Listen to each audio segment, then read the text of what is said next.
Good evening and welcome to the Mancunian Way to Thursday night chat. Sorry we're a bit late, a few technical problems, and someone needed a little bit more of their beauty sleep. Isn't that right, Rich? It is. Someone needed to 6 a.m. So it was just a bit of a struggle. Nah, fair enough, mate. Fair enough.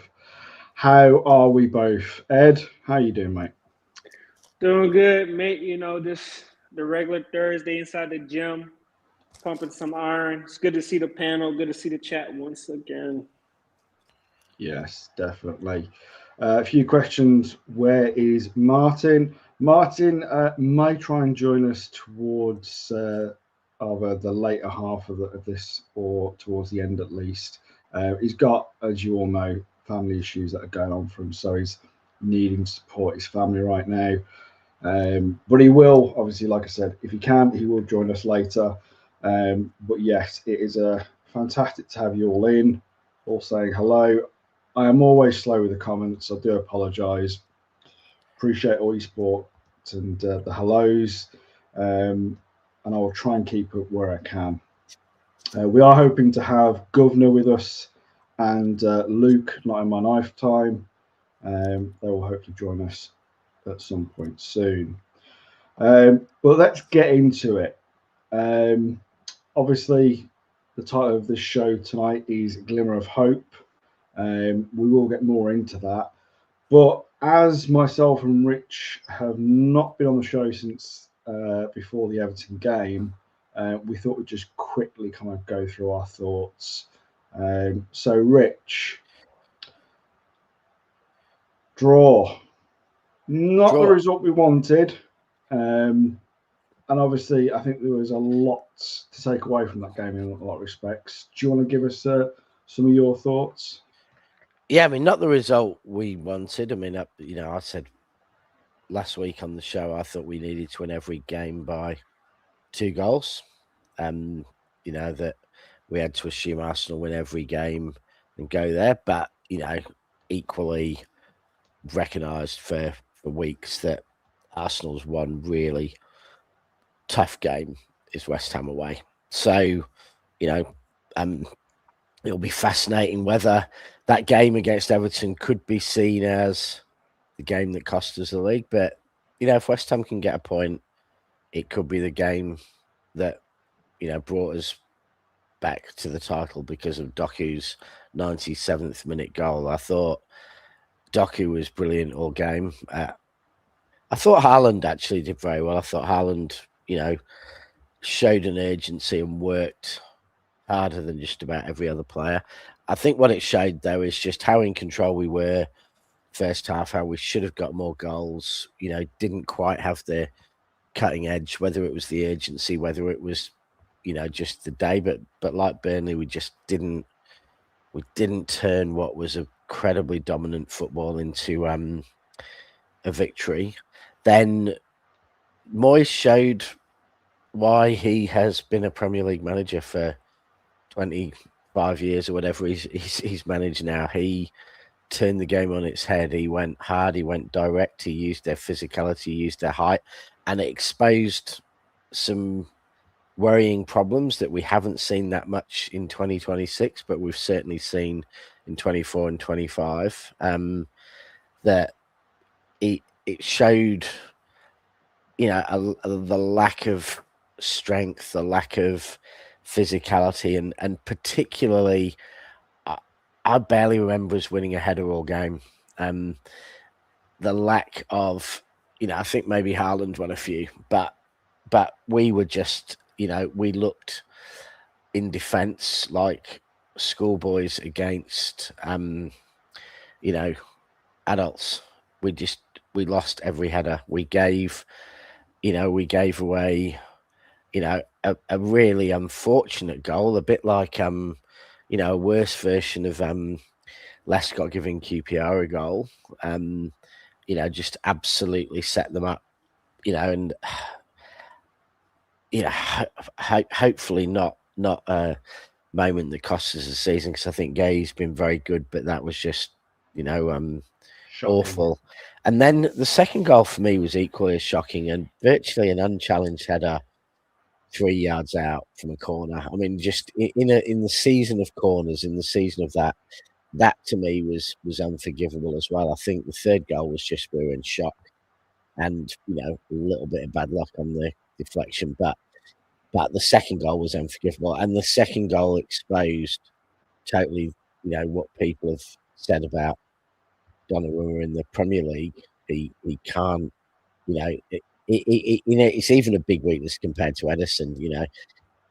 In the Premier League, you can't afford, to be able to give teams headers 3 yards out. And the fact that two defenders couldn't beat the player and the goalkeeper couldn't get off his line, and honestly, his yellow card for complaining about it, no one impeded him on it. I mean, it was almost like you shouldn't allow goals from 3 yards out in the Premier League, referee. And it's like, well, yeah, you shouldn't, but that's the defenders and the goalkeeper's job to do it. So it was just sad to see. But then, the fight to come back, and and to me, the absolute highlight was Doku, because that was a world-class performance by Doku. I think he was by far the best City player. He was dangerous all night, and he scored 2 worldies.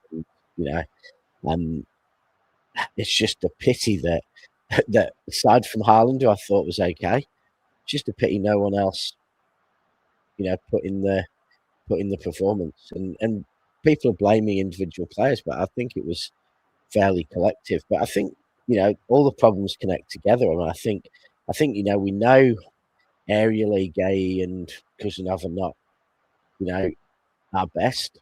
I don't think Diaz and Guardiola would have let them dominate in the air so much. Exposed the weakness of Donnarumma. I think it exposed Nico Gonzalez, but then he hasn't played for 6 months. So how can you come into a game like that?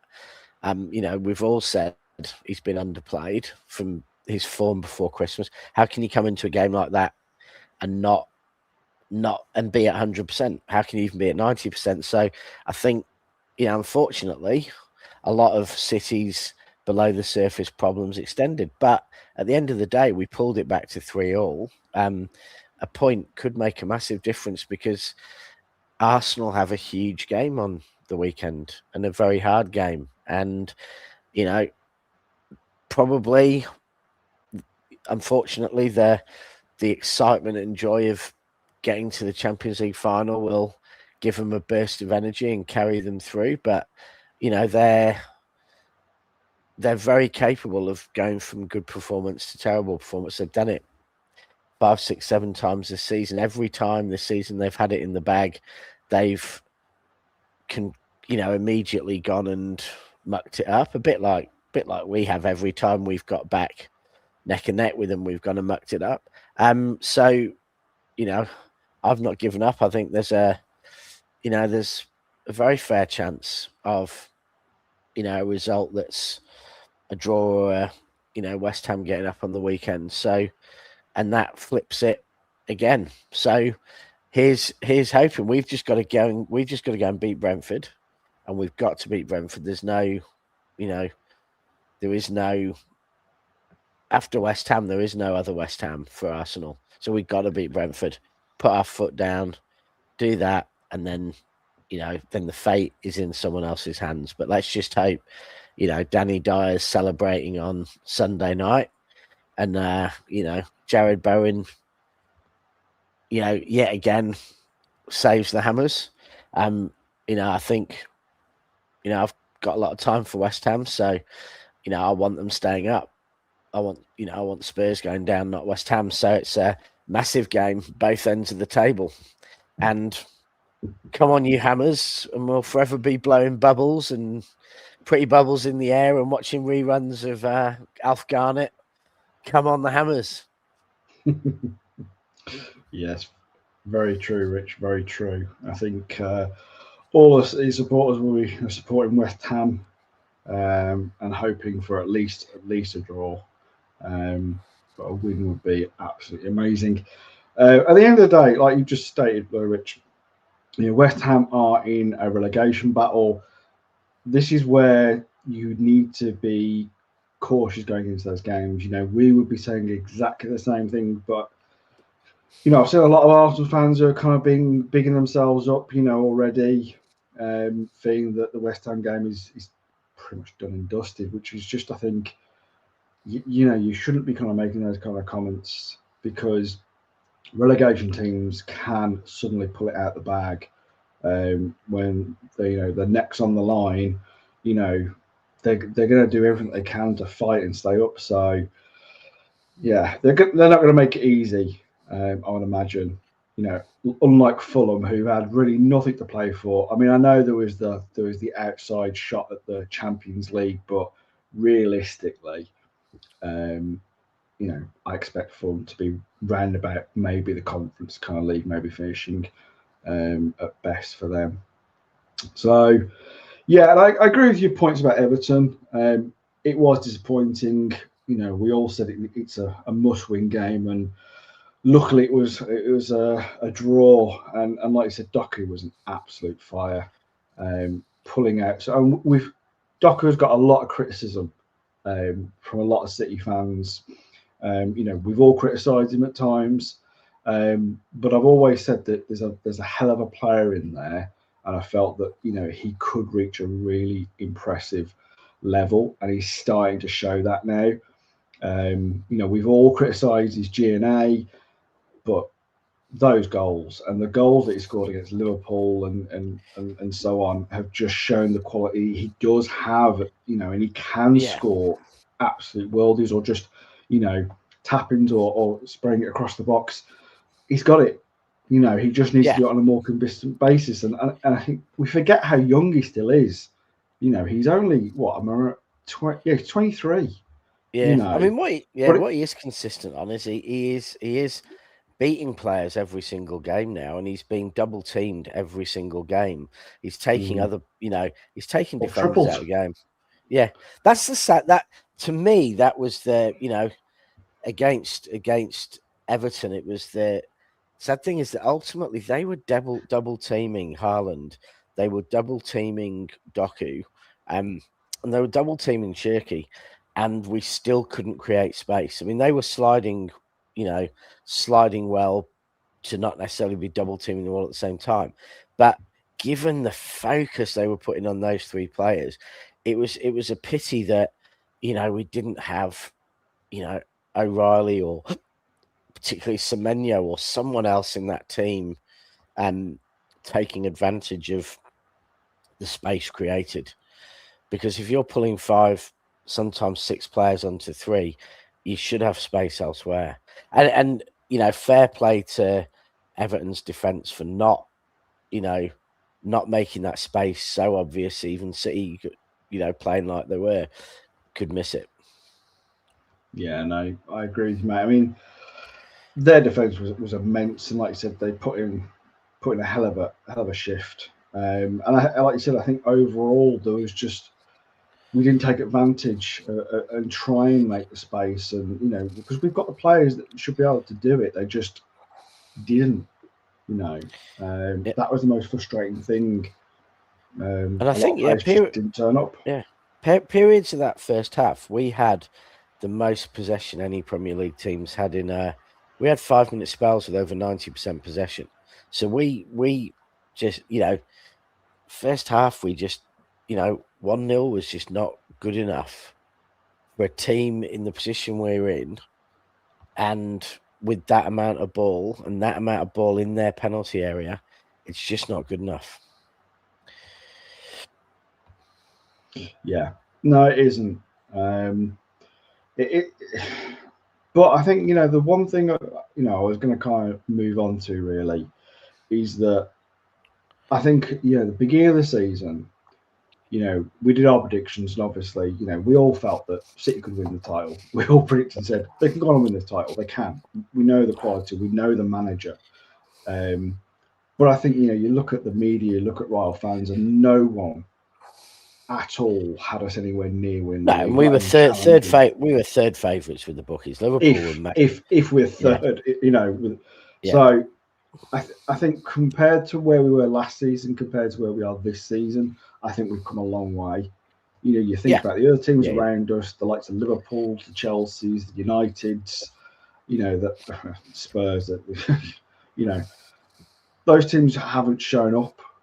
You know, we had a bad season last season compared to, you know, our relative seasons that we've had over the last few years.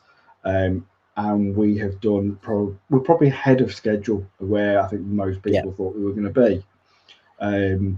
I still think we're in a transition. We're still in a, you know, this rebuild is still going on. It's still not finished. There are positions, there are players, you know, that still need to be addressed. In all honesty, Yeah, and you know, there's going to be some really interesting ones. I mean, the centre backs is really interesting because we've been pretty good the last few months. You know, everyone started to talk like Gay and Kuzanov's our first choice centre back partnership, but there's no question Diaz and Guardiola were, and at the time of their injuries, were our first choice centre back partnership. They are, you know, unquestionably so. And so we've done well with our third and fourth choice. I mean, you could probably argue, well, Gay was no choice, he's a new signing, and Kuzanov was probably our fifth choice, you know, behind at the start of the season, behind Stones and Ake.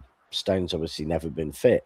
So we have a makeshift centre back defence, which has just been pretty good. So everyone's like, oh, they're our first choice, you know, we'll start Gay and you know, Kuzanov next season. Now, I'm not sure that's true at all. I think our best defender is Guardiola. I think Diaz is, you know, quite a good chance of being our captain.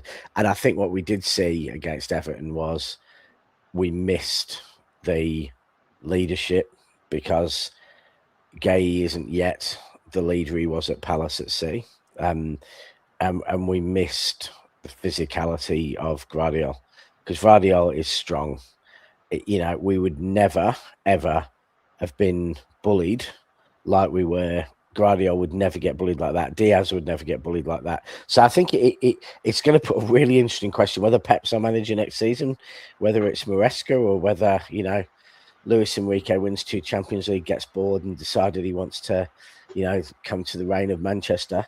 I think that's going to be really interesting, you know, what happens in the central defence because I think we saw the weaknesses of what we have at the moment exposed by Everton, which we generally haven't. I mean, I'm not criticising them. I think Gay's had 2 bad games since he came. I think he's been very good in every game. I thought he was very poor in Madrid, and I thought he was poor at Everton. You know, I think Kuzanov's been, you know, wonderful. I've been singing his praises. You know, for a long time, I still thought right back would be better for him, but and maybe yesterday did show a bit why maybe right back will be better for him. But yeah, you know, just a pity. Don't do that, Rich. Don't do that. Yeah, and you know, Don't and do the what other Ed. one is called him out. Talking physicality. about Kuznov at right back. He's ready for him to be. Well, you know, I've said we've got a big problem next season in that I can't see a City team without Guardiola being about the first starter. So immediately you've got an issue where Gay and Guardiola play exactly the same position. So the thing is, Rich, is that we've got to change things up. You can say it's a problem, but I think it's a nice problem to have, if I'm Yeah, honest, because you know, going in. I mean, let's be honest. Stones is going. It's looking likely that Ake probably will leave as well. Yeah, I mean, know. I think he should for his sake. I mean, regardless of whether we want to keep him or not. Why? I mean, you know, I think one of the things I'd say, Rich, is that you know we get there's a lot of experience going out the door in the summer at the moment. You know, you look at Bernardo Silva, you look at Stones. You know, there could be others. We'll wait and see what happens, but. You know, just those 2 at the moment with Bernardo Silva and Stones that are definitely going. That's 2 big experienced players. So the more experience you lose, the worry would be is that you don't have those players in the dressing room or those players that can come on and steady the ship because Ake has done that even this season. Like he's come on in big games and stabilised and played an effort. So that's the slight worry I would have. But I agree with your well, I agree with myself in the point of it's a nice problem to have with the likes of Josko, Diaz, Gahey, and Kujanov. I mean, having those are 4 top centre back options going into next season. Do you know what I mean? And you look at Josko, you look at Kujanov, who can go at fullback positions as well. I mean, it's brilliant. And then we haven't even got on to Victor. Hayes. Yeah. I'll just stick with Victor. Victor, has done so well at Girona this season that I think, in all honesty, you could call it back, have a look at him in pre-season and make a decision after that. But, there's no harm in having him in the squad next season and using. No, great. I mean, to be honest, there's no harm in, if Ake's happy to stay. I mean, I don't think we get more than 5 million for him or something. Maybe 10 at a push. So I don't think City needs to sell him for money. He's not on massive wages. He's one of our lower paid of their kind of treble type teams. So if he's happy to stay, keep him around for the experience. I think the other thing I think City fans have a bit putting their fingers in their ears and pretending it's not happening is that, as far as I'm concerned, Rodri still went to Spain, said on Spanish TV, I want to go and play in Spain, and hasn't signed his contract. Now, everyone seems to just think because everything's been quiet for a few weeks and he did a Basque food. Clarified his position. Yeah, but he didn't really clarify. He just said he was taken. That was 2 minutes of a 60 million. Didn't deny the story. He just said that was only 2 minutes of an hour interview, which is true. But didn't say what he didn't say. It's been totally taken out of. It's not true or da da da. So that's possible, and it's also quite possible. I mean, I know some of his comments have gone against it, but Pep breaks the record as our longest serving manager in the FA Cup final. And, I kind of felt maybe if we didn't win the treble, so he'd stay, but I felt if we won the treble, he's definitely going. Lane, yeah. So, I mean, well, the player to talk about at the back is not Max Lane, it's Mafuni, because he is, by all accounts, the best player from people say the best player from our academy since Phil Foden, but I think that forgets Nick O'Reilly. But Mafuni, the Watford fans I've heard talk about him, and he hasn't played that many games on there. He was just injured as well, so that was a shame. Talking about a definite England international. So, probably. I think he's still only is he just turned 18 or is he still 17? So he's very, very young. I think he's 18. Yeah, so he's probably got another year or two, but he's potentially the most exciting thing out of our academy in ages. So, So I think there could be, a huge amount of change this summer. There's been big talk between City fans about goalkeeper position, and I've seen a few other accounts, other influencers out there, City related, saying that they feel that Donnarumma isn't the man to have in sticks. It's actually Trafford. I'm really sorry to burst your bubble, guys, but Trafford is not going to be our number one goalkeeper going into next season. It's going to be Donnarumma. Trafford will most likely go on a thought, but in all honesty, if I was City, I would be turning around to him and saying, you signed a long-term deal. You weren't promised, to be first choice goalkeeper going into any of the future seasons. It was you're coming in. Edison was then at that point going to stay, and we'll see what happens. So, as much as he's made a couple of comments here and there in the media, it is what it is. You made the choice, and now you've got to see what happens going forward. But if a deal can be reached and he goes somewhere else, then fair enough to him. I'm not trying to say, hold him to ransom. It's just that is the way football is, and he's a fantastic goalkeeper. There's no denying that. I love Trafford because I think he's come from the academy. I would have loved for the romantic story of him being our number one and being our long-term number one forever. But not forever, but you know what I mean. But that's just not the reality of football. You know, there was a chance to get Donnarumma, and Donnarumma we got, and Donnarumma is just one of the best goalkeepers in the world right now. Yes, but Trafford isn't. The one thing on Donnarumma is he is so bad at corners and with the ball in the air. He genuinely is bad. He's not I think very it's a good. little unfair, in all honesty, Rich, because I don't think I mean, there are times where yes, he has been at fault, but there are times where he cannot catch the cross. He cannot He catch the cross. has. I think you're forgetting. Like he has, and he has cleared his area. But I think we only concentrate on his faults. We did the same with Everton.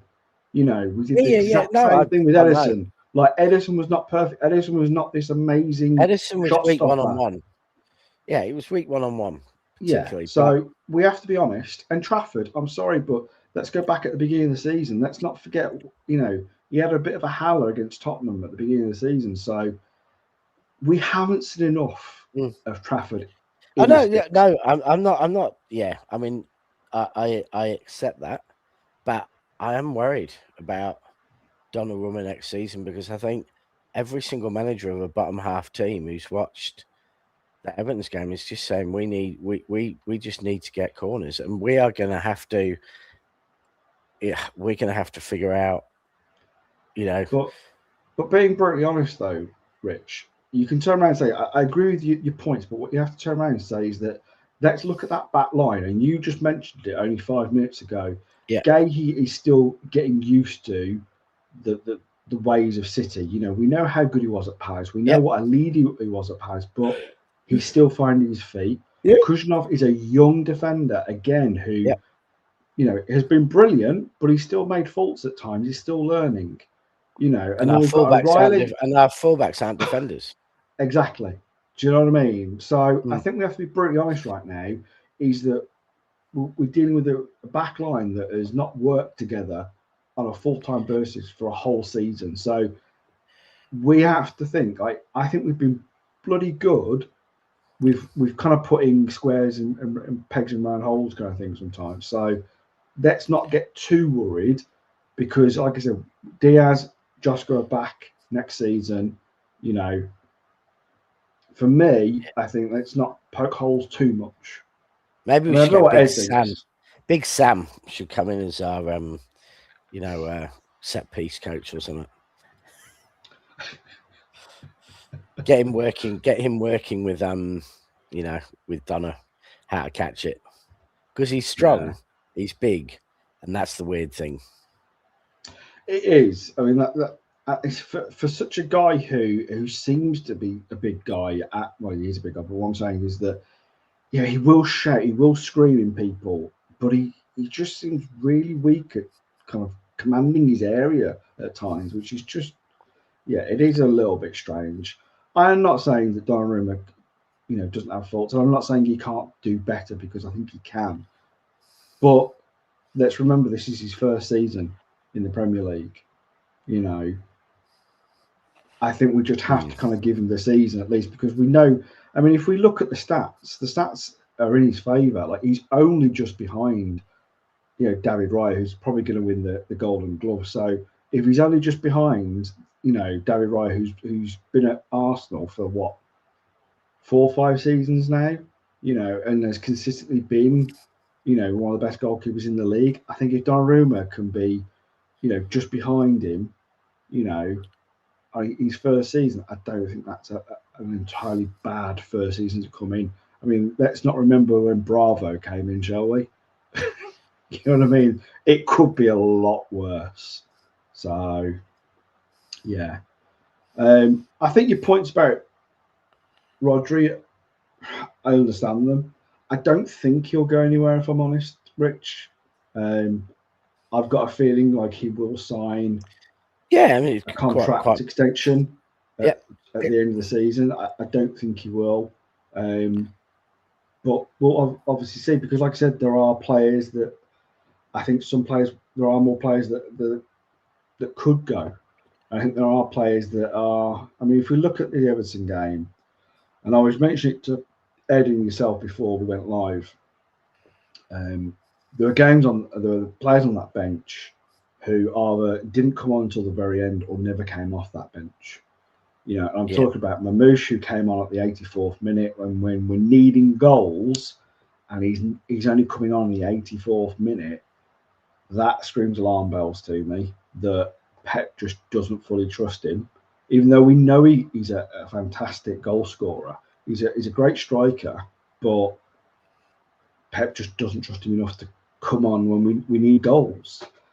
You know, Reinders is another one, and I know I seem to be banging this drum a lot, and I know that people say, you know, his season has been that bad, or we need to give him a season, blah blah. But in all honesty, over the last 4 or 5 weeks now, he has not come off that bench really. Do you know what I mean? He is. I just think that if Pep's not bringing him on when we need someone like, you know, him at his best, that again is screaming alarm bells at me. Well, Savio again didn't come off the bench, so you know. And the alarm bell for those is that Semenyo wasn't. You know, the last 2 games Semenyo hasn't been great. You know, I think Semenyo's generally been very good since signing, but against Everton he was not good, and you know, it's alarming that Foden, Marmouche, Savio all could have come on and potentially changed things favourably. You know, I thought Doku and Haaland were good, and I think, you know, there is a magic to Cherky that means even if he's not having his best game, he can open up the defence. So I completely understand leaving the 3 of them on, and I think that's probably the right thing to do. But I think we should have had a change on the right wing. I don't think that upset the balance, the play, the defensive balance, because it wasn't going that well. So that to me, is on Pep that he didn't make a change there, because I think that was a change that came without much risk to it, without much downside, only upside. You know, making changes in the midfield, making changes elsewhere on the pitch came with downside, but that change in the right didn't. And I don't, you know, probably for me, Marmouche, I'm just surprised he wasn't brought on. You know, his runs, you know, particularly in behind when Everton had more ball and were pushing up and playing a bit more, I think Marmouche could have been dangerous. But, you know, we just didn't. Yeah. Luke, mate, good to have you in the comments, mate. I hope you're still coming on. I hope Martin sent you the link. So just come on when you're ready, mate. Yeah. I mean, with the likes of Mamouche, you know, I think Pepper said this over the last few weeks when he's been asked about Mamouche. You know, he said Mamouche is a number 9. He's a striker. You know, Pep and the coaching staff have tried Mamouche on the left wing. I think he's even been tried on the right wing at times, and it just hasn't worked. You know, he's not a winger. He's a number 9, he's a striker. And to be the backup to Erling Haaland is just extremely difficult, being the backup to the probably best striker on the planet. So for Mamouche, I feel sorry for, but at the same time, you're coming in as the backup. And when you get your chance, you've got to take it. You know, it's not like he's a kid. You know, he's 27, nearly 28. You know, he's played at, you know, in the German league. He's played at international level. You know, so he's got the experience and know-how to, you know, when you get your chance, you've got to turn up and you've got to take it. And he just hasn't, sadly. And, you know, I think the writing's on the wall, sadly, a little bit with Mamouche. Don't get me wrong, I'd keep him in some respects because I think he's a great option to have off the bench, or if Haaland was to get an injury, I think, you know, a run of games and suddenly he'd find form, and, you know, he'd be a hell of a player to have, but just sadly, I just don't see it. So I think, you know, the problem for Mamouche is that he's on high wages, and I think it's who realistically is going to come in for him, because he's only going to want to play at the top level. And you look around the Europe and you'd have to say, where's he go? Because he's not going to Bayern Munich. He's not going to Real Madrid. Barcelona, he's been linked with quite a bit, but I don't see how they pay for him unless it's going to be like a Fernando Torres, where they paid installments to us. And have they paid those off yet, Rich? PSG, they're still paying in pesetas, I think. Yeah, I think so. PSG maybe a show. I mean, apparently Ousmane Dembele, I think, is apparently on his way out of PSG. So maybe PSG may think, we need someone of his quality and experience to come in. Maybe, but I think that's an unknown. I think Ed's had to drop out. He'll come back on when he can. And then Reinders has been linked with quite a bit of the Italian league. I think Juventus and AC Milan have come back up. But again, I think he's on high wages. I think City would want to try and recoup some of what they spent on him. So it might be a loan to begin with, maybe. Yeah, I mean, honestly, I think, given how useful, given he's useful in the squad, because if something happened to Haaland, he'd be incredibly useful. I think in Marmoush's case, honestly, in Reinder's case, I think, we if someone wants to pay what we paid for him or more, come and talk to us. If you don't, I don't think we're under pressure to, there's players we want to sell or we want to get off the thing, but we're getting a lot of wages off the books this summer. So I honestly think we don't need to sell. They don't seem to be causing trouble. The only one I think where I probably slightly disagree where they are going to cause trouble is Trafford, because Trafford's given at least 6 interviews this year where he's made bloody clear he's unhappy, and so I think he will really, I think he's already shown borderline disrespect to City with the way he's talked, and if that's him this season, when actually, he's had about 15 cup games, I think he'll agitate. So I think he's the one we may have to sell regardless, just for squad harmony. Yeah. I think, we've said this at the end of the treble season, that City needed to, start rebuilding the team, and they didn't. They've admitted themselves, cheeky admitted themselves, that they left it too late. They left it over 2 windows, really. And then obviously had to do the big January market splash with the Mouche, Gonzalez, Victor Race, and Kuznetsov, obviously. And I think if we're being honest, some of that was slightly panic buy in respects of we needed those players to come in and do a job. Mamouche definitely did. He hit the ground running. You have to remember the hat trick he scored against Newcastle, and those players kept us, in the 3rd position. Yep. Got us Champions League and worth every penny in that respect. But I think with the way the league's gone, and the way some of these players are just not adapting to the league. Reinders has just not adapted for me. I think he's really struggled with the physicality of the league. I agree. And this is not me saying he's a crap player. He's not. He's a really good player. But sadly, sometimes you can get a player coming from European League, and they just come in and it doesn't work. They just don't settle because for various reasons, the physicality, just the way the league. Some players just don't adapt. Sadly, and it's not their fault.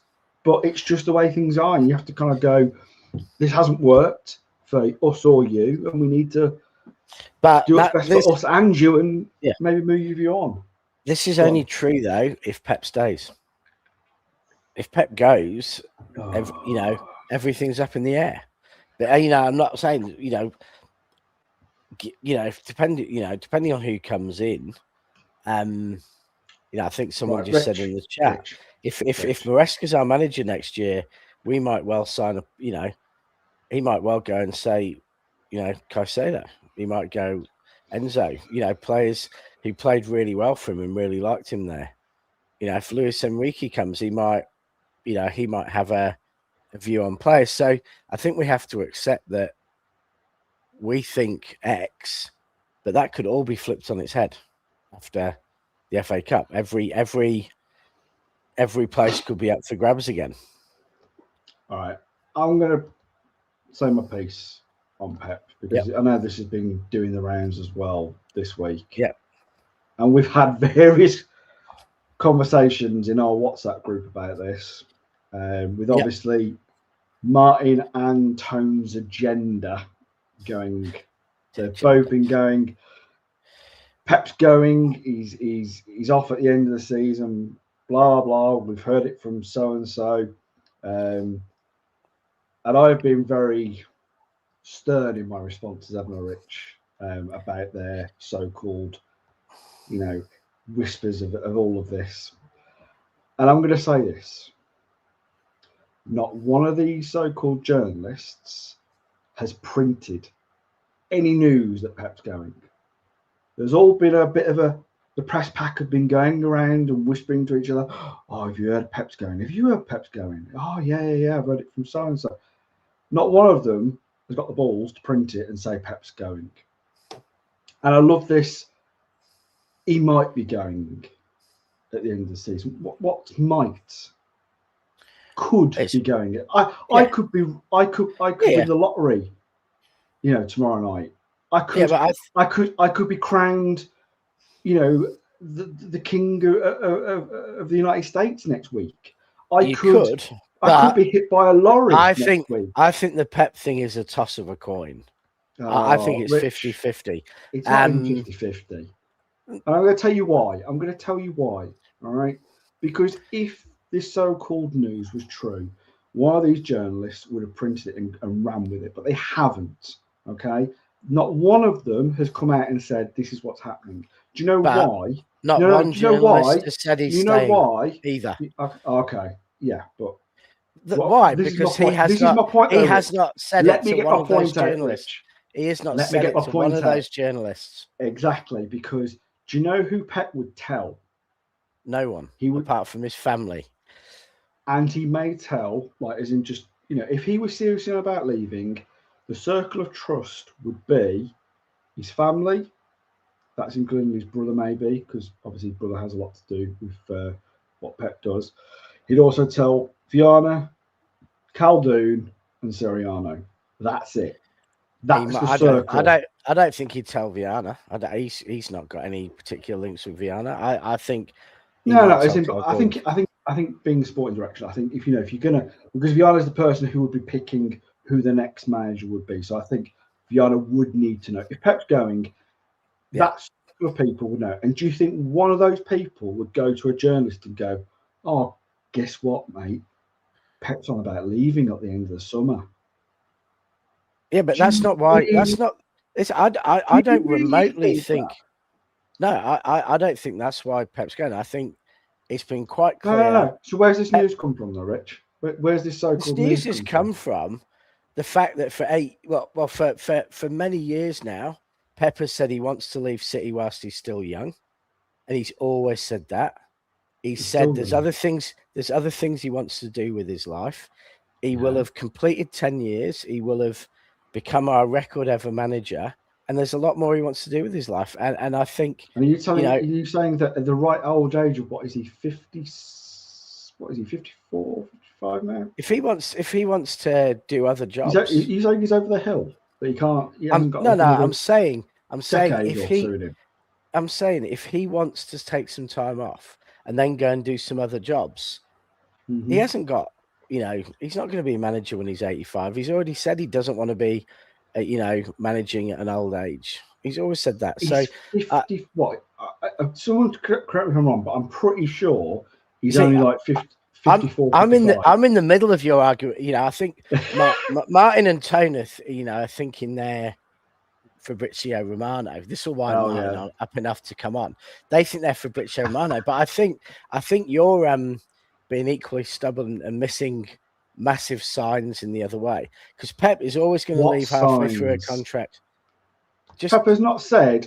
He hasn't said in any of the interviews that he's off. He was asked by a journalist, "Are you feeling like Klopp did towards the end of his time? You know, are you starting to lose energy and blah blah?" He was like, "No, I've got tons of energy. I'm ready to go."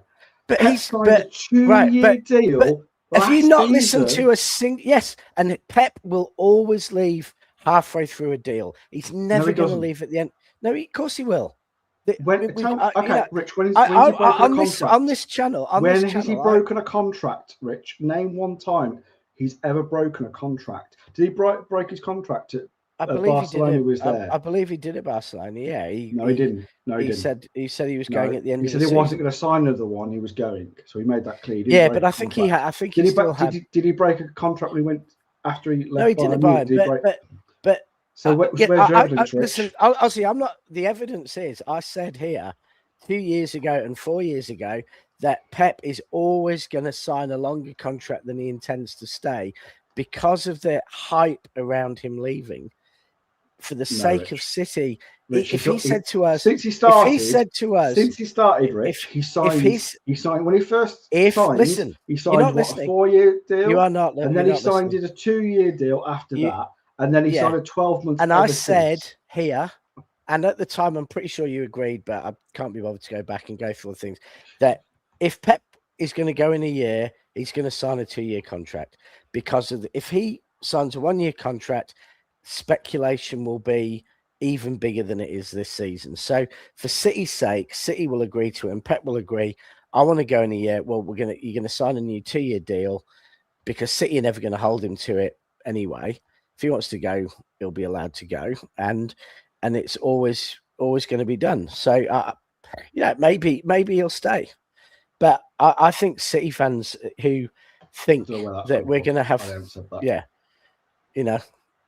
I think people who think that 100% Pep and Rodri are going to be there next season are being naive. I mean, people who think they know information that they're gone, I think are being naive. But I think we have to say it's a toss of a coin. I mean, no one knows what Pep's going to do except Pep. But we shall see. Rich. You're right, Rich. No one knows apart from Pep if he's going to leave or not. He hasn't, there was this whole story that came out. I think it came from Ornstein towards the end of last year, where he said, something around about like Pep was basically going to be off at the end of the season, and then other kind of articles have been out, saying roughly the same kind of sort of thing, and yet Pep has never turned around and said, "I'm off." He signed that.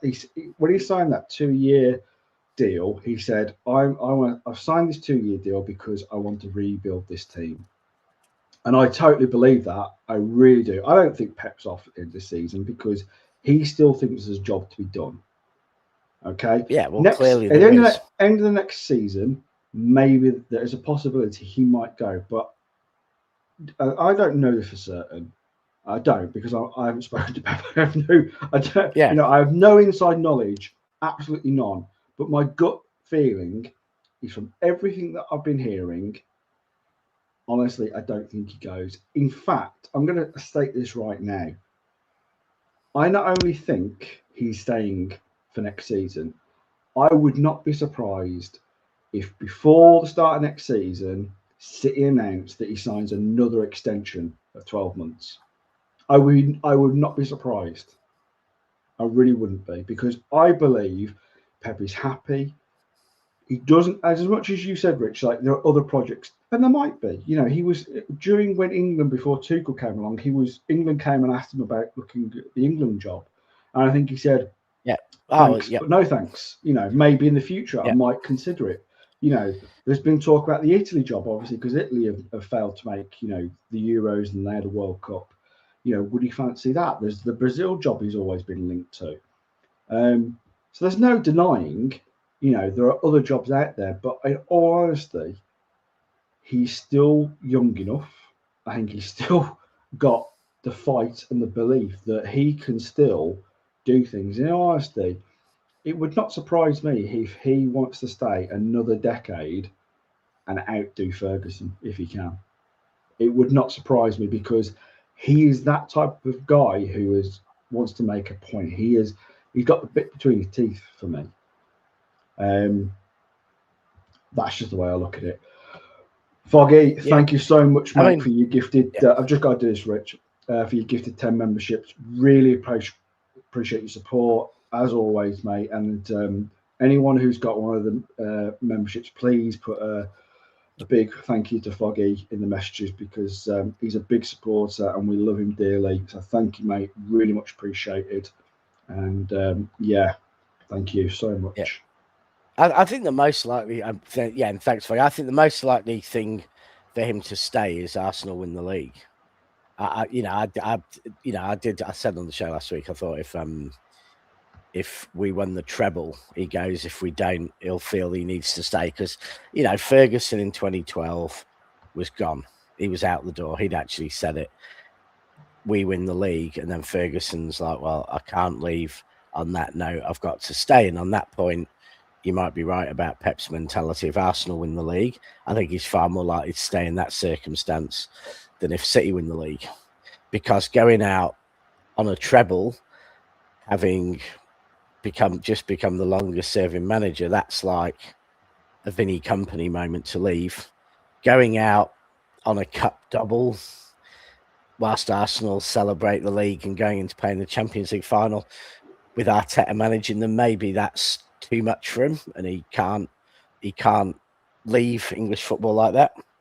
So, probably West Ham losing is the most likely thing to guarantee Pep next season. And as if by magic, because I've said a Tone and Martin agenda, Martin has appeared. Yeah, because you're really pushing this for some weird reason. Don't know why. Pushing what, mate? Oh, we've got some sort of agenda. Well, obviously, you have to keep on mentioning it every time you do a show. All right, then. So why did you post on Instagram 5 days ago Rafael Leao was coming in at 60 million? You're not allowed to do that, Ozzy. That's just rumours. No, Martin. That's why I said it's a rumour. So you're okay to do it. Anybody else does it, and we've got an agenda. He's got an agenda, ding, Martin. Ding, ding, ding. He's got a Rafael Leao agenda. Oh, totally. He's a good player. Good player. So what you're saying is it's your way of the highway? No. Not Ozzy in the blue corner, Martin in the red. One's got an agenda. One tells lies. Hang on, Rich. No, because I'm going to be quite honest. It's pissing me off a little bit. I'm telling lies. I've got some sort of an agenda. When, as a channel, we are reporting the news that is out in the media. That is all we're doing. It's not out in the media. Right. Is it not? Okay then. No. Ozzy, if you want to walk around with your eyes closed, you can do. Tell me one journalist that's printed that saying that he's leaving. Tell me one. No one said Prit leaving. We didn't say he was leaving. I was in the thumbnail. Is Pep leaving? Question mark. Because it's a question. Is it not? I don't know. Some people think he's going. Right. So Sam Lee has said it. David Ornstein has said it. Jack Gordon has hinted at it. Fabrizio Romano has hinted at it. Are they not media?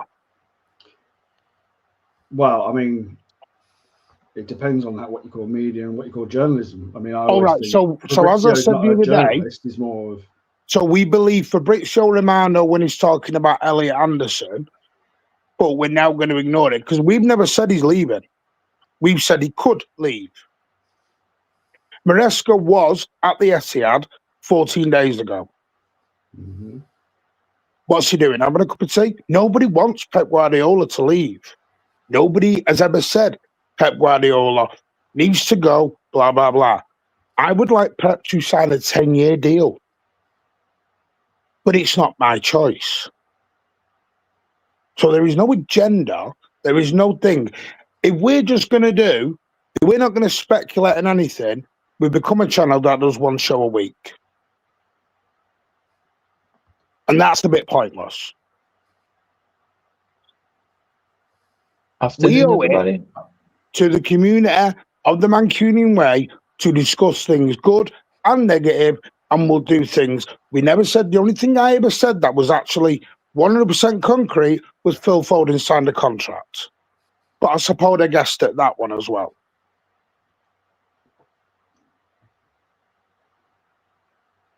We can't just do the good stuff and ignore the not so good stuff. I'm not turning around mine and ignoring anything. Yeah. All To I be have fair, said, yeah. all I have said is that nobody, not even Fabrizio, not even David Ornstein has said Pep's leaving.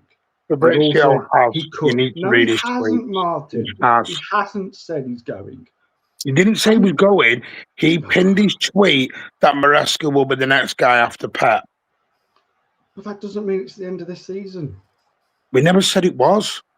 Not exactly, but everyone, you kind of have intimated that he's looking at coming in this season, end of this Because season. those are the rumours going around. And again, they're rumours, Martin. From But we're going to discuss rumours, Ozzy. I know. If we're just Martin, doing factual stuff, again, we're back to one show a week. Martin, we were talking about the rumours. We were talking about them for 15 minutes. Exactly, We were Rich, discussing. No, but I'm not going to be. Ozzy- But Rich, I'm not going to be called a Ozzy just liar and an agenda I've merchant, not and I'm called you a spending liar, pay. Martin. I've not called you any of those things. I'm surprised at Ed. You mentioned agenda, but you certainly no one That's said agenda. liar. No one said liar. He said agenda, but it's Ozzy's got an agenda on this. He's got an agenda that nothing's changing, and exactly. that's the beauty of the channel. Well, it's correct at the moment. Well, we'll see. Ozzy's been arguing with me because I think it's just too.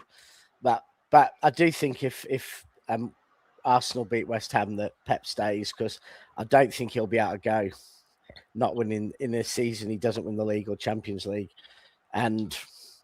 but I reckon if we won the treble, I think he goes because I just think all the stars align, and that's not based on anything other than what better day to go than when you've just broken the record as the most matches by a City manager ever. You've just completed 10 years. You just won the treble, but we need Jared Bowen, to decide. It's up to Jared Bowen whether Pep stays or goes.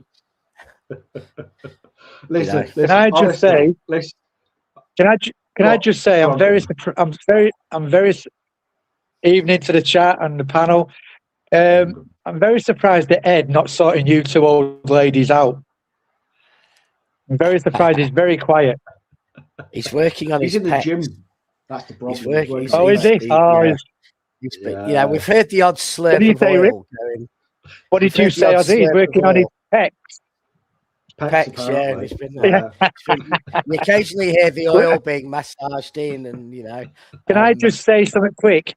I'm on a new provider, so my connection might be shit. I might just cut out, so I'll just go back in the chat.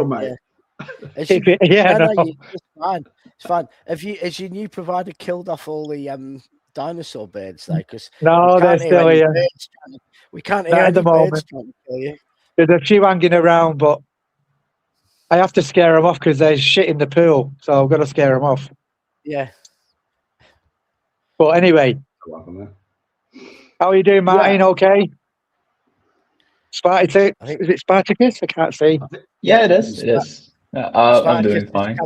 Spartacus has come on because he's got a James Trafford agenda. No. The reality is that everyone's got agendas. Is this an agenda night? Rich. The reality is that I'm the only one without an agenda. I just say the reality of the things. Yeah, I'm on a small screen, so I can't see any comments or whatever. Listen. I just want to make this very clear. Okay, Rich is right. I have the agenda of my own agenda of I don't believe the whole rumour mill of Pep leaving because I haven't seen one journalist, one big, Fabrizio. I haven't seen them say that he's definitely going. So for me, it is just rumours, and I just don't believe the rumours. I agree with you, Ozzy. It's just that his ITKs seem to know, but until it comes out officially. Yeah, and this is my point: is that if any of these so-called journalists or people in the know had this news, because we have to remember, if it's true, this news is the biggest news since we signed Haaland, since Pep joined the club, since Klopp left the league. It's massive news. So you're telling me that we've literally got weeks to the end of the season and not one journalist is going with this because we literally have weeks to go and no one's breaking this big news? I just don't believe it. When does his actual contract run out?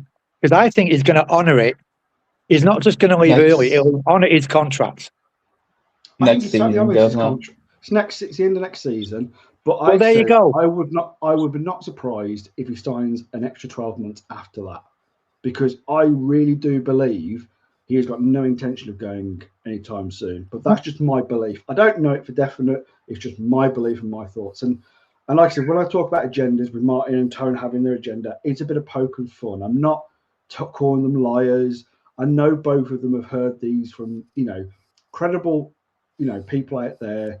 But for me, I'm calling the people who are telling them these things. I'm calling them not having the lie. Not so much lies, but kind of, if they really thought this was all true, then print it. If you really think that Pep's going, then put it out there. It's big news, but they haven't done it, and we've got weeks to the end of the season. So for me, I just don't believe it. I'm sorry. I will be very surprised, if he doesn't honour his contract. Very surprised. I would be exactly hugely surprised. So, but anyway, listen. Thank you, Governor, for joining us. Thanks for Spartacus for joining us as well. Great to have you both on. Obviously, we've been talking about Pep, and I don't want to kind of be the whole show being about Pep. We were talking about, obviously, Everton. I wanted to move on a little bit from that and talk about, me and Rich were just talking about some of the players that, the likes of Mamouche, Reinders. You can put Nico G in this. You could put, someone talked about Aït-Nouri. You could talk about Nunes. You could talk about, I'm just trying to think who else, Kovacic. But I'm talking about Savio. I'm talking about the players that could have potentially a future going beyond this season into next season. Those are the players that I kind of want to have a little bit of a chat about those players, about have they got a future? Because with Mamouche only coming out the 84th minute against Everton when we need goals, Reinder's not even getting off the bench and barely seeing any game time over the last few weeks. Savio, again, really not doing the business we need him to do. Big questions over Nico G. I'll say my little bit about Aït-Nouri. I just think Aït-Nouri's been unlucky because O'Reilly has been immense at left back ever since he took over that position when Aït-Nouri got injured. So, it's been really hard for him to get into the team. I do think he's an incredible player, and I think he'll still be here next season. He'll add something to next season. But at the moment, O'Reilly has just probably been not only the best left back in the league. Can I just say something, Ozzy, before you go any further? Aït-Nouri he's not unhappy, is he? He's not unhappy. I haven't heard anything. I haven't heard anything, no. I'm just someone put in the chat, that was all. What about Aït-Nouri? I'm just saying that I think he's still lucky. Devil's advocate for you. Do you think in games where we have been on the back foot, so in games where we have been the worst team and under pressure, there haven't been that many in 26, but I'm thinking games like Real Madrid, I'm thinking games like Everton. Do you think O'Reilly's level defensively is amazing? Or do you think he has been so good as an attacking left back with his movement into midfield and attack when we're on top that that has been his strength? So I guess my question is, if we are, is O'Reilly's brilliance because we've dominated the games, and as an attacking fullback when your team's on top, he is unparalleled in the Premier League. Yeah. Is he the left back we need when the other team's doing better than us, when they've got the ball, when they're attacking us? Because I think it is a question about, I don't think he was great second half against Everton. At the time when and exactly the same thing happened against Madrid. The centre-backs weren't great. we were under a bit of pressure. I don't think O'Reilly was great. So my question is, you know, and there's a simple answer to that, Rich. There's a simple answer to that. It's a simple answer. If someone's under the pump, you change it. Yeah, I'm just wondering whether we, you know, and maybe in a game like Everton second half, had we had a fully fit squad, you have Guardiola at left back, and no, you know, I think we need an option of top quality defensive fullbacks on both sides, and maybe I mean we haven't really given Nori a chance to show he might well be a top quality defensive left back, but I do think we need the ability to tighten that defense, because against both Madrid and that game we've utterly collapsed. The thing, Rich, is that with us needing to drop a midfielder, into the back line to help progress the ball, we need our fullbacks to be able to go up the pitch. And with O'Reilly, the other thing that he does, and that's both good offensively and defensively at the same time, is when O'Reilly goes into the box, he's a real threat inside the box, which means that the opposition needs to deal with him. So they have to either choose to drop the winger to follow him all the way inside their own box, or to have a midfielder get a hold of O'Reilly, go into their own box. If they choose the winger to go into the box, then obviously they have a lot less attacking power.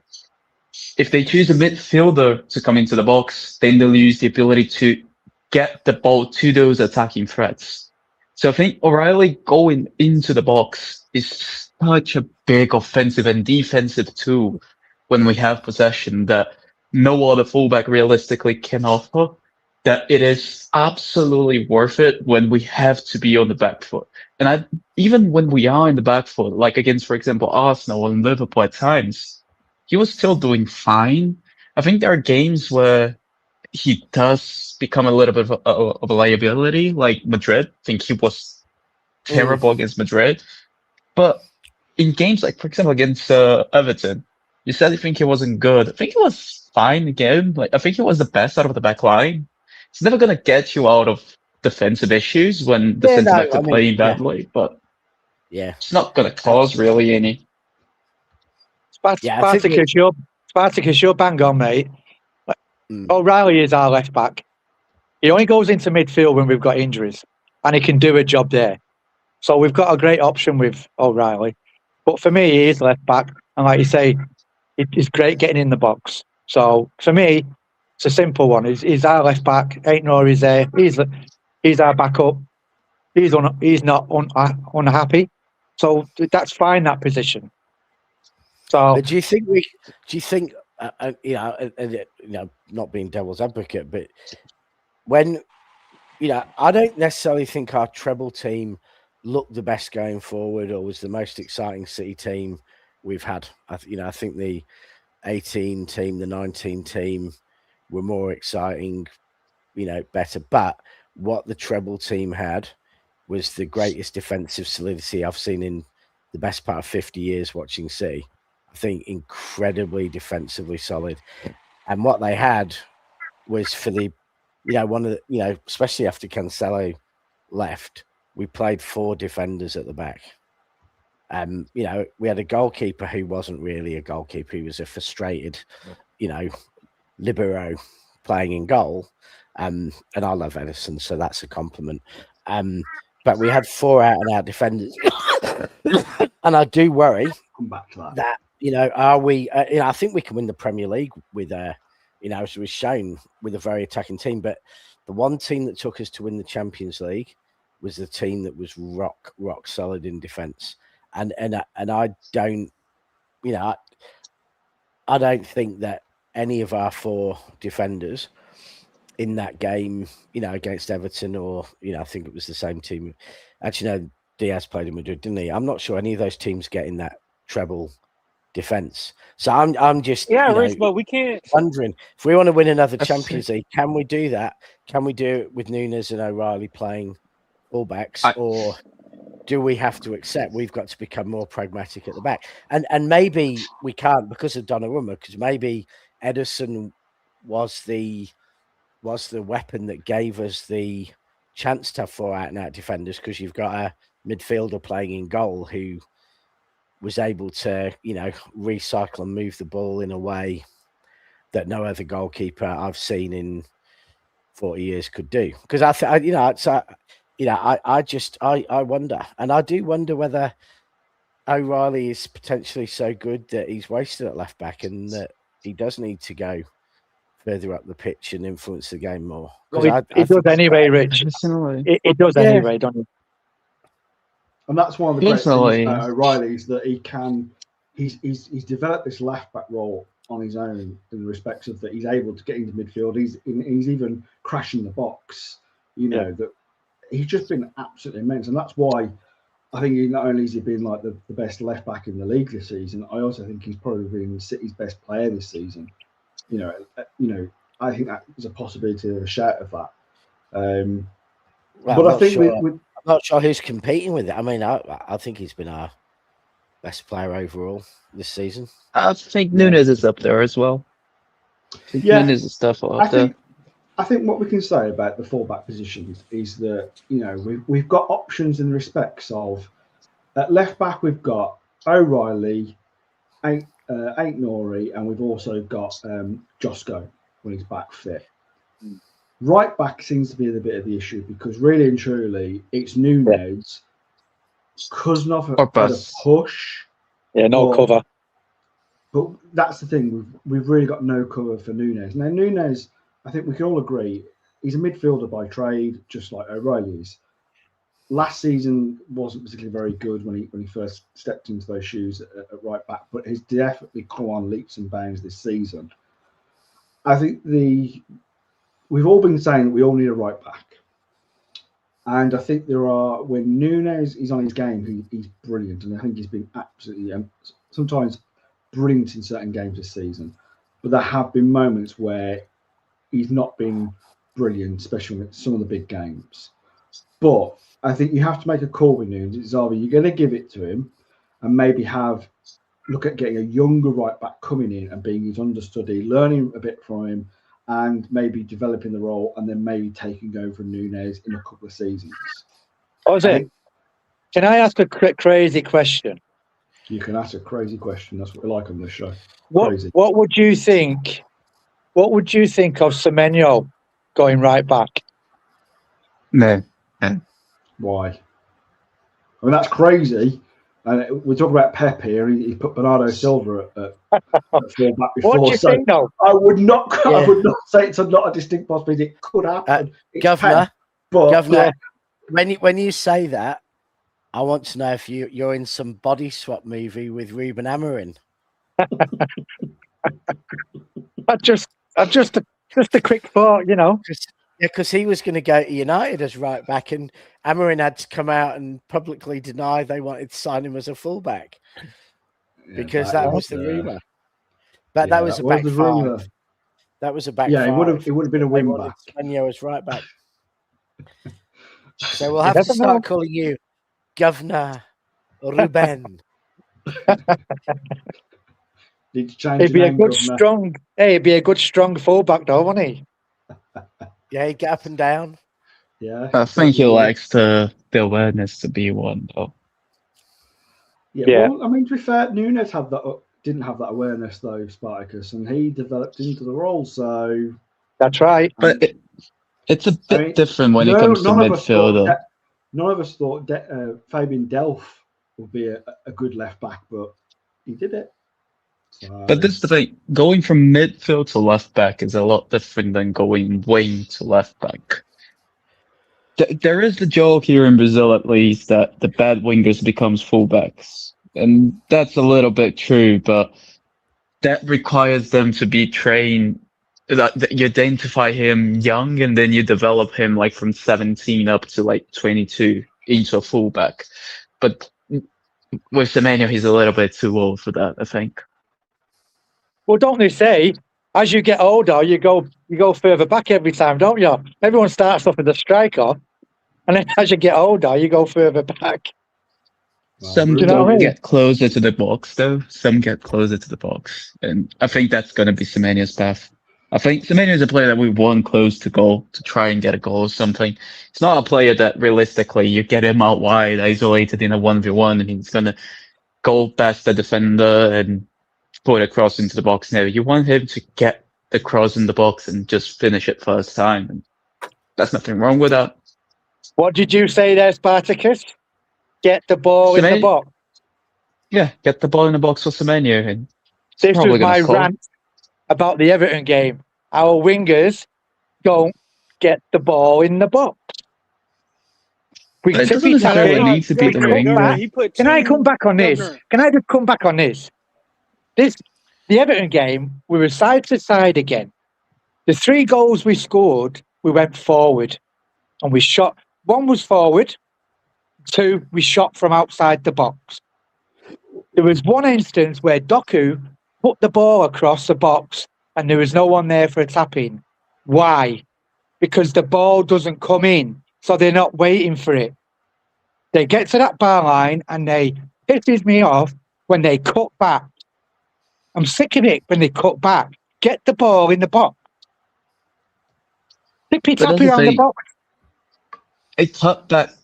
The most dangerous cross is the one that is made from the half space on each side of the box, because they are made from an angle which is extremely awkward for the defender to deal with, Spartacus. And the goalkeeper. Spartacus, really they've beat the man. They've already beat the man. They've got to the bar line and they cut back. Does my head in.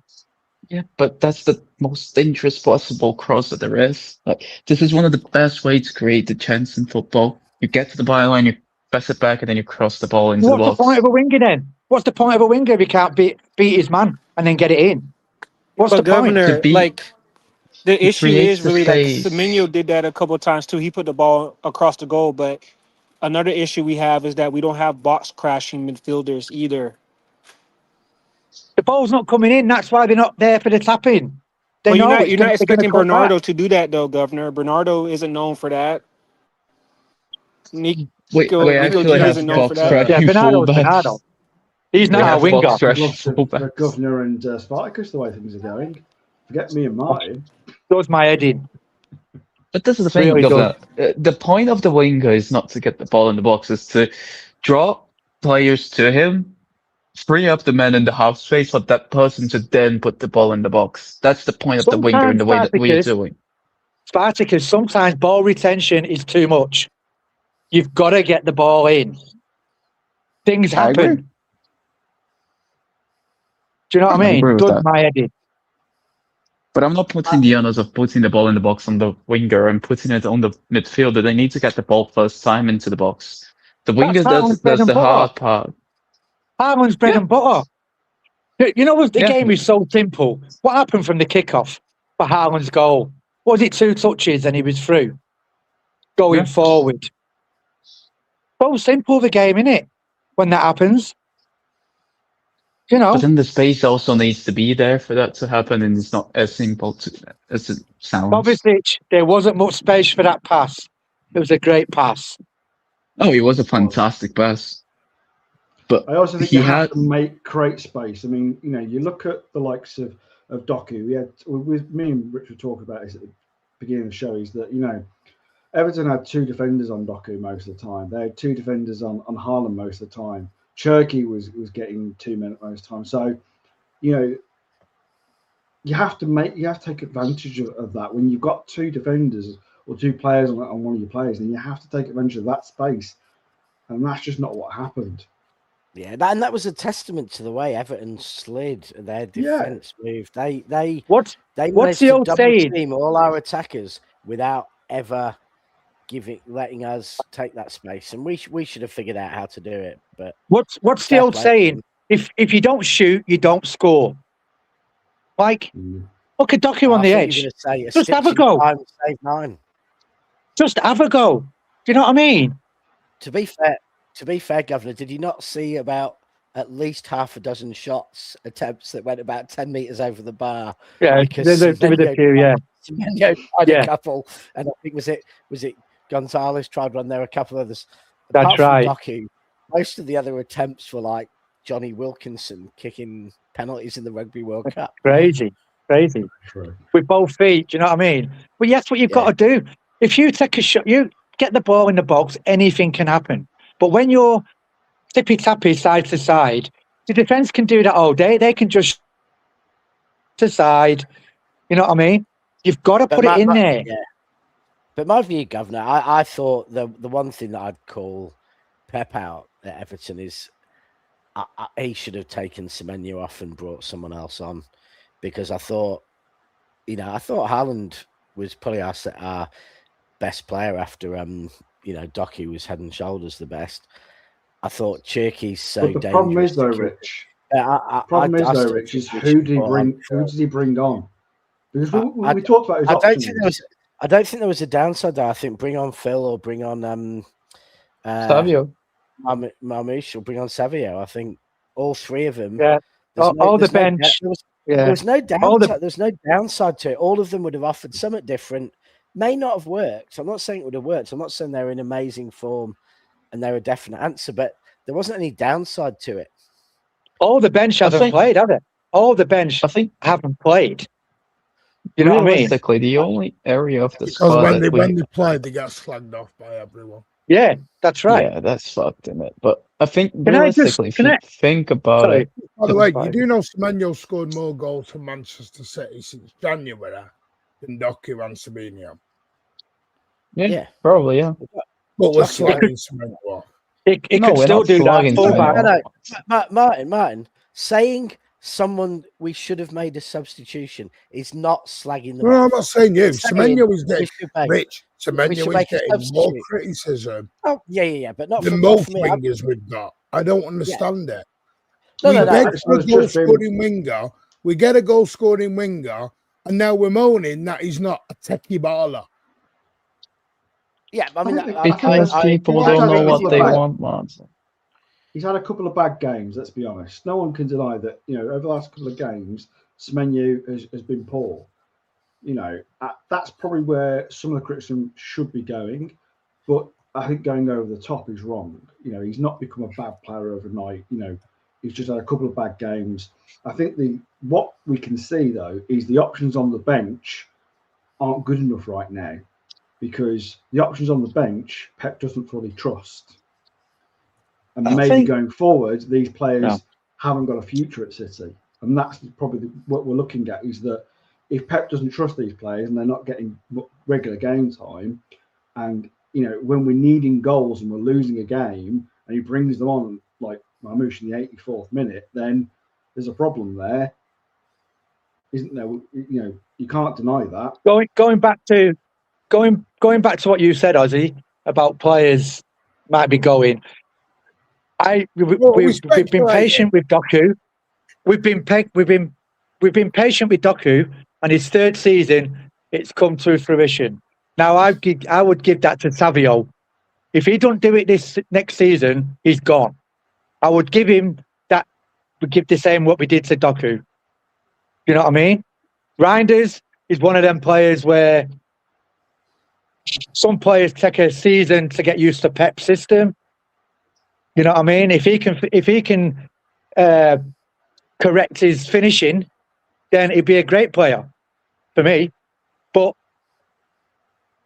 it's one of them, innit? Do you wait for these players? Have you got patience? Do you know what I mean? I think with the winger, especially on the right side, this is probably the best squad, the only good piece. Yeah, I'll say this. I think it's the only bit of good squad building that we have, because we have a player in Semenyo who's a goal scorer, physical freak, AC strong, and then we have the other side of the spectrum in Savio, AC winger, but more on the technical side and more of a chance creating type of winger.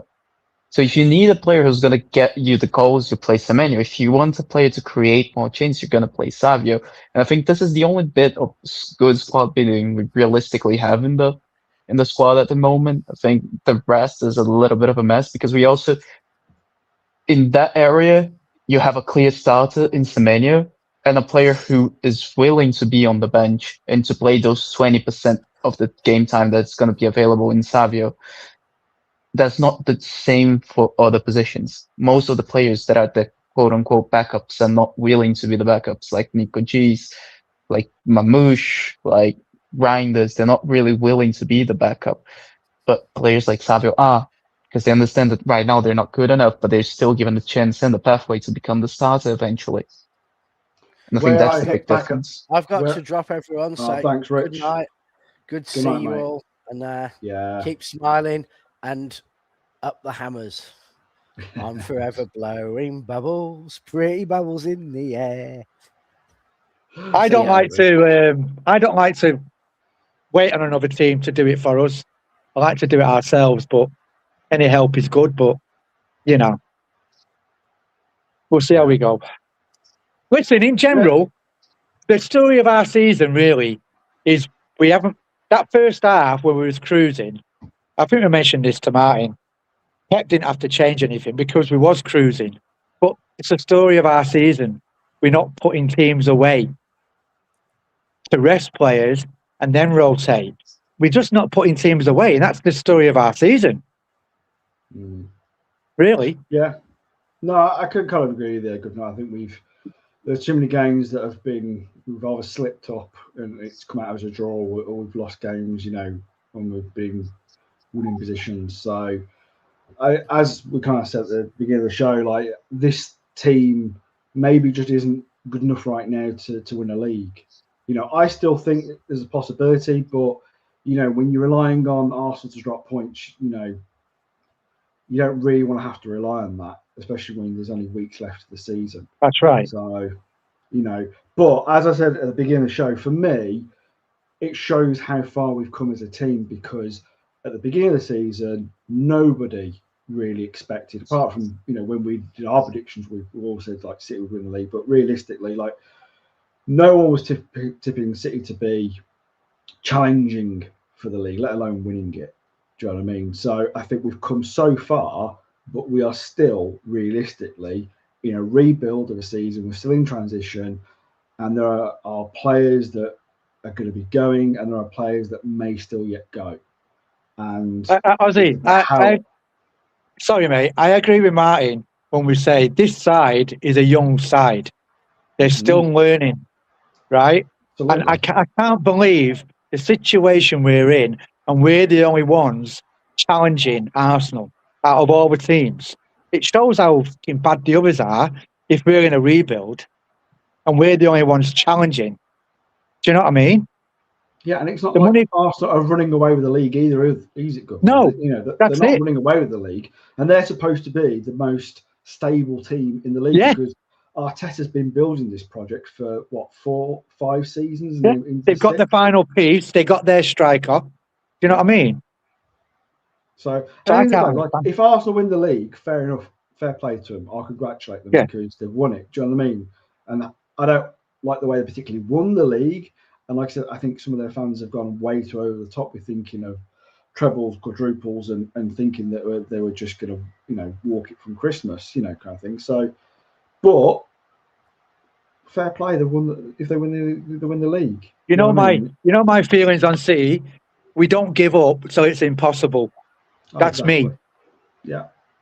No, I totally agree, Governor. Absolutely.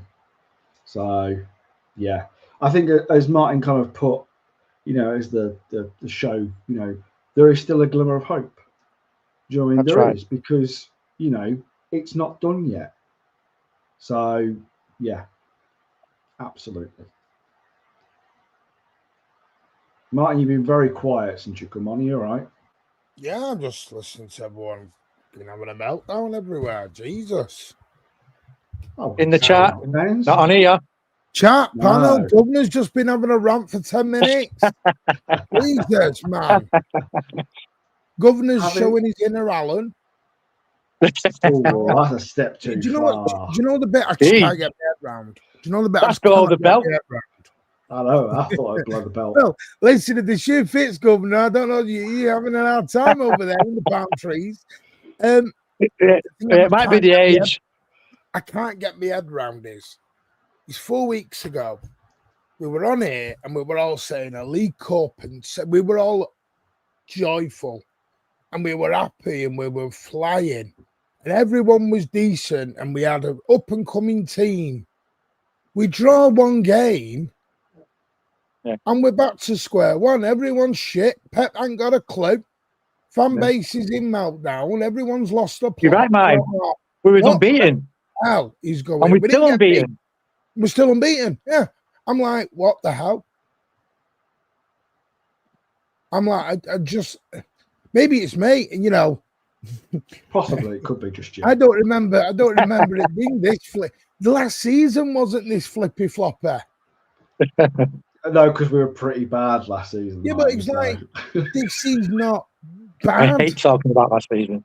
This is not bad. I don't think anyone thinks that this is bad, Mike. I mean, I don't know who you met. Everyone's wrote off Matt Gay. Everyone's wrote off Semenyo. Everyone's wrote off Everett. Like, my God.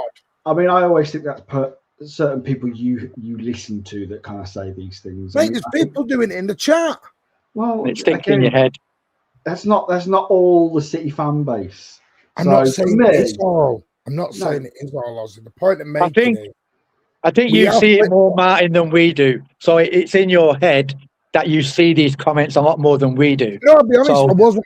I thought Monday wasn't great, and I wasn't there, and I don't normally do this, but we're not a fan base who walk out during the game either. I'll be honest, that shocked me. That I was surprised at that. Shocked me that. I was. And by the way, I know Nick Jackson was there, and Briggsy was there, and there was issues over it. People were having very strong words over that. I could see him in the crowd having a go at him. Yeah, because that isn't us normally. We are the fight till the end. Yeah, I don't know. I just feel like, I think it's partly maybe because it's felt because Arsenal have dropped points and we've got so close, and then we just edged ahead. We're top of the league. I think some people just maybe got a little bit too carried away, thinking Arsenal were going to completely bottle it, and we could win the league, we could win the treble, a domestic treble, and I just think some people just got a little bit too carried away. Do you know what I mean? Like, you have to remember, we are in a position where we've still got a game in hand. We've only won one trophy. We're still competing. We've still got a final to go into. And I know it's against Chelsea, and Chelsea are just a basket case of a club at the moment. But at the end of the day, it's Chelsea. You never know which Chelsea team's going to turn up. So, for me, the league and the FA Cup are still up for grabs. But you can't just think we're going to walk away with these trophies. I think people did. I think some got carried away on this treble. I think they got carried away on the treble, love. And like I said, and this is why I think I said for 2 weeks. Well, I said it for a day as a joke. But in terms of, it's why we kept saying one game at a time, see where we land. Because the thing is, we would have the things we've had to go at Arsenal fans for. I've seen slipping with some people in the last 2 or 3 weeks. There's a guy who doesn't come in the comments, the live ones, but he comes in the comments underneath. Adrian Robinson, absolute top fella, and he does write paragraphs, but they're very intelligent paragraphs, because he said one game at a time. Even he said his people are getting carried away. People are getting a bit excited here.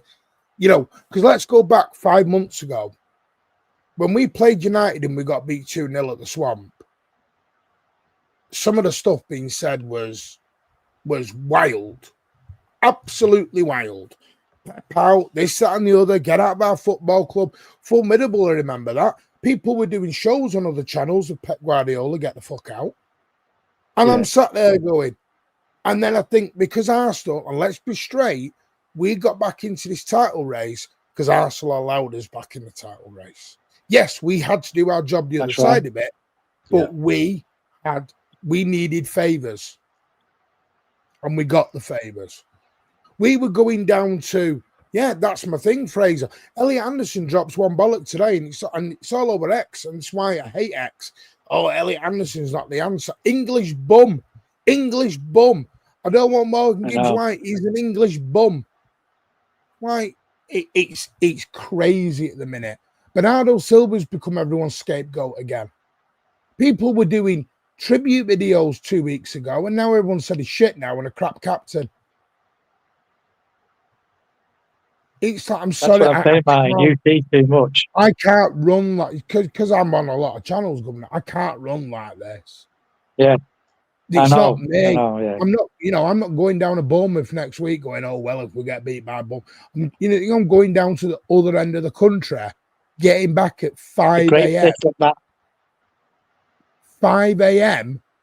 because, we might not win. We've got to be sensible. Just calm it down a little bit. It's crazy. I just find it, people, and this is what I mean. People say, what do you mean by the entitled party? No one is ever entitled to win a title. You've got to work hard to win a title. And people are saying, well, it's only 80 odd points. It's only this. Because again, the days of getting 97, 98, that ain't going to happen no more. The Premier League is so tough. Yeah. That's why, West Ham could beat Arsenal. I'm not saying they will, I'm not saying they won't, but they could. Would it surprise me if West Ham beat Arsenal? No. No, it wouldn't. But it doesn't mean I'm saying we're going to win the league. Arsenal fans are doing it again now. Oh, Arteta's the greatest thing. They're having firework displays because they got in a final. We had no firework display at the yard when we got in a final. We just celebrated for 5 minutes and we all went, bang, let's all go to Istanbul. We'll have a party. They're having a firework display. Arteta's doing discotheque dancing all over the pitch, having a great old time. What do you do? They're getting a gold trophy because, according to them, no one's ever won the Champions League undefeated. Knock, knock. Hello. Plenty of teams have done that. Yeah. So they want another gold trophy now. And part of the reason I think people are upset is, if this is Liverpool who'd won the league, I don't think there's a meltdown. I think it's because it's Arsenal. Yeah. I'm sorry, the Arsenal fan base. And I think that's you think, Martin, though, I think that with Liverpool, you think, well, they should have won the league, spending that kind of money. So it wouldn't be a surprise in a way, would it? I think it's also that, for the last 5-6 seasons, it has been like us and Liverpool going for the league. It's been Pep versus Klopp. Do you know what I mean? There has been that rivalry going on, and it's been a new rivalry since, Klopp and Pep have come into the league, and both have been fighting for the league and challenging. And it's become this new rivalry. We've talked about it when it was on, about this new rivalry of City fans, and Liverpool fans, But this is different because, as you said, Martin, this is Arsenal, but it's not Arsenal so much. It's more, as you said, the fans. It's the fans. The fans have been voted by most opposition football fans, is that they're the worst fan base because they're so entitled, and what they forget is they just haven't earned that entitlement. They've never won a league back to back before. They've never won a Champions League. I think that going back to what Martin said, we don't celebrate. We don't as much as them because we've won things before that. Do you know what I mean? So they haven't won anything coming up to this. That's why they're doing what they're doing, because they've not won anything, and we have. But I'm not the celebration police either. Let them celebrate. They want to do fireworks, let them do it. They're the ones who are going to look stupid in Budapest if they get beat. But I saw it last night. Bayern Munich won. Bayern Munich got knocked out. And I saw some people saying, I don't think Kompany's the right man. So Kompany's now not the right man again. When he was the right man 2 weeks ago, now he's not the right man. Yeah. I think what it is, some people class the Champions League as the be-all and end-all of football. That is the be-all and the end-all of club football. If you're not winning the Champions League and you're not getting to finals, you're failing. Some don't even class the league as the major thing. Some are UCL, and I get that. Some are league. Old fuddy-duddies like me and Governor are league. League always, league always, league always. I still love the FA Cup. Some people, like Amar in the chat, don't give a toss about the FA Cup. Some don't care about the league. That's fine. That's just opinions. But the one thing I'll always give Liverpool a little bit of credit for, I'm not doing the City pool thing, is when Klopp couldn't win the league, he still won the League Cups and the domestic trophies. You still have that winning feeling going through a young team, young experience. And this is why I wasn't popping at Nico G or Kushinov or Shirker. I just wasn't putting them on the statuesque levels yet, because I knew what was going to come. The minute they have a bad game or two, people are going to turn on them, and some have.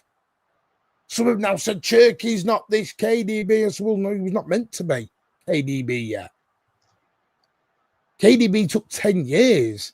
I'm not going to compare a Cherky and a Kushinov and an Nico G to a Rodri, a KDB, and a Gabardiol or a Diaz or a John. I'm not going to do that.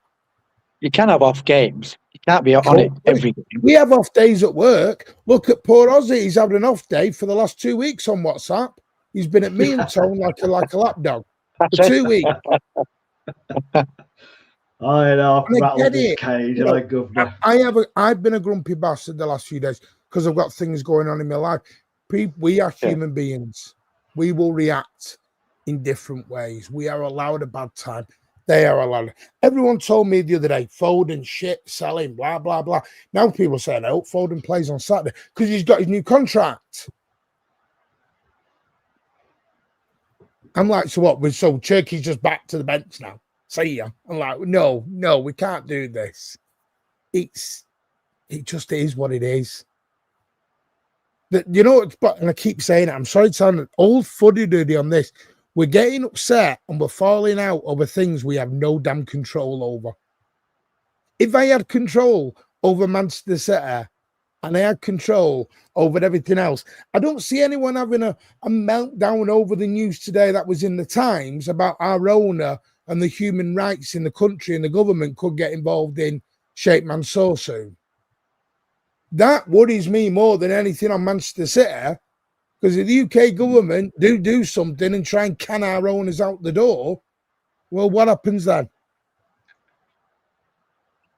Because people want to ignore it and sweep it under the carpet, but if we're not careful, and again, they're only reports, so we'll say reportedly, the UK government are looking at Sheikh Mansour for what's going on in the Sudan and everything else. Now, I don't want to, because it's politics, but what happens if the Premier League said, nah, UK government said, nah, out you go.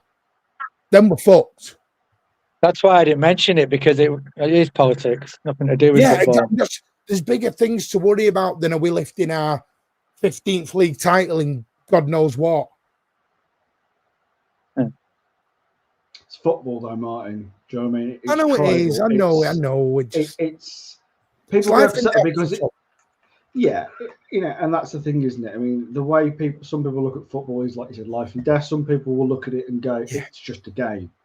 Do you know what I mean? There are bigger things going on home in the world. You know, it depends where you look at your levels, really. But I think one thing that you've always said, and I totally agree with, and I think everybody on this panel, I think everyone in the comments watching, we love the game and we love this club. Do you know what I mean? And that's why it matters so much to us. Do you know what I mean? Most of us have come from a young age, been introduced by our parents to this club, you know, or you've come through in other ways. But at the end of the day, we've all come to the same end where we all love this club. We all want it to do well. And we've seen it do so well over the last decade and more that we've got so used to it that when things go a little bit off kilter, or a wheel comes off the car, we start out. Some of us will have a big panic, and some of us will go, "It's all right. It's going to be okay." Happy clapper style. Could be worse. We could be Real Madrid. We've seen what's going on at Real Madrid right now. I'd be more worried if I was in that situation. They're great, Real Madrid. You know what I mean? Guess what? Liverpool fans are not melting down like some Arsenal fans and we have, and Liverpool spent $500 million. They've got something to actually be melting down over. I don't know. Some Liverpool fans have been a little melty, wanting their manager who only won the league last season out. So but it's like, listen, I'd be more worried if we spent $500 million on top quality players. I'm not saying what we bought is not top quality, but Some of them are projects, some of them are young, some of them will come and they'll be great. If we're spending all this money on a Frimpong and a Florian Wirtz and an Isak and an Ekiteke, I know they're injured, that's sad part of the game. But I'd be more worried if we're not winning the league, and they're finishing fifth. If they're lucky. We didn't spend, in our worst season, we finished third. In our worst season on the Pep, third. We've never done fourth. We've never done fifth. Never done sixth. We've never finished under Pep Guardiola 15th like them over the road. And they've spent 2 billion. Money does not equate success. So when I hear all this, we spent all this money. Okay. There's a massive difference between 20 million on Kushnerov, 75 million on a Van Dijk. There's a little bit of a difference in that scenario. Yeah. That's all I'm saying. And Forest did not win today, so they're out of it. So people can So stop. I hope that Wolfer. People can stop. Complaining about if they get UCL with Anderson costs more, with Anderson stay. But everyone's having a go at Anderson now. Anderson's crap. Listen, Amar, we don't make that much money, mate. Listen, if we were billionaires, we wouldn't be sat here. We'd be where Governor was full time, but it wouldn't be a job. We'd be doing it. That'd be where we are, pina colada on the beach like Governor there. Actually on the beach, but I won't be spending my evening talking to this. Listen, I thought you liked this, Martin. I thought you enjoyed this. Trust me. He loves it. The NHS nurses are loving it and they're working hard, but they're not like what you see in some of these DVDs. I'm not going nowhere near that. That's what I said to one of them tonight. I'm going nowhere near that. Dear God. Don't the younger ones say pause? Oh, Take him all. Yeah. Martin said that he's going to be the first one on the space today, later on. Oh, no. Spartacus, mine doesn't do spaces anymore. Have you not heard? Oh, yeah, that's true. No, It's started time on doing it again. something. No, they've actually been a lot calmer lately. We've been calmer.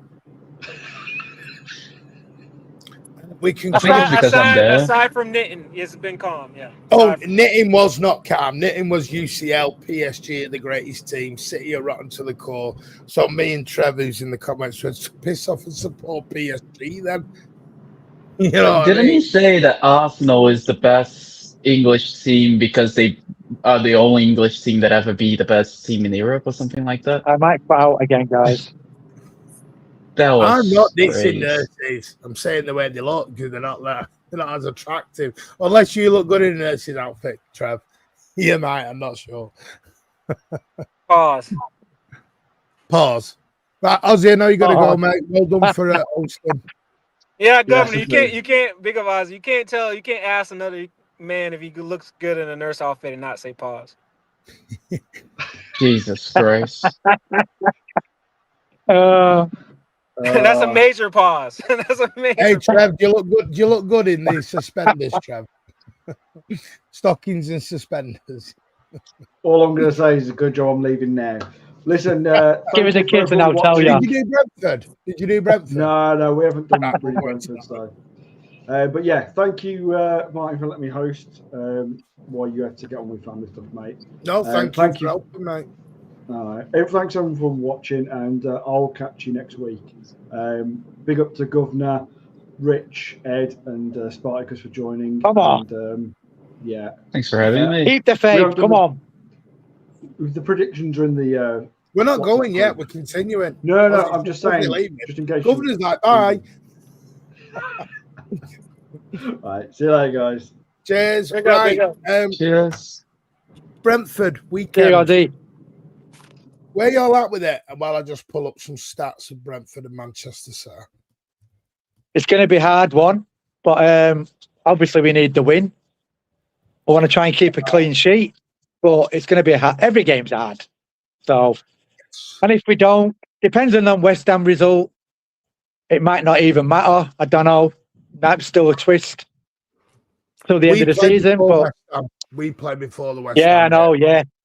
Yeah. So it puts a bit of pressure on them if we win that game first. So see how we go. I mean, Brentford are currently in the top 6 in the Premier League, I believe. I'll just get them up. Yeah, they know mugs. The 7th, 51 points. Bournemouth are 52 in 6th place, so they're still fighting out for the Europa League spot. Yeah. I'm just looking at some of their latest results. They were very unlucky. The last time they got beat was at the Swamp, obviously last Monday before. But they were unfortunate to lose that. It should have been 2 or 3-0 up, to be totally honest with you. Thiago needed investigated in that game. But they do tend to draw a lot. They like a little draw, do Brentford. They do like a draw. But for me, I'll be honest with you, Brentford were one of my favourites to go down under Keith Andrews. So for them to do what they've done this season, I think is remarkable. Yeah. Ed? Hello? Marcus, where are you at with them? I think they're a very good side, and I would even consider them to be getting Champions League football, maybe. I don't think they're that far away from it. I think they're a bit far away. They're far away from Champions League. No, the top 5 is secure. Yeah, the top 5. Top 5 is secure for the teams in it.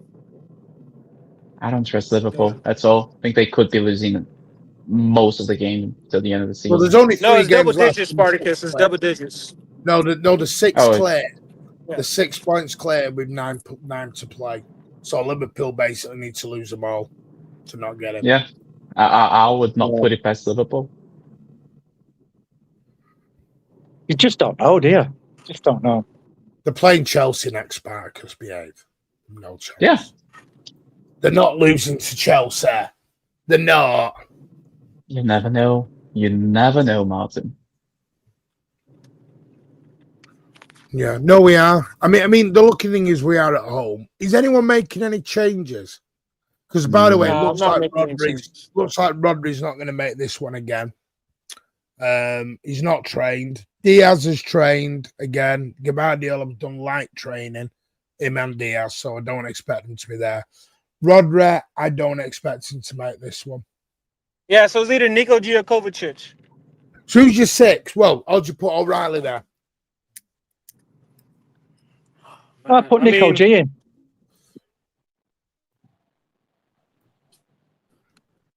I would change Kova for Nico G, to be honest. No, the opposite. I would get Kova in and Nico G out. Yeah, I'd put Nico G in. No, I'd take him out and then. And Kovo, remember, Kovo's still coming back from injury, so whether you put him in straight away, I don't know. I'd bring him on second half, depending on the game, how the game's going. If Nico G is getting overrun, we just don't know. I just don't know. But there's not much change in the side. The bench will be virtually the same, won't it? Yes. The bench will virtually be the same. See, it depends when you're making subs, because this is my thing. Not many managers make subs at half time, you know. Yeah. If you're making subs at half time, something's gone wrong. Well, yeah, that's a good sign of a good coach. That's a sign of a good coach if he's got something wrong. Isn't it, really? Well, he's still not fully recovered. I think the biggest thing about making an early sub is that you need to predict what the opposition manager is going to do and if they're going to do anything at all. And I think that's very, very hard to do. So you tend to pre-plan like subs for like 15 minutes onwards, and you change that on the fly if you see that they changed too much. Is anyone changing the back line? No. Yeah, no. Maybe Ake Gay. Wait, sorry to cut you off, Spartacus, but Martin, there is a way for Brentford to get UCL if they finish 6th and Villa finish 5th and they win Europa League. Yeah, that's also something. Which Villa could very well do, by the way. They're a very good side. Yeah. Yeah, it's the extra place, isn't it? Yeah. I do So, think yeah. that the German team Freiburg is a very good team, though. So let's see what goes on there. I think, listen, I'm fine with Nico G starting. You can't play the way you played on Monday. Maybe you put O'Reilly with him alongside him and ain't Nori. I don't mean performance. I meant more tactics. I think you'd have to go a bit more direct. I don't know about that, Martin. I think if you go too direct, I think you're gonna get the ball against you very fast. And I don't know if we are equipped to that. Nico G can't play quick through the midfield. Pep said that himself. And Cobbo, like said, Cobbo there. Yeah, Cobbo. Cobbo can do it. I have no problem with Nico G playing. He's a very good player. I'm just saying. The trouble is, I think the City is we try and play the same way with that Rodri there, and in the start of the season, we were not playing the same way with Rodri there. We did change our system when Rodri came back. I do think for us to be more direct, we absolutely need Just Gvardiol. I don't think we can play direct without him. Or Rodri, one of those two. I'm going to be straight, and again, it's just my opinion before people kill me. By the way, Trevor, if you want to come on, I can send you the link, mate. I'm going to be straight. Again, I see I'm going to be careful what I'm going to say right now because I get in trouble when I say. Don't say it, mate. I think, when does Rodri come back? Does he come back? Question mark. Well, I like to think so. Again, Sam Lee was talking today about the Rodri situation and said he's heard that the contract's been on the table, not signed. The Rodri thing really does scare me. I don't think Rodri will sign a new deal. Rodri scares me because I know how important he is to this system and this team. He's so important. Would you let him leave on a free if you had to, Martin? No. Because I know there's people who are going to do this copium of, well, we can negotiate next season. If he's going into the final year and he's not signed a contract now, that means that he's going to get a free to the club he chooses. He's going to Barca. Yeah, I'm gonna say it. If he goes on the final year of his deal, he's going to Barca.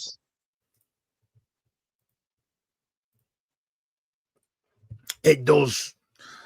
I don't know. And listen, I admit I am emotionally scared on the Rodri situation. I am. I'm not going to deny that. I don't think we're gonna. Because the thing is, Martin, we have absolutely no control over this. We have no control whatsoever at this. So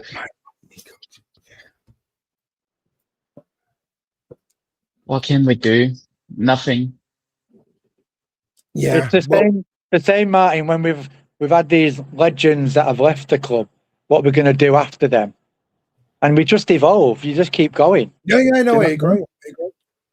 But what I mean by we can't do nothing is that even if we do want to get him out or sell him or do something like that, we still can't do anything because Rodri is the one deciding because he can choose if he wants to go to the team that we're trying to sell him to or not. And that's the thing.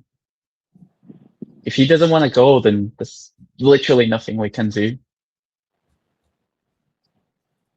We'll see. I can't understand how nothing's come out at all. Or they've not made a statement. To me, the longer it goes on, the longer I think he's going to go anyway. Not to secure and stop all the talk. Do you know what I mean?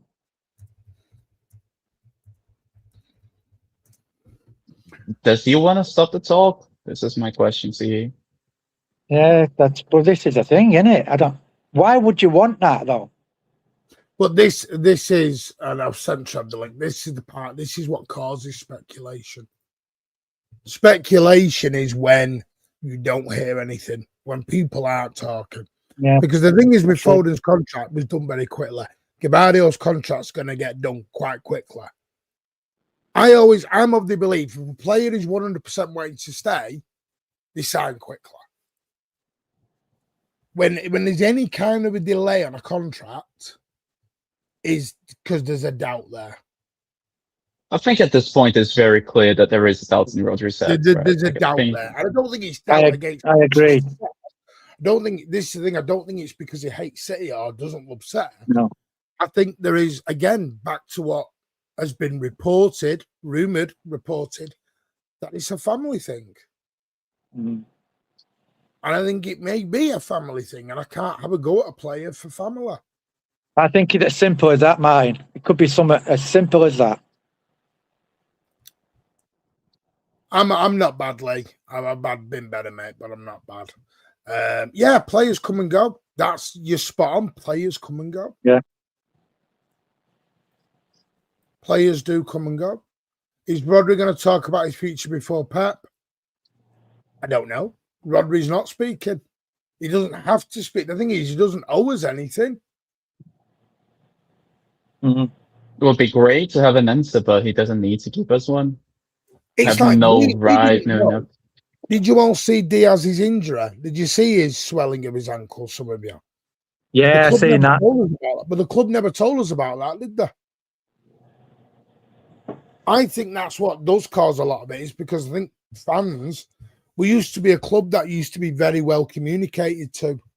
And I think we feel as though people aren't that well communicated to anymore.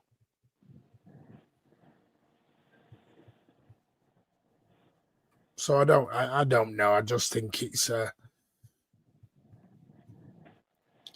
I just think people are worried on Rodri, and of course they will be. But again, we'll have to see. Yeah, Rodri's not helping the cause either by just not saying anything. And to be fair, like, we don't need to know anything really, but as you said, a bit of communication could do very well to just get everybody to know, like, hey, this is where we are at and this is what to expect and everything. I don't know. I think it's like Bunny Shaw today. There was this big thing, and I saw this big thing on Twitter earlier about Bunny Shaw. Yeah, I know what it is, mate. Because people said, oh, Bunny Shaw, why is she leaving City? City have to do everything that they can do. Has anyone asked Bunny Shaw if she wants to stay? I know this is a crazy idea, this. Anyone actually might think Bunny Shaw doesn't want to stay in Manchester anymore. Chucking it out there. If she wants to go to Chelsea and she wants to go and live in London, who are we to stop her doing that? People have got this idea that it's all about the money. I don't think it is to some players.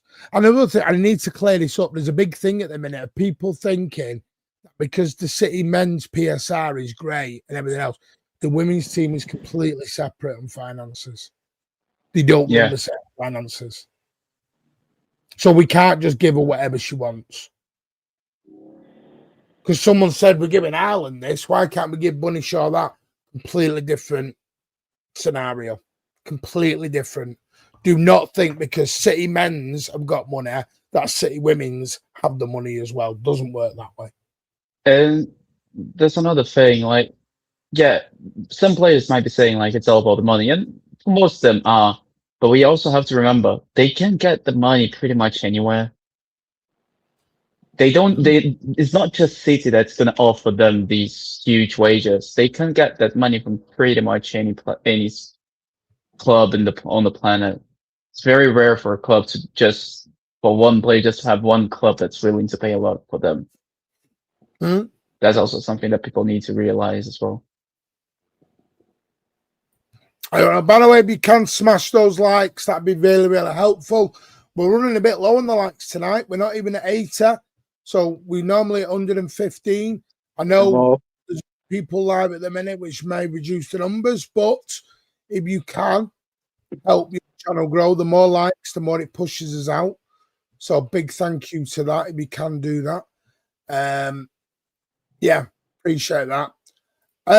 Yeah, it's Chelsea out in the women's championship. If she's smart, she will stay or go abroad. Maybe it's London, Neil. Maybe she wants to go and live in London. Yeah. London is an attraction to some players. London is an attraction. Yeah, lifestyle. What was my thoughts on the racism? Totally disgusting. Totally disgusting. And I don't agree with it. And it's part of the reason I don't want Enzo Fernandez anywhere near this football club. Anywhere near this football club. Because I've no time for racism and don't encourage it whatsoever. I think it's disgusting. And Mark Gay, that's just by idiots. And the problem with racism, it's a bigger problem in the world. It's not just football, it's a bigger problem in the world. And if you're a racist, that says something about your upbringing and the way you believe in the world. And you need education, and you need it pretty damn quick. Yeah. Racism needs to be stopped, and racism will never be accepted on this channel. Ever wanted on this channel. Yeah. Good evening, Trev. Hey up. I was going to put my nurse's uniform on. Nah, you can't beat the one I saw tonight. I tell you what, the day I became a pause. I moved into the Limerick nurse's home at Crumsall Hospital, and the first time I dated a nurse disabused me of the nurse's uniform ever being sexy because they stink after a shift. Yeah, they're covered in puke, shit, and everything, and blood, and everything. Basically, yeah. Yeah. You know, so I never had that sort of wank ever again. Yeah. You know all this thing of nurses' fantasies. Yeah, not real. Wait, Trevor, I know you're a big advocate. Where are we going with that, Trev? Trevor, I know where you're going to go. Before we I'm come just back being candid, mate. Where are you at with the Rodri situation? Because, again, we're another day, another dollar, nothing signed, sealed, and delivered. Okay, as you all know, one of my favorite words is catastrophizing. I can't say it. Catastrophizing. That's where it's a bit like pressing a toothache. It temporarily doesn't hurt when you press it, but when you take your finger off, it still hurts. I think that people are going to be so traumatized if Rodri goes that what they're doing is they are doomcasting it. They are already telling themselves that he's definitely going. And that frames how they speak about both him and the club. And so they're trying to make it like, well, we don't care. Some are like, we don't care. And some are like, he's evil and selfish, and quoting that, that one sentence from a very long interview to prove how evil and selfish he is. So I think that's what the phenomenon is. I'm happy to be wrong about it, and I'm happy for you to tell me why I'm wrong about it, but that's how I see it from the kind of helicopter view. Isn't it better though, Trev? Isn't it better, Trev, isn't it better like when Bernardo and Johnny Stones have told us, now that's it. Do you know what I mean? Yeah, there's no speculating. But they knew, mate. They knew they were going. And we kind of knew as well because of their age. Rodri's different. Maybe he doesn't know yet.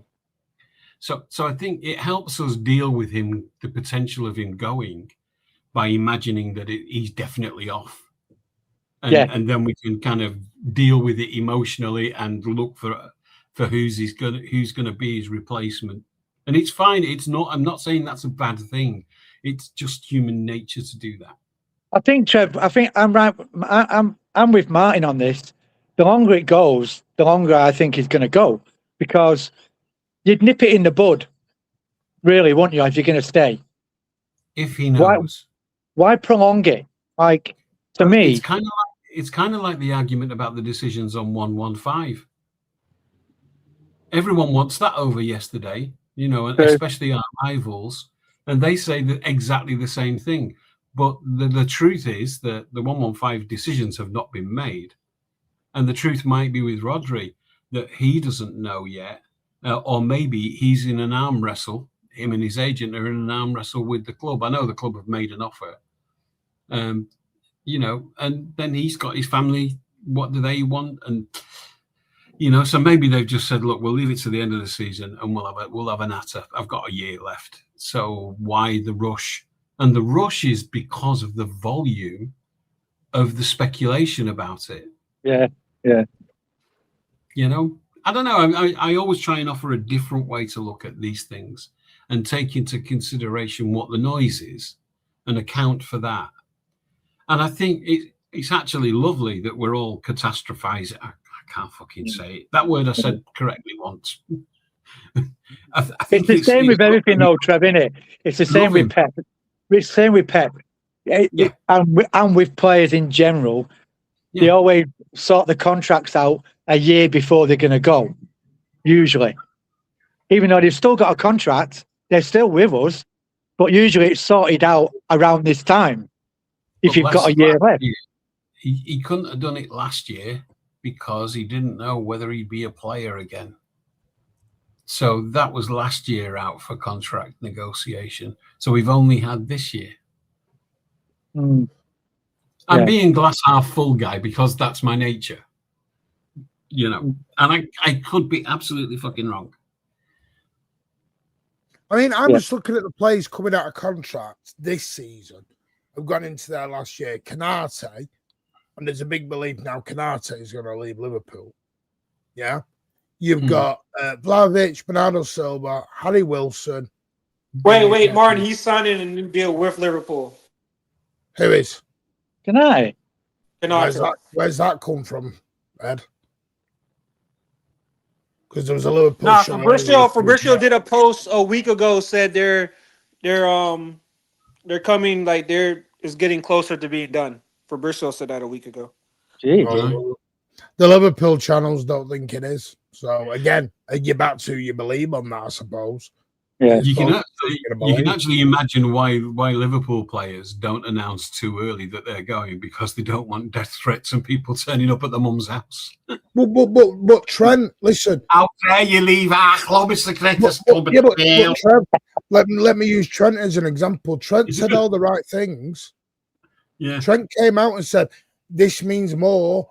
I'm home here," and he was negotiating to go to Real Madrid at the same time of doing it.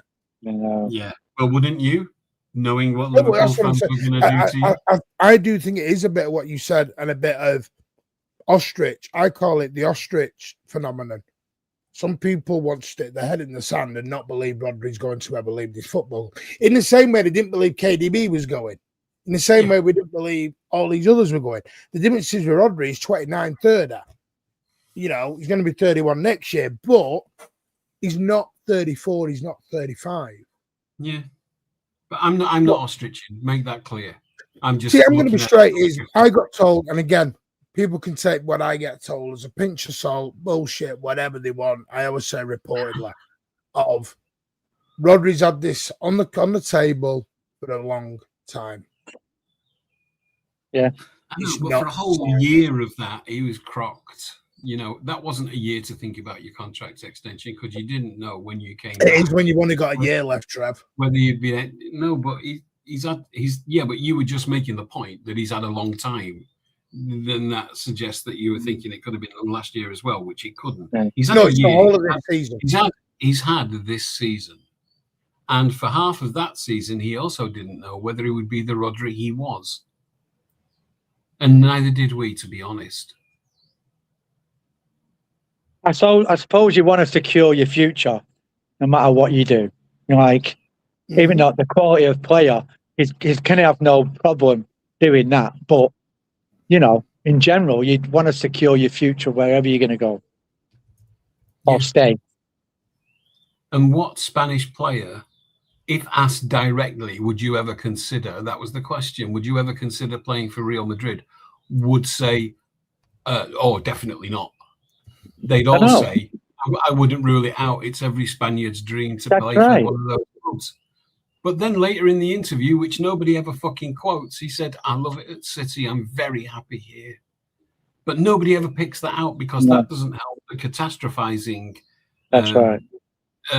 Narrative that they're building in their own heads, the momentum they're building in their own heads, thinking it won't hurt as much when he leaves if they've already said that and started maybe slagging him off a little bit. No, I don't agree with slagging him off. I'm one of the... Listen, if I was a betting man, I think he will go.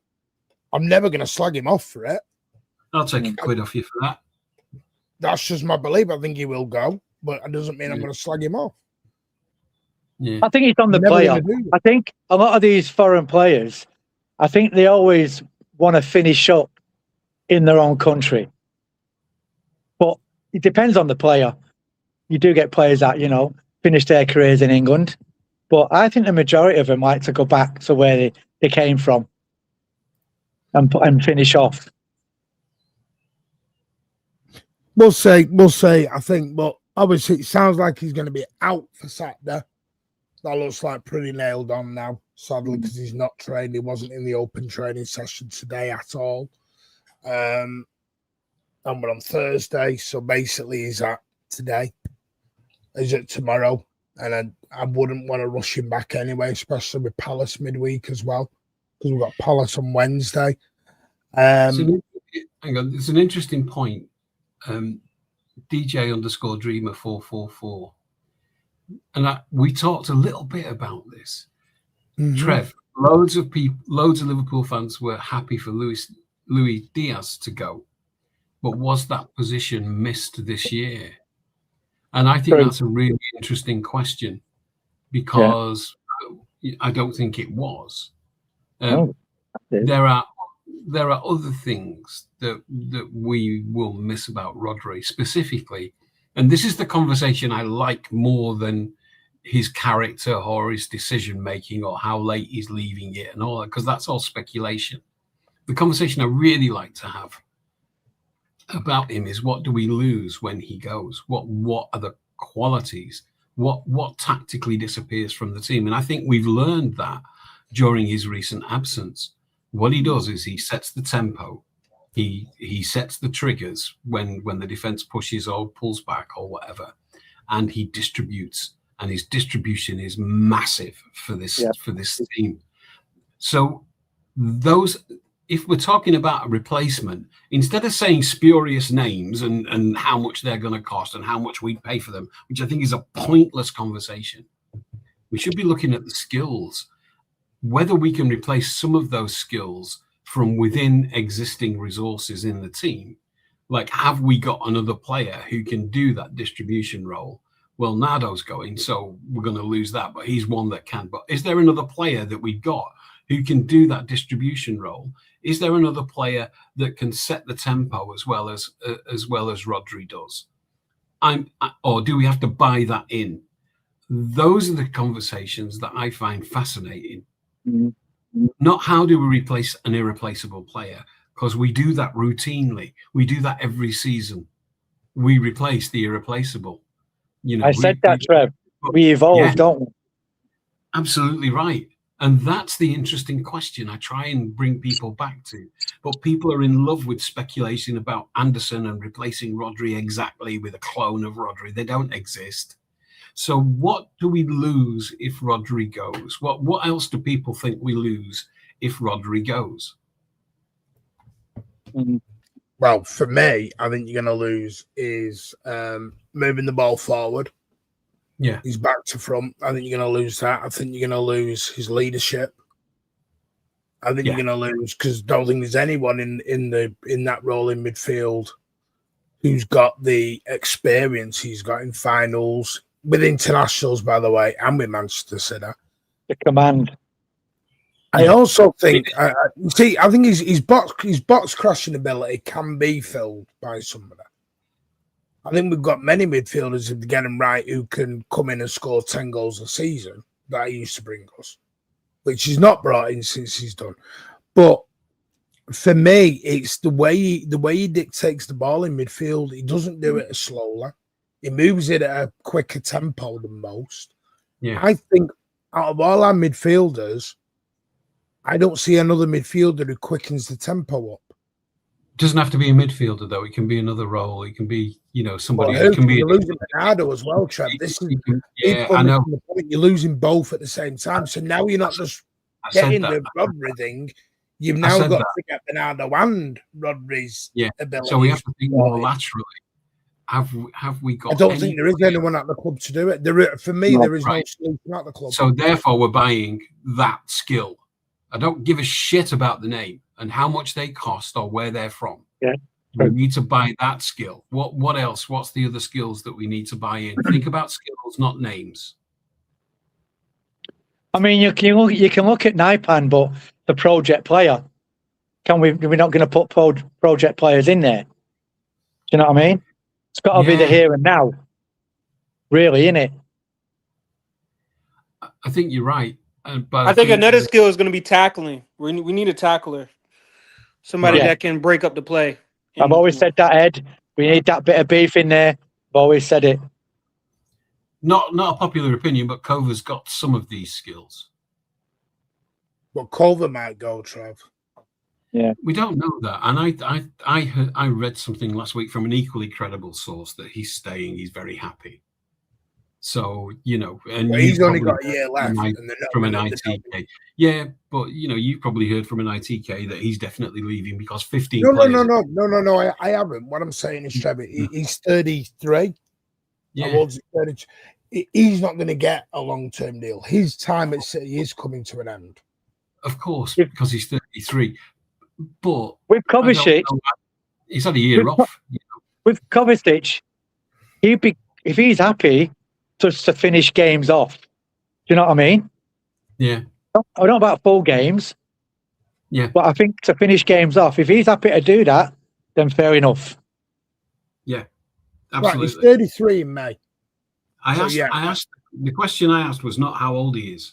The question I asked is But Trev, you have to look at how old he is. No. Well, I understand what you're saying, Trev. The skill set. We're not moving forward. What I'm trying to bring the conversation to is what skills do we need to replace? Yeah. I've just put one in of a player who's got some of those skills. All right, he's too old. Who's next?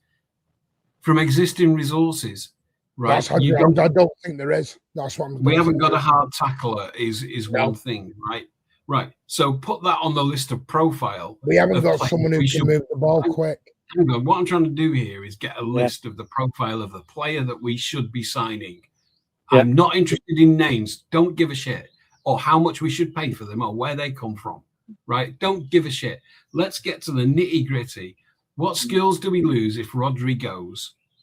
And what do we need to replace? Because that's the profile of the player or players that we need to be either moving around within our resources or buying in. Correct. So I think stronger tackler in that position, probably. So we'll put that on the list. We want a strong tackler, right? Moving the ball forward. Moving the ball forward, right? Hang on, I might have to write these down because short-term memory and all that. But I like this. I'm with you, Trev. I'm with you. Leadership, strong tackle. Well, that's gonna have to grow though, innit? Leadership with the team. Hang on. Yeah, no one you buy is going to bring the leadership. Let's finish the list and then we'll move on to that bit. Is everyone okay with that? Yeah. Right. Leadership, strong tackle, distribution, passing range, which is something that is massive. Yeah. Okay. Not really. That's the distribution, though, isn't it? I'll put it as a separate one, just for you, out of respect. Passing range. Thank you very much. You're welcome. you talk a lot of sense, so I can respect what you say. Leadership, strong tackle, distribution, passing range, which is different to distribution, as we've all just learned, and it is. I was just being lazy. And tempo setting. Any more? I'm just going to put those up as a comment. If I can. Let's see.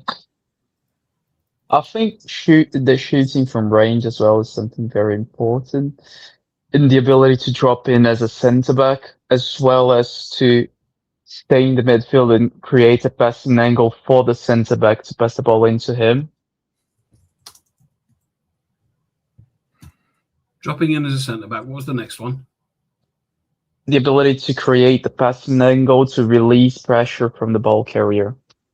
Rodri is always an option to receive the ball, which is something that helps the team just cycle possession and find the spaces in the press and in the low block. Right. So, based on what we've just said, I've just posted. Oh, it won't let me post it. No, it's too long. Yeah, hang on. Gonna have to post it as 2 comments. Oh no, we're good. All right. So this is what we're losing. Not the name. This is what we're losing in terms of the skills. There's others, but they're peripheral. These are the central things, I think.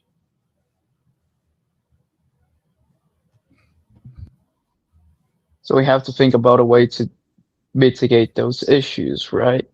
Right. And that has 2 implications. We either mitigate, we're never going to find one player because we're never going to find a Rodri clone who's got the lot. I was going to say that, Trev. You're talking probably 2 players there, not maybe 1. Unicorns. They don't exist. Maybe even 3. So maybe. So 2 players, maybe 3 players. So that gives us a list of skills that we should be looking at buying, not names, skills, right? Or promoting or changing the role of people from within the team, even maybe players who aren't getting the minutes, who can come in and carry some of that weight, and another player that we buy in, or another 2 players that we buy in. I think that's a better indicator of who we should be looking to buy and what we should be doing with the players who've had their year to get used to playing for us and for Pep. Yeah. Have we got the patience though, Trev? Pep does change players in positions, but have people got patience to do this? If Pep's got patience, I'm fine with that. And the thing is that what he does is the reason why we always have a strong end to the season is that he fucks around a lot with positions and players and trying new players for the first 2 or 3 months of the season. And sometimes he gets it right and we run away with the league, but most often or not, we don't run away with the league and we have a close fought race, which I think is a brilliant way to do it. Mm.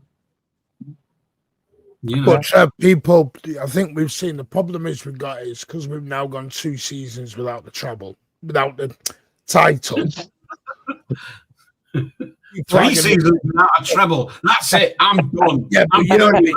If we go, I'm going to throw the bucket in the lake. Fans aren't going to be patient, Trev, to do 3 years. Then we start the rebuild and we go 4 years. I don't give a shit about that kind of fan. I really don't care. But that's going to be a majority of fans, Trev. Fine. I don't need them to love me, and I don't have to love them. You know, fairness, it's not 1999 anymore. Yeah. The club has moved on. Even I've had to accept that. Pep Guardiola is not going to stay here to rebuild for the next God knows how long. He might have already rebuilt. He might be just looking for an extra piece or 2. And again, this whole conversation, remember, is based on the assumption that Rodri's definitely going, which is a weird conversation for me. But I've got involved, but I've tried to make it. Because I think we have to look at that reality as well. I think we have to, Trev. I can't just do the blind faith on he may stay, blind faith that he will stay. That's why we're having a conversation, Martin, of the player we need. Listen. No one does blind faith like I've done in the last 2 years, but I can't just blind faith. I can't just blind faith he's going to be here because he's here. Because if he was 100% wanting to stay, the contract would now be signed. There was no doubt it'd be signed. Trev, Phil Foden has not been good for 6 months. It took him a day to sign. No, it didn't. It was 2 weeks they were talking back and But forth. it got done.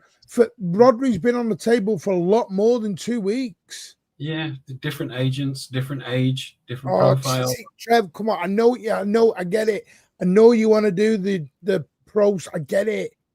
But you're going to hit, if Rodri leaves, it will affect you and others like this more. Because I get it. It will. No, it won't. It's a disaster for everyone. Even if it won't hurt me more if he goes than if I catastrophized it. I said it right.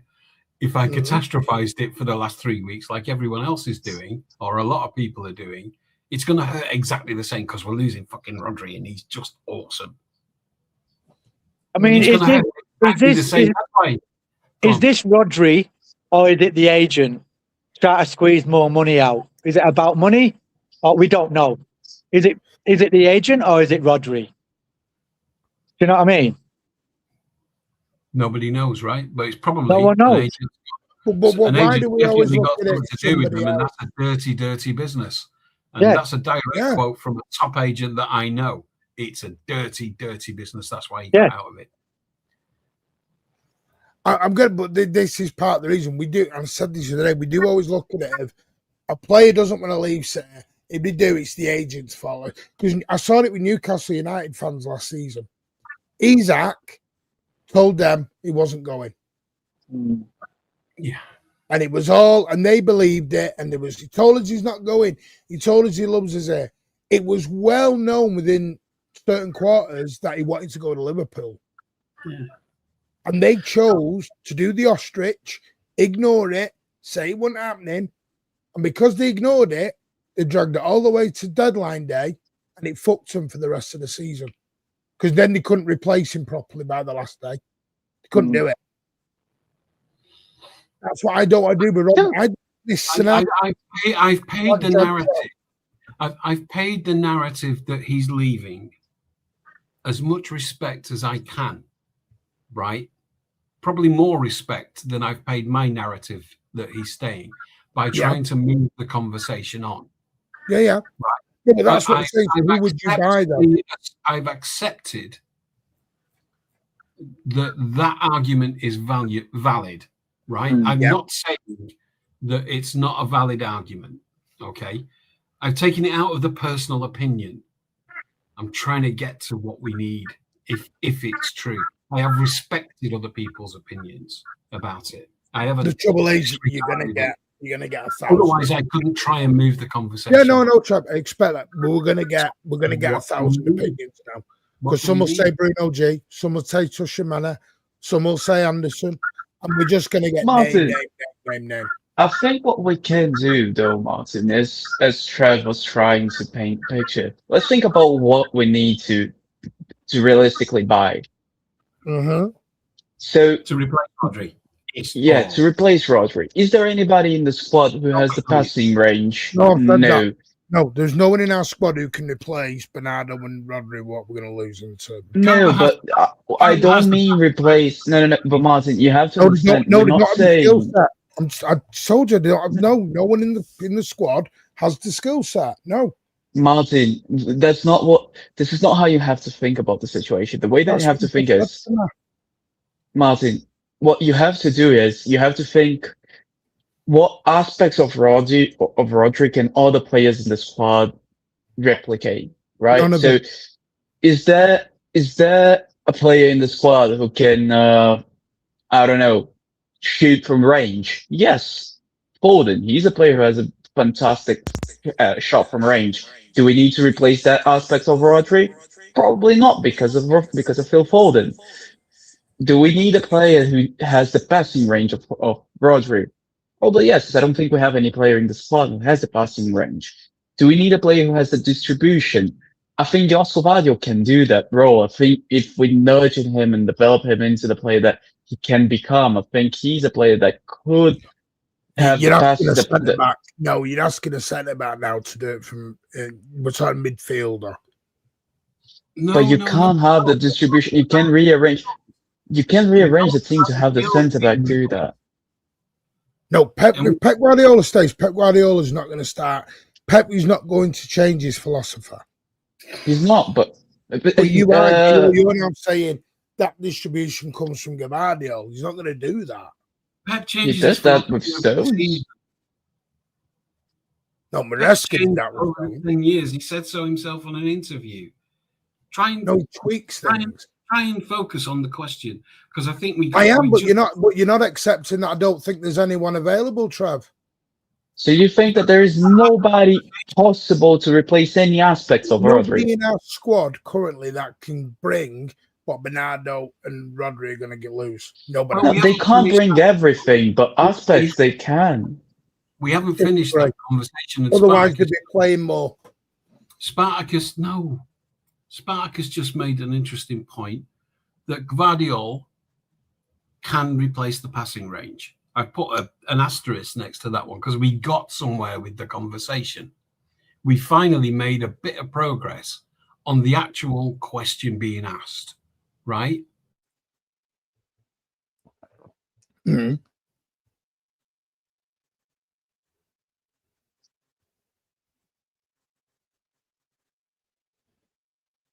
I think his internet might be gone. Frozen now. I think it's Trev. I think his internet is gone.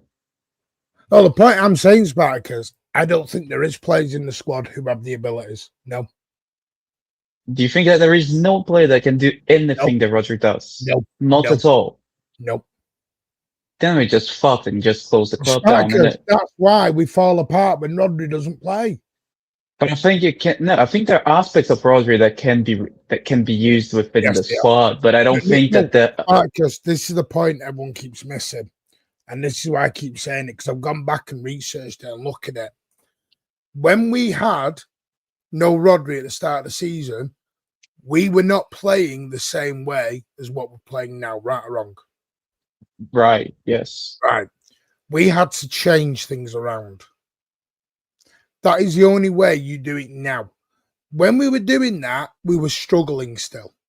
We were doing okay, but we were struggling. We weren't top. We weren't flying. We weren't doing it in the Champions League. Let's get this straight. We weren't. Yeah. So what I'm saying is, can we do it to a so-so level with what we've got? Yes. People are asking for a so-so level, though. You can replace anything to a certain level, but to the level Manchester City will want to go to, no, that there isn't a way of doing that continuously. But Martin, what I'm doing, but here's the thing. I think this might be changing a little bit. This might be a little bit lost in translation. But what I'm doing is trying to identify what are the aspects of Rodri that we need to buy on the market, and what are the aspects of Rodri that we can get. This 4 times now. If we have to buy everything from Rodri in the market, then we are just fucked. Right. Well, again, why has he not played anyone then? Because there are aspects of Rodri that we absolutely need to buy on the market, which is the position IQ, the ability to play off ball, the ability to be a third centre back, the ability to. Right. Well, okay. Well, let's go through them then. What does Tijani Reinders do? Anything like Rodri? I think he can replace the box crashing aspects of Rodri, and I think he can, and I think he can replace the shooting from Rodri as well. Not from outside the box, but from inside the box. And shooting are virtually the same thing because you're there for goals. Not really, because you can be doing the box crashing too. Rodri doesn't box crash; he shoots from distance. Champions League final comes to mind, isn't it? That was shooting from the edge of the box. That's exactly that's box crashing. That's box what crashing. You're asking Reinders to do. I'm asking him to box crush as well, which is a bit different than just shooting from range. Shooting from range is what he did against circles. Going in circles. Martin, if you let me finish, I'll explain the difference of shooting from range and what box crashing is. Shooting from range is what. Shooting from range is what he did against Bayern Munich. That goal from outside the box, that's shooting from range. What he did against Inter Milan in the final, that's box crashing. Do we have the station clear?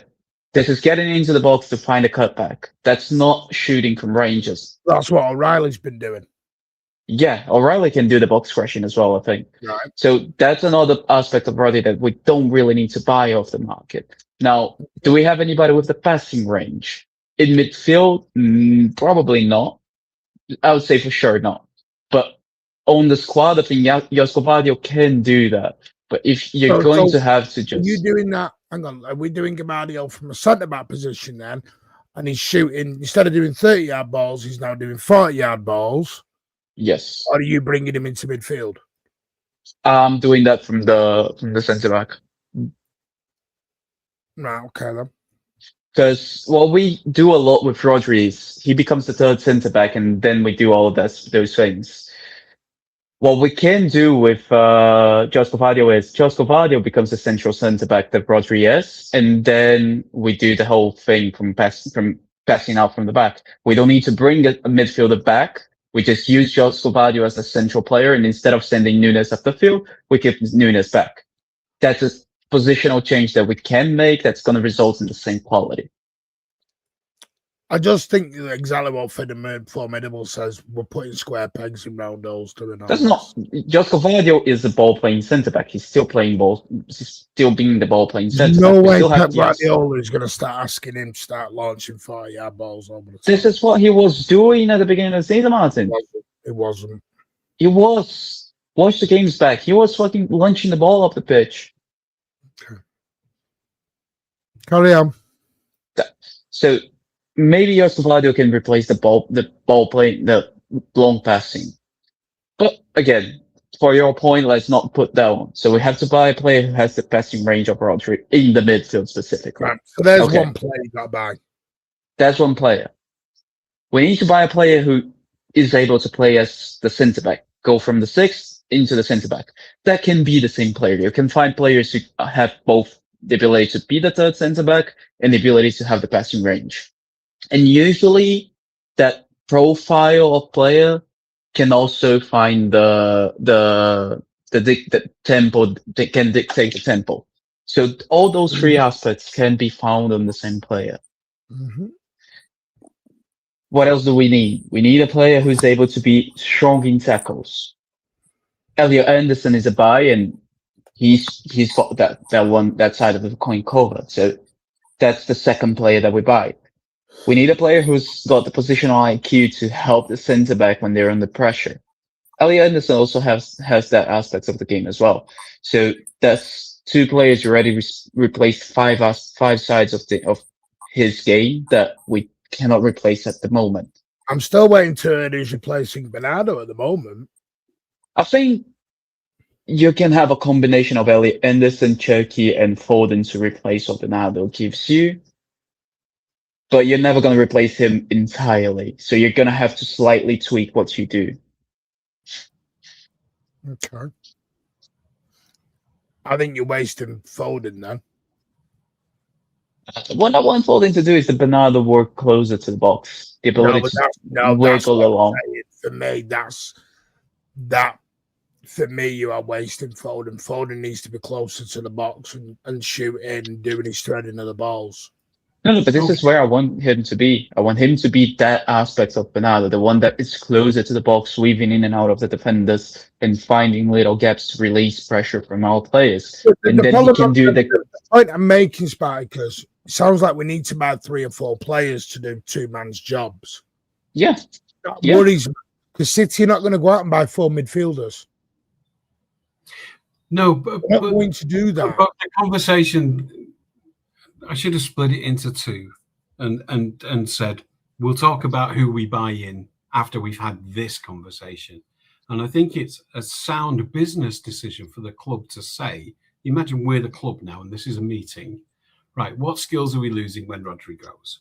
These are the list of skills. We've got a list of skills. Right, how can we replace those from who's already here? Let's answer that question and then see what's left at the end of that conversation, because that will identify what and who we need to buy in or what skills we need to buy in. We can't make the decision who we're going to buy in until we've identified who from within existing resources actually has those skills and is potentially able to replace those skills from the position they're in. Martin, when I say profiles before names, this is exactly what I mean. I don't look at the name. If you're going to replace Rodri, it's not going to be a name. We're going to look at the traits that we have to buy and what profile that creates. Yeah, but Spartacus, you need to buy a bit. You do. We mentioned them names because they're doing that kind of job. Bruno Guimaraes is not doing anywhere near what Rodri does. Nobody It's a completely different profile. Yeah, but you're not going to get a clone. But hang on. But this is my point. It's not about the name. It's about the profile. You don't get a clone. You get a player who do similar things to a lower level. No, Spartacus, hear what you said, but they're not going to spend 60, 70 million per player to bring 4 guys in to do 2 jobs. That's not the argument. No. It's not the argument. Yeah, but that's what Spartacus has been saying, Trev. Again, Martin. Someone for that job, someone for this job. No, it's not. That's not what he's saying. Well, that's what he was saying. It's not what I heard. You can't bring in Martin. What I was saying, Martin, is that we get 2 players and we replace most of what Rodri does with all the things from our own squad.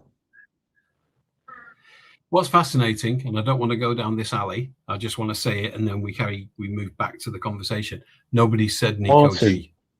Then you replace most of what both. He's not in the conversation. Anyway, back to what Spartacus was saying. But it's interesting that nobody mentioned him.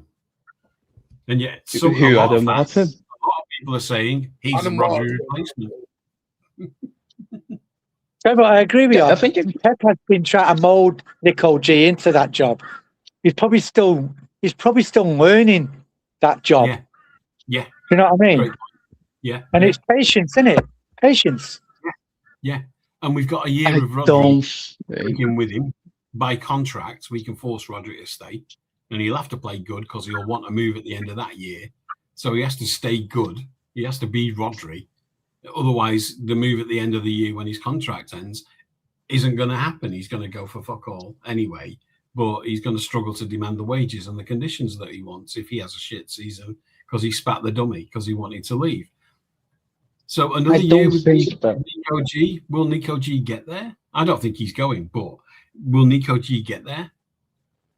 Is Nico G good enough to do any of those aspects you said we're losing Rodri and Bernardo? No. Because he's not that profile of player. Right. But Trevor has sent me a different way. I don't think he is. I'm getting to a point where he's not cut out for the job, but Trevor's swayed me a bit by saying them things where Pep is still teaching him that position. And you never know. We could lose a good player there. And he could, Nico at G the end of it. Nico G is a brilliant player, and I think he does a lot of things very well. But that's not the profile of player that we need right now. And that's unfortunate for the kid. But as I've always said, profile over names. You need a profile, you don't need a name. But Governor's saying, can he learn it? Spartacus, a lot of the fans these days, they want the here and now. Well, with us, we've got more patience. Now, he could end up a great player, but a lot of people haven't got the patience. They want the player here and now. But Pep's trying to teach him that. He's growing into the job, And we are going to see bozo games. Do we believe that Nico G can learn it? That's the question now, then, isn't it? That's the question. Yep. I don't think that. The point is, Trev, if Rodri's here next season, he's still going to play Rodri over Nico G. That's correct. So he should. So how does Nico G learn it? Because they're in training all the time. He's playing in cup games. He gets to be in that squad, and he gets to train with Pep on the pitch. And Pep that's on the player. That's on the player. If he's happy to play the second fiddle, it's the same with the keeper. It's the same up front. Someone's going to play second fiddle. They've got to be happy. Right, Governor. That's I prefer service second fiddle. It's the problem we've got. You buy the best, and it's the problem we have. You buy the best, and someone's got to play second fiddle.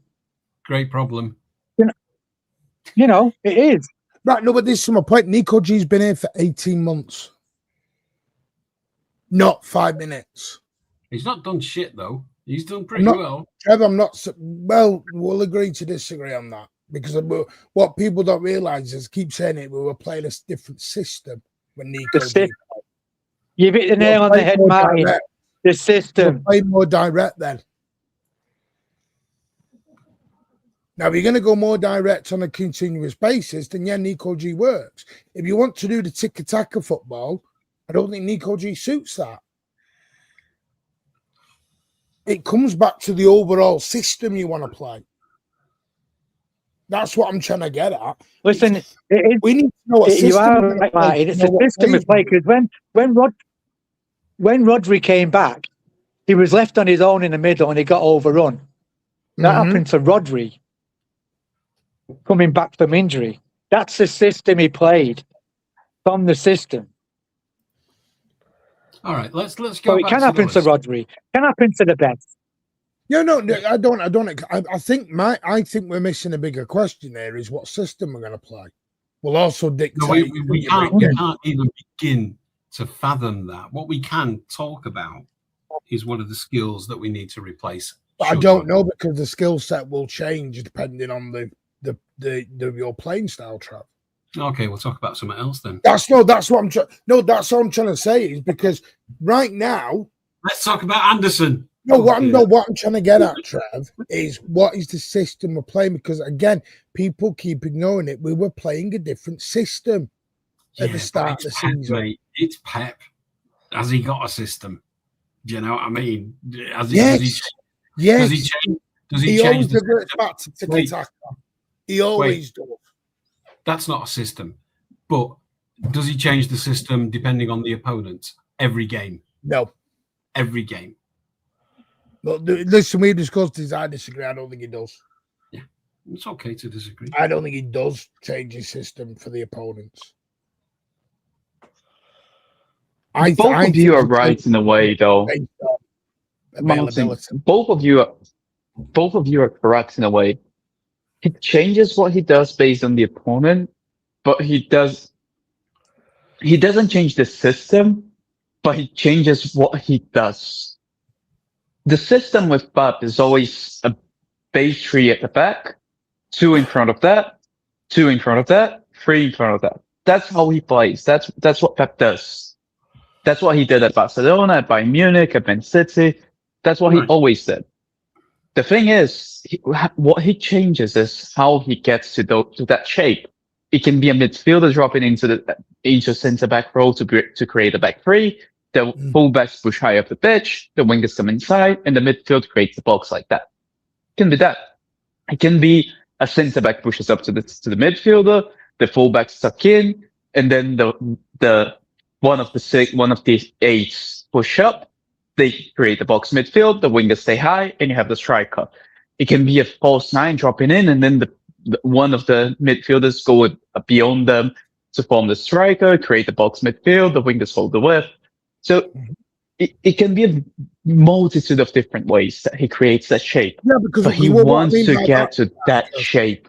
So, for example, when we go back to the Newcastle game, by the way, hello, Luke, the Liverpool game, the United game at home, things like that, look at our possession stats.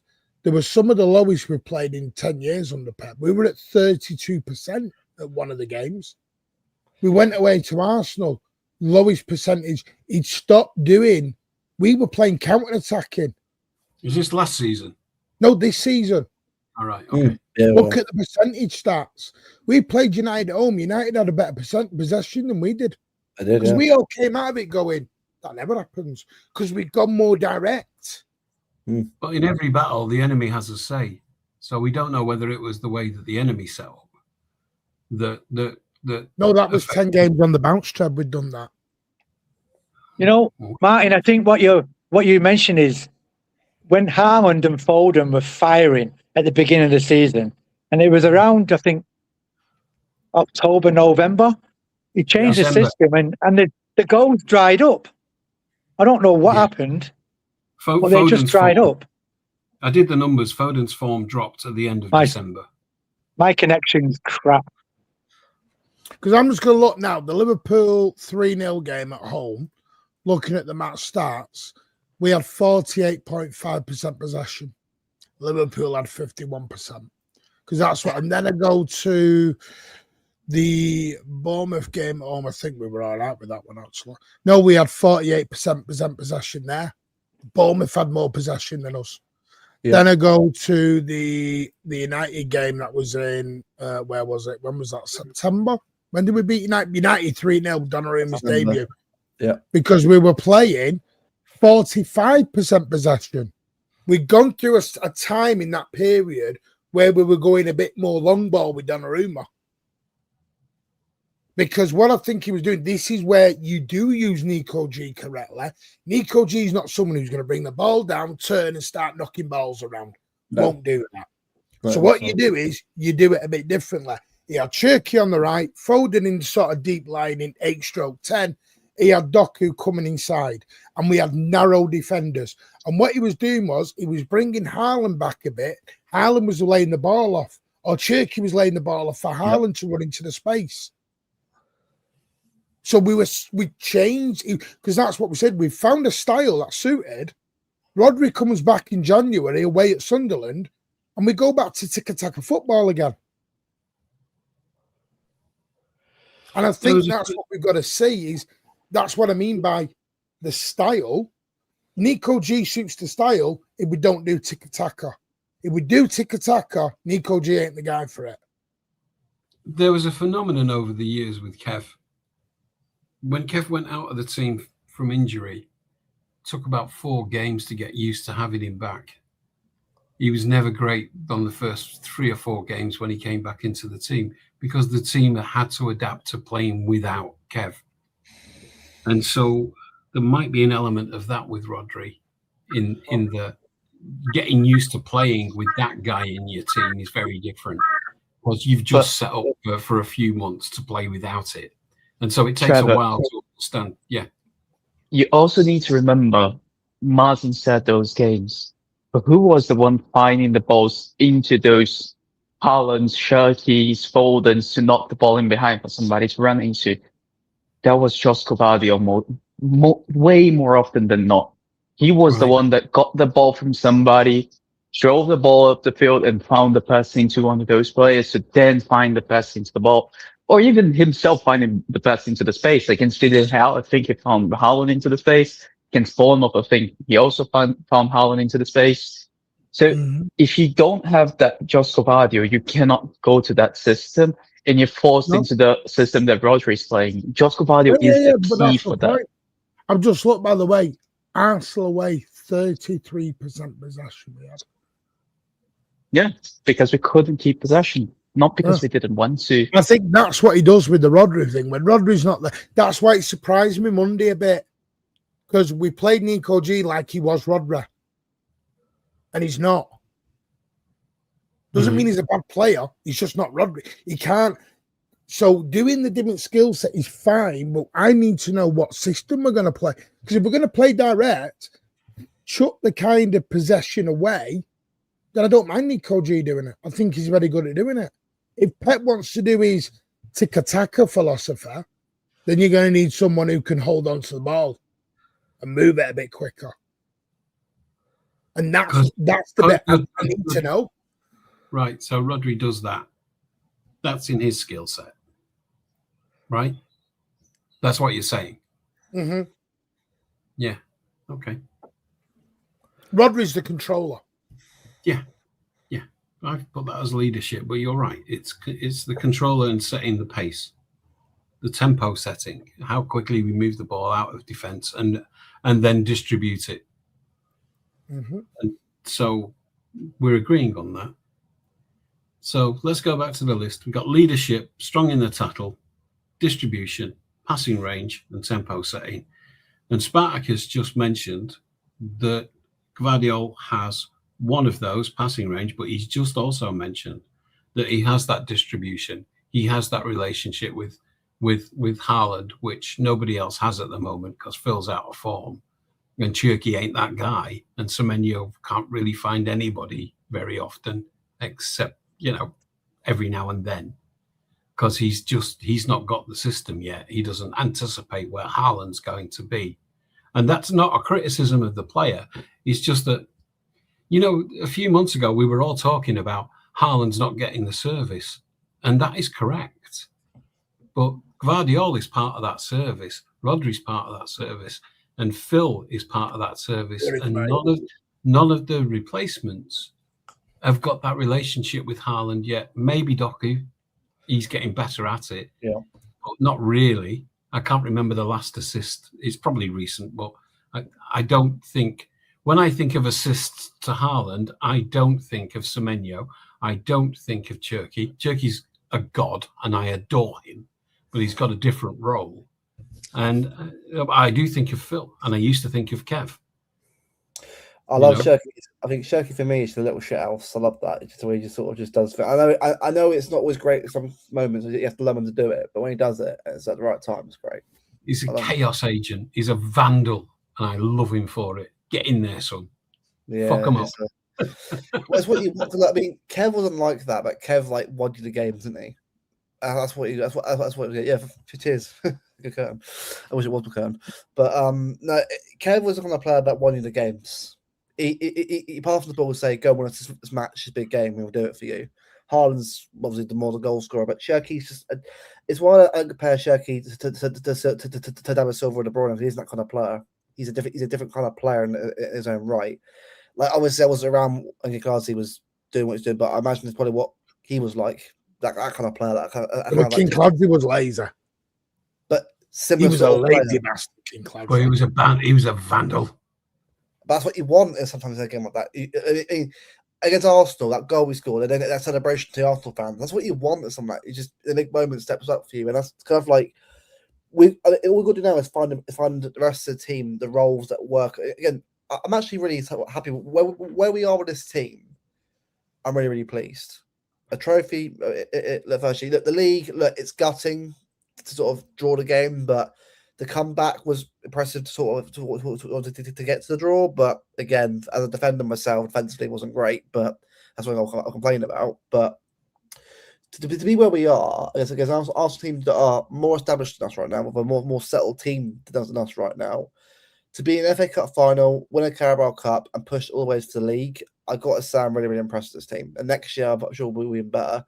Again, I said this. I said second place and a trophy. That's what I wanted. So I'll take it.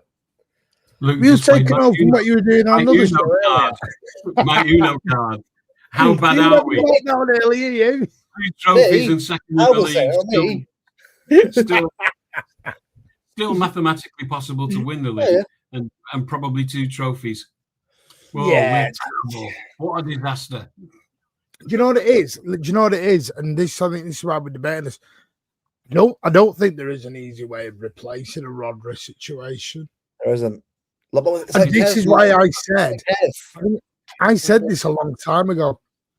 The worst scenario we could have done was allowing Bernardo and Rodri to go in the same window.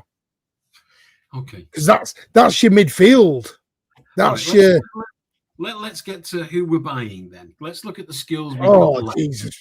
We might be here till 4 a.m. The list that's about to appear on this one. I think Guardiola's got this is what the people want. This is what they want. The people want passing range and distribution. I think that Spartacus has made a very good case that Guardiola has those. And I also would say, because he's a little bit older now, he might be the good trigger, the guy who tells the defense when to go forward. So I think he's got a little bit of the leadership. So Guardiola's got a bit of it covered. What we're missing is Guardiola got a strong tackle. Yeah, but I think we need that. But we need that. Guardiola can do those other things from the position that he plays in. But that strong tackle breaking the brakes of the opposition might not have that. And I don't know whether he can do the tempo setting. So those are the skills that we need to recruit, not the names. But we need that strong tackler in Rodri's position. Yeah. And we need someone who can do the tempo setting or the leadership thing. That's what we're left with from the list. If we accept, which I do, Spartacus's points about Guardiola. So for me, the two players, if it was up to me, I'd love an Anderson and a Bruno G. Yeah. The problem is, I know to get a Bruno G out of Newcastle, you're looking at 80, 90 million quid. Let's not think about money, though. Let's No, think but about the club do, Trev. The club no. But no. That's not the conversation we're having. How much we should. I can build it. All right, well, I'll give you Valverde then. I can make any dream team right now. Valverde would be great. I can make any dream team here, Trev.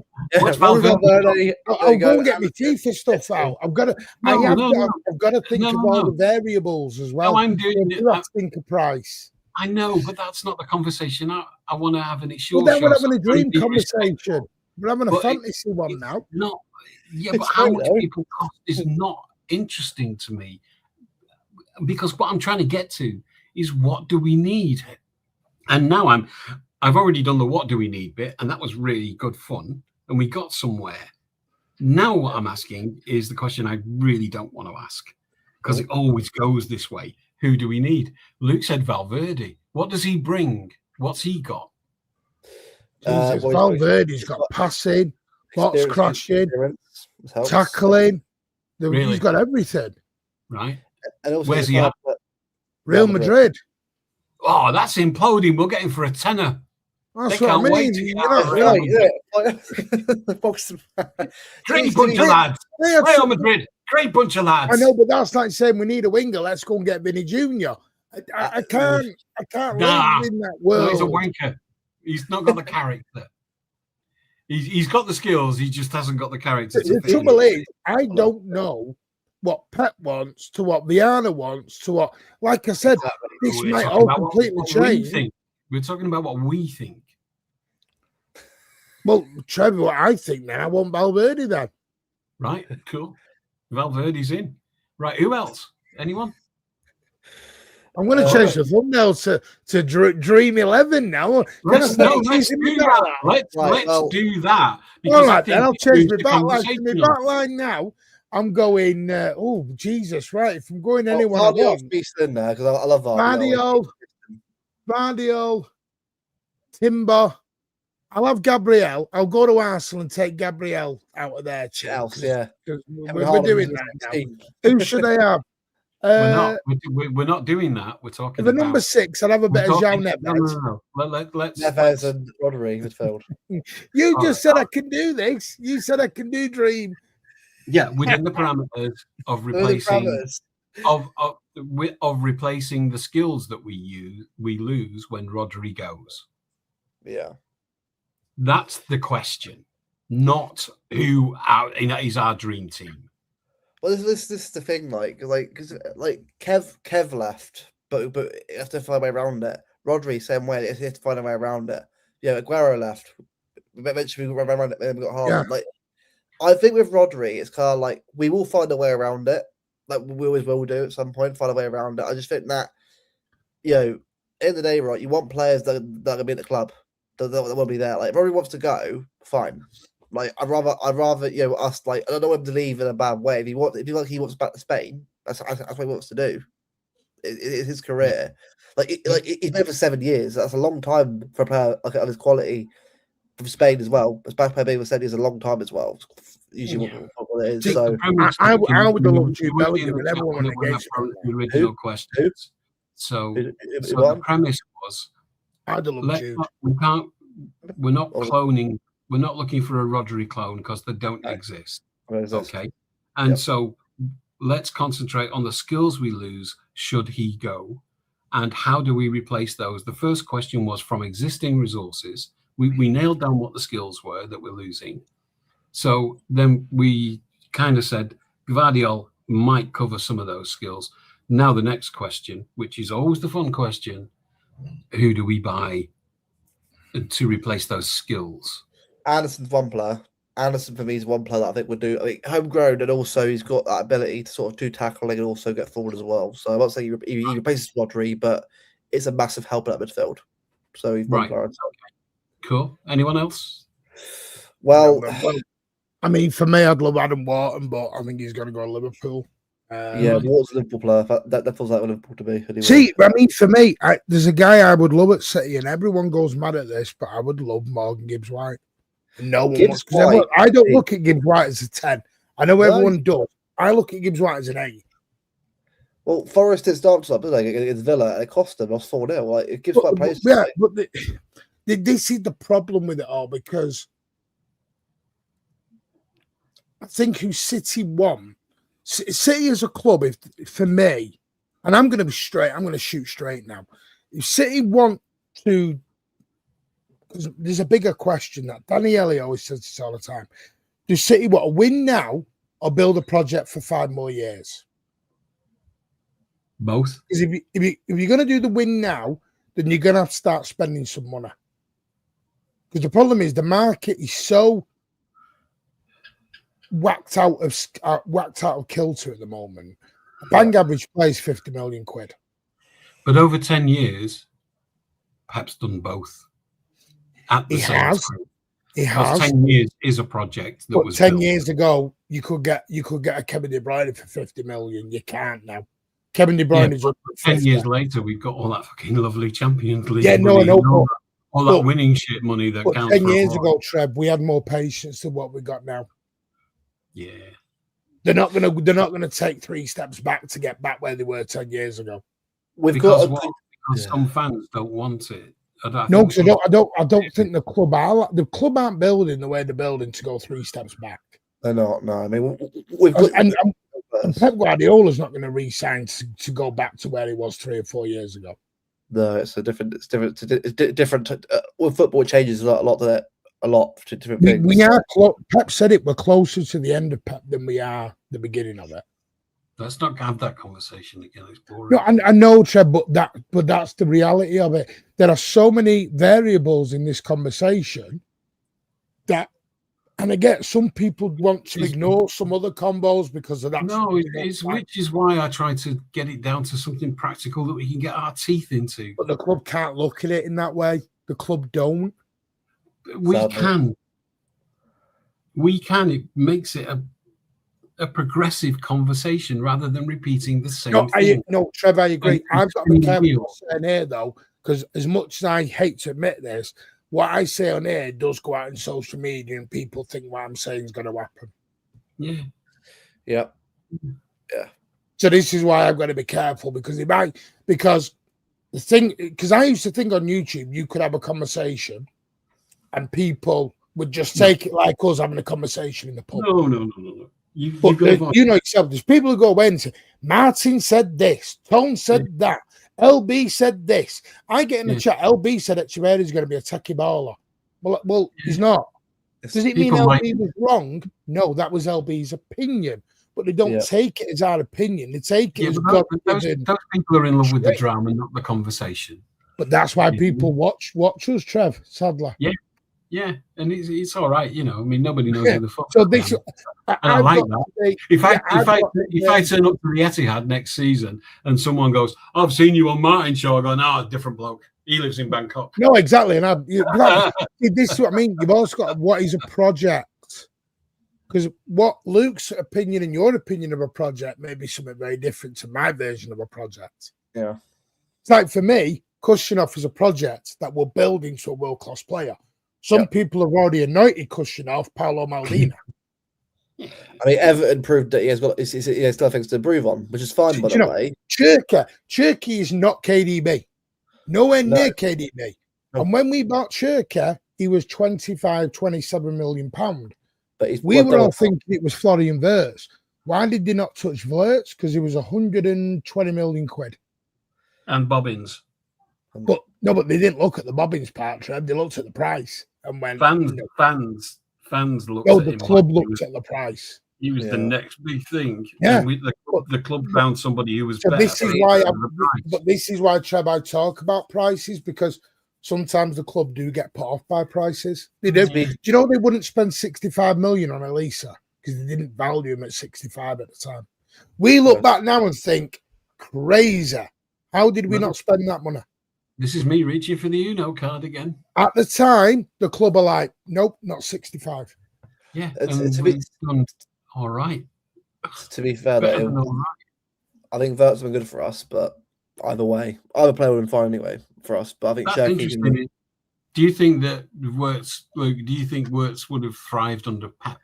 Yeah, I think he would have done that. I think because I think Verts isn't KD. Well, I think Verts is Verts is what Verts here is actually is KDB. Actually, ironically, he actually even lives up to KDB. So Right. I think he would have played well behind Haaland. Would he? I think people say he would have done well. He would have done very well for us. I think as a player, he actually would have probably thrived with us a lot more than he would at Liverpool, in my opinion.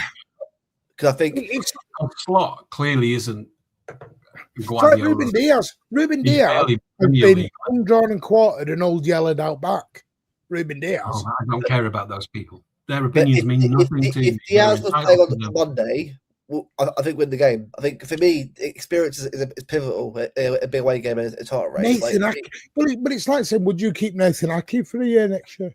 I would actually, because experience is I think Gahey for me will get more experience in a title race. He's used to it. Kustanov's still used to it. That's why Gahey made that mistake. If that was Gahey 2 does like it would put out for a throw in or to go out for a corner and go everyone to set back. He has to learn. Yeah. That's why for me, as a defender, I criticise that because I was like, I get it because I've been a defender, not at Premier League level, but obviously a defender. Well, it's like Trev said earlier on, he'd keep Kovacic, and I'd probably keep Kovacic. Yeah, But here comes the problem. These are all our players currently. Yeah. Right, career mode time, baby. Career mode time. We get control around. To buy anybody, I mean, look at all the midfielders, by the way. Got Calvin Phillips in there. Stop it. 4, 8, 12. Release. There you go. Right, carry on. Trev, we have 16 midfielders. Jesus Christ. Yeah. to buy anyone of any significance, we've got to sell a Kanji with those going. You're putting people who play for us in there, though. But Trevor, they're still counted in the squad. Right, Kanji's gone. We are for certain. Vito Hayes will probably go out alone again one more year and then probably play next year, I reckon, the year after. We don't know about Rico Lewis. John Stones, he's gone. Esprad's gone. Milton Espan doesn't count. Echeverry's on loan. I think we'll sell him, Echeverry. Jack Grealish is on loan due to come back. So you've still got Mateo Kovacic, still got Nico Gonzalez, still got Mateus Nunes, still got Naipan. We don't know what's going to happen with them. Not played for us yet. Nico Ryler, Calvin Phillips. We gone. We're going to go. Rodra, Sabinho, Semenyo, Bernardo going, Haaland, Mamou. So let's just take the ones going. We've got 1, 2, 3, 4, 5, 6, 7, 8, 9, 10, 11, 12, 13, 14, 15, 16, 17, 18, 19, 20, 21, 22, 23, 24, 25, 26. You're at 26. Well, Elaine counts for that. 25. Elaine doesn't count. Well, Elaine probably go. No, but he does count in Europe. My keeper will count in Europe. Elaine probably goes something like a Saints or something, or Watford probably again. Probably. So if Anderson comes in, you're back to 27. So you still got to sell 3 or 4 to bring 2 in. We got a huge squad, haven't we? Huge squad here. Bigger than people realise. Yeah. We've got to do a lot of moving out. Gibbs White and Anderson. Anybody else? Is there anybody on the radar? Because those are 3 English players, and the English profile thing is entering. Well, there's people talking Mazza. I think if Marmoush goes, is it Krupi? It might get him to replace Marmoush probably. And to be fair, as a backup striker, Krupi as a young player would actually be better for us because he actually would grow under with something like Haaland. Let's go back to the skills of Rodri that we're replacing, because that's what I'm really interested in. So we've got Gibbs White, Morgan Rogers, not a Rodri clone. There's some of the skills that we identified that we're losing with Rodri. Gibbs White, Morgan Rogers, and Anderson. Anybody else? I mean, obviously, I'm going to mention for anyway. He's a Danish lad who plays for Porto. Oh, for Holtzen. Yeah, something like that. Oh, don't forget they want to add a right back as well. I've been educated about him by somebody who watches Portuguese football and speaks Portuguese. Alex Scott. Alex His Scott, stats. Not for me, mate. I like him, but not yet. Not yet. Coyote, this is the thing. You want to buy a right back, you want to buy a winger. We're not just buying midfielders. People Hang want on. to buy. Let's stick with the skills from Rodri that we're trying to replace. I'm just all right. Okay. Let's finish it. The tangents are fine, but that'll make the show longer, and that's great. But let's stick with this. If we're done with it, put a pin in it. We've got 3 players that can replace some of the skills that we lose with. Well, Bruno G's one. Bruno G's one. Bruno G. Okay, so it's 4. Which one of those is cheapest? And would anyone say Tonali? Tonali, for me, I like him. I do like him as a player. I think he's good. But again, I feel like with him, it's kind of like he's got the ability to sort of be a player for us and do very well for us. Because I've watched him for AC Milan, watched him obviously for Newcastle. He's got the ability to do it. But again, with him, he's got to adapt to how we play. In the same league, look at someone like Ryan needed a year to adapt. I think Ryan is actually a good player. I'll give him another year, another 2 years. Because with him, you can see that there's a plan for him. That there is a plan for him, but he's got to. I think next year when Anderson Silva goes, he'll come in and sort of be a player. I think. For me, I could be wrong there, but I just think that because people will say we need a lot of players in, but I don't think we really do. Really, like we need is the right profiles in to fix the holes that we've got. A right back will definitely help us because I think I like Nunes, but we need someone who's defensively minded at right back. Because Nunes against Everton wasn't always fault, by the way. But him and Kustanov get each other's way. You need someone who's a bit more defensively minded in certain games to help you out. I think someone like Cody would definitely help, for sure. So, but again, it's right profiles. I think for me, 3 or 4 players, I'd say probably what I would say we probably need. Summer, but no more than that. 3 or 4. I'm sure that's probably the right amount. There's so many variables to it. There are so many because I could name you 10 or 11, and that's great. But then I have to deep dive into price. I have to deep dive into age. I have to deep dive into where they're going to replace. We can do that now. We've got 5 potentials. There's a couple more in the chat actually, but never mind. So we've got 5 potential players who will replace some of Rodri's skills. So what prices are those players that we've got that we've mentioned?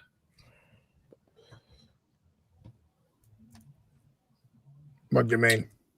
Well, how much is Morgan Rogers? How much is Morgan Rogers? Would be about 85 minimum. Yeah, I like him, but again, I think for him, it's kind of like I want to see a bit more of him play a bit more. I reckon another year at Villa. See how he does there. He's out of here. He was the weakest link. Right, Anderson. 170 million. They're gonna have to break the 100 million barrels to get him. Right. So we've got Anderson. We've got Morgan Rogers. Morgan Rogers 85-90.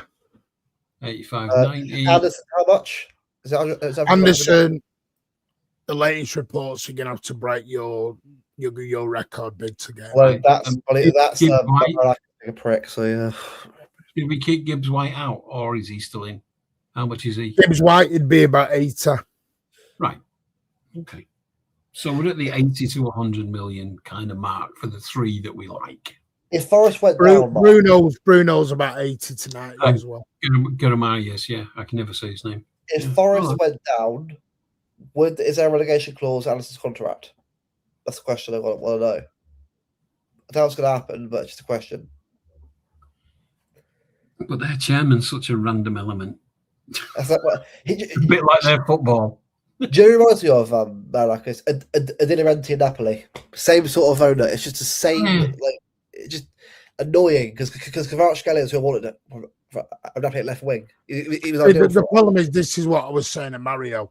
You only allowed 17 foreign players, man. That's the issue. It's the rules, isn't it? That's the rules. All right. So we've got 4 potential English players who are between 80 and 100 million. Are we all right with that? Or are we going to moan that we're paying 80 to 100 million for not a replacement, but for a player that we need to replace Rodri's skills with? some people are going to say it's too much. Some people are going to say it's not enough. You know, it's. This is what I mean, Chad. The club are going to have to change their policy thinking. But are we all right with the 80 to 100 million for those 4 players?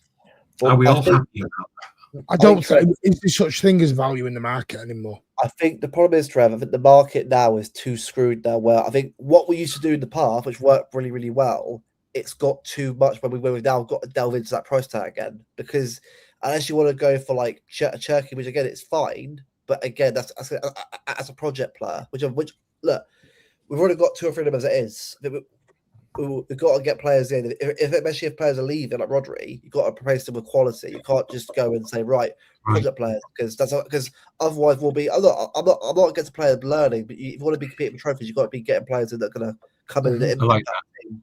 I don't want to spend 70 million quid on Mamouche and a backup to Haaland again, and he's stuck. Luke just made a great point. You know, we are pretty much definitely going to have to sign a established player. Yep. Right.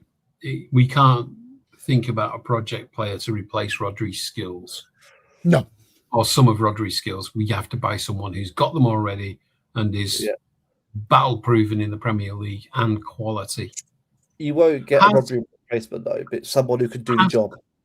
Has Anderson flattered in a pretty bad team?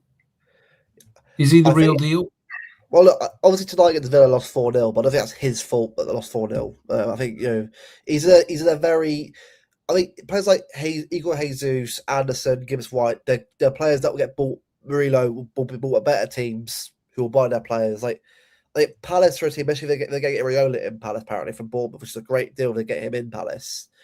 Palace would get someone like someone like Murillo and that and make him a great player. I think Forest have got good individual players that will probably go on to have better careers at other clubs. It sounds a bit harsh on Forest. I do like Forest as a club, but they're not. But with the like Pereira as a manager, he's really that good overall. He's not terrible, but Forest will have players that deserve to play in Europe. And right now they're 17th, 16th right now, and won't be getting Europe next year because obviously they're out now of Europa League. So a lot of their players will be bought up by other clubs this summer. This is just how it is. Like Bournemouth as well. Like Bournemouth don't get Europe this year. Players like Krupi, players like Ryan will get bought up because they get quality players that will get better opportunities elsewhere. It's just the way it is in football. Like Brentford. Anderson's not a project player. He's Premier League proven. He's more established now. He plays for England now. I'd say he's more established as a player now to sort of go to a bigger club and do well than he was 2 or 3 years ago, I think. That's just how I watched a bit of it, but I do understand. Like, if he's like 19 years old, project player. It's like Lewis Miley of Newcastle. Good player, but he's a project player to us right now. And we don't want a project player, right? We've got Kusanov as a project player. We've got Savini project player. We've got 2 or 3 that I think are fine for project players for years. Like Doku was a project player, but he's now coming into his own as an experienced player for us now.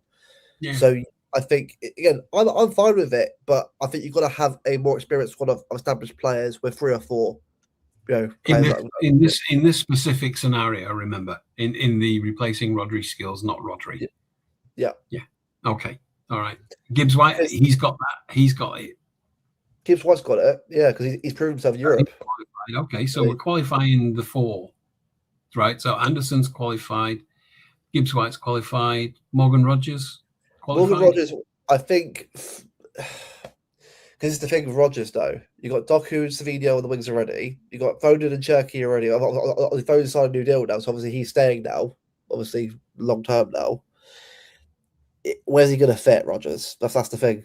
Because I'm not against signing him if the players go out the door, but it's kind of like right now, unless players go, he isn't going to fit anywhere. That's the issue. Right. Okay, so he's out. Yeah, I mean, again, I like him. And what was the other one? I keep forgetting. Guimaraes. Guimaraes, I think would be a very good option. I think because he's too old, but again, I don't care about age. Like for me, he's not even that old anyway. He's like 28, 29. Right. That's not old. That's at least about 3 or 4 Will years. City pay 90 million quid for a 29-year-old? Well, it depends on the 29-year-old you're buying, isn't it? Really, on the player that you're buying. Well, they won't pay 100 million, Luke, for a 27-year-old. Yeah, but according to rumours, other teams, if we sell Rodri now, will pay 100 million for him, and he's 29. No. No, they're not getting 100. They're going to get about 50 for Rodri.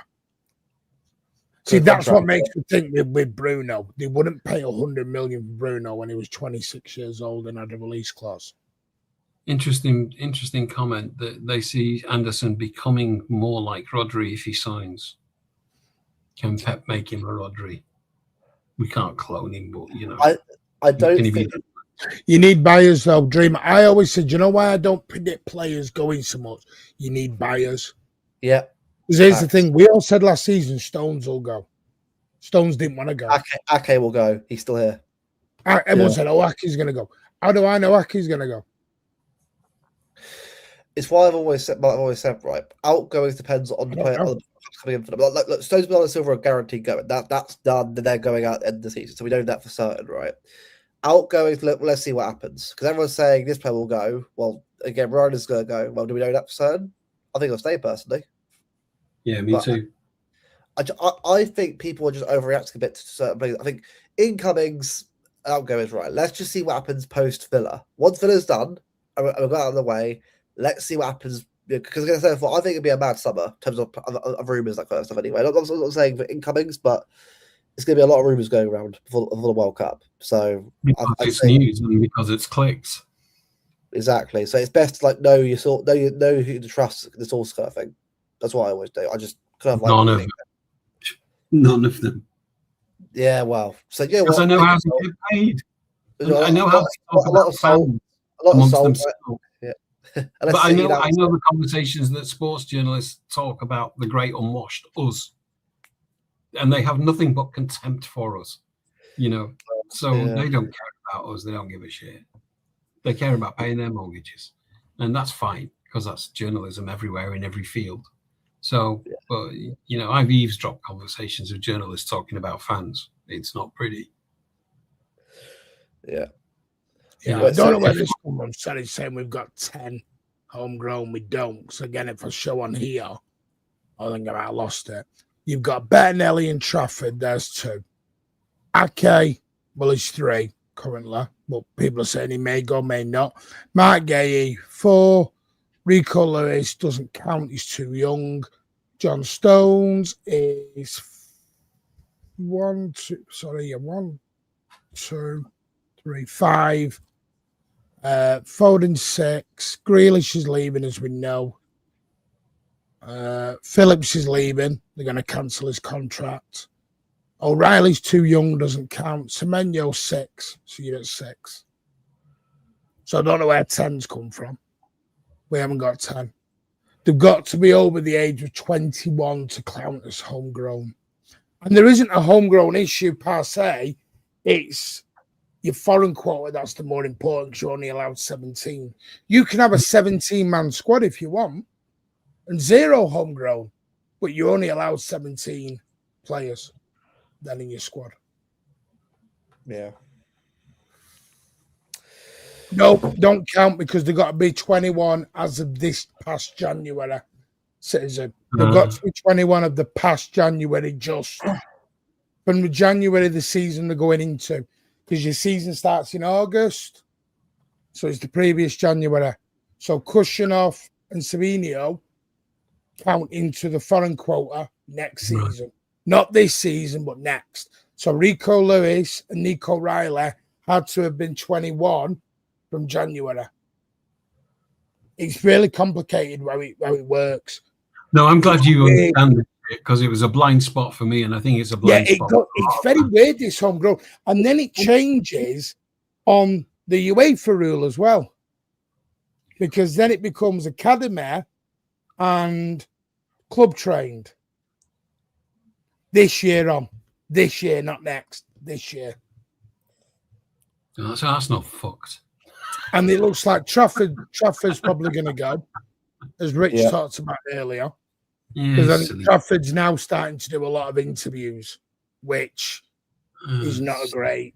Someone needs to put their arm around him. Trafford's getting badly advised at the minute. Absolutely. His agent's not helping Trafford at all at the moment. No, Trafford's not, no. Because Trafford's now doing that a lot. And someone at City is going, stop that. Stop that. I think, honestly, right, like with Trafford, right? So look at other Premier League clubs that could go to, like Newcastle. Okay, cool, but again, like, is that like obviously Ramsden's go back to Southampton from loan? They've got Nick Pope, who's like aging, so he's not really as good Nick Pope as he used to be. You can go Newcastle, but again, Eddie Howe right now, and the way Newcastle's been this year, I don't think that's a good move for him right now, Newcastle, because they're too up and down as it is. I got and I got tired of saying the thing I'm going to say now, but so I made a cartoon of it and put it on my new Twitter account, which nobody cares about, and that's fine. But it's because you've got loads of bloody Twitter accounts. I just had to separate Trevor M. Fisher to make one just about football because the other one's quite political, and so I just wanted the Kids to be football only. Yeah. So I posted a cartoon. It's 2 panels. One panel is the thing is stayed at City, and it's a cabinet full of trophies. And the second panel is left for more minutes, and it's a certificate, and it says left for more minutes award, because that's the future that he's deciding right now. Because wherever else he goes, he's not going to get the trophies that he will get if he stays at City for a couple more years, waits for Donnarumma to do one, and becomes our number one. And in all that time, he's working with the most elite football team in the world. Wherever else he goes, of the clubs that are looking for keepers, is significantly worse and significantly less likely to win trophies. And so what he'll end up with when he hangs his gloves up, which is what matters to players when they hang their gloves up, is their awards and trophy cabinets. They really care about that shit. Yeah. And he's going to have this sad little certificate that said, got more minutes. Well done. Whereas and somebody needs to sit him down and say that to him. I think if Bayern, if Neuer was going from Bayern this summer and Bayern have a young keeper, I'd say if you go to Bayern on the company, I think, you know what? Good move. Yeah. Because you know what it is, right? I'm actually just, why are you doing that? Citizen, I'm going to check this. Because I'm going to go on the YouTube chat. I'm going to look at the Premier League. Because I think with Trafford, squad list for this year, Manchester City. Let me bloody find it. Here we go. Hey, Everton. Why do I don't want to bloody hell? Right, Manchester City's list this year, 25-man squad. He's Ryan Aitnora, Nathan Ake, homegrown. Bettinelli, homegrown. Oscar Bob was homegrown, but he's gone now. Mateus, Doku, Donnarumma, all foreign. Ruben, Dos Santos, Gato, Alves, Diaz, Ruben is his full name. Philip Walker Foden, he's homegrown. Mbetti's homegrown. Calvin Phillips is homegrown. John Stones is homegrown. And James Trafford is homegrown. The under-21s is Nico Riley. And Rico Riley and Rico Lewis are both in the under-21 squad on the official Premier League website. Yeah. And I can show you that now just so people know. I don't know how big it'll be. It might be bloody small. I like to give people the proper facts than me give anything. Because sometimes, listen, I get things wrong, and I know I do. But here's Manchester City. See there, Manchester City? Yeah. And then the asterisks. Well, so Luca Christ, he's still at the club. Probably, yeah, no, he's going. Is he at Sheffield Wednesday? I don't think, so here's all hours. So you got Sissoko, Samba, Rico. Is Rico Lewis in this? Let me look. Nico Riley. Rico, Rico Mark Lewis. He's in the under-21 players, contracts and scholars. So you can see there, under-21 players, contracts and scholars. So, yeah. And then next season, Kushinov and Sabinio will go into the foreign quota. No, he was born 2005, citizen. Rico Lewis will be gone anyway. He's going to Yeah, go. he'll be gone someone the summer. Rico Lewis will be sold. Where to? I have no idea. But yeah. Rico Lewis will be sold. And listen, I hope to God. The one thing I will say about Rico Lewis, I know some people will have a real, I'm so glad he's gone. Do you know what? I hope he has a fabulous career because I'm with Trev. I think Rico got a little bit PTSD over in that bad year last year. I really like Rico Lewis. I really do. I think he got a bit screwed over last year. And I think he loves the club, you know? Yeah. I mean, he's a blue. He showed that by turning down going to Forest. Yeah. I mean, I will say is that obviously Oscar Bob, obviously at Fulham Yes, on the bench. And the thing, Oscar Bob though, look at Oscar Bob right now at Fulham on the bench. They play silly right now. Fulham at the moment. Do you know how many minutes Rico Lewis has played this season? Is it? This shocked me. Shocked me. How many do you think, Trev? I don't know. Less than an hour. Right. I'll give you a clue. In the FA Cup, he played 180 minutes. Oh, okay. 2 games. Champions League, 218. Wow. Yeah, makes sense. In the EFL Cup is where he got his most minutes, 305. So he's had his chance to get over the PTSD and get back into the team. Yes, how many minutes? The thing that annoyed me when he was playing this season is he got this terrible habit last season when our defence was non-existent because they were all injured. He got in this terrible habit of pointing at players, telling them where to go, because maybe he felt like he had to. But he carried on doing it this season when the defence was back. And that body language there was like, you can't, these are the real guys now, Rico. You can't be doing that. You're still young. You know, you were in last season as a makeshift. And that was what kind of gave me the vibes that he's got this PTSD and he was playing really conservatively because he thought that that was a way to keep his place by not making mistakes. And so he kind of regressed into himself. And I really feel for the lad because I think there's, you know, he is a good player. He will be a great player. But sadly, I think do you know the last time he played football damaged him so much, he'll never recover while he's at City. Do you know the last time he played in the Premier League was the 17th of January? Right. He has not played any minutes since the 17th of January. Yeah. Wow. The last time he played in the EFL Cup, which was the League Cup we won, was the Newcastle game. He got 7 minutes in the semi-final. Didn't even partake in the final squad. And in the FA Cup, which obviously we're in, because we're in the final, the last time he played was Salford City. Yeah, I think we broke him. Which was the 4th round. It happens. It's just terrible. It's just sad, isn't it, though? It's sad how he's not even a squad player now, though, Trev. I know, but we broke him. Do we have to fix him? No, not really. I think the club have probably. He's someone who needs some new pastures. He needs new pastures. I think the club have probably put a lot of time and effort into fixing him this season and giving him the chance to get over it. But I don't think he will recover from that season, the previous terrible Annus Horribilis. Do you understand why he stayed? As long as he's with us. Do you understand why he stayed? Or he should have gone to Forest. No, he loves the club. I mean, he's just the blue through and through. You know, he's one of us. He's family. You know, you wouldn't want to leave. Even if you knew you weren't doing well, you'd want to stay as long as you could. And there's nothing wrong with that, as long as you're, you know, one of our own. So, but I think to get over the PTSD, he's got to go somewhere else and hopefully somewhere decent.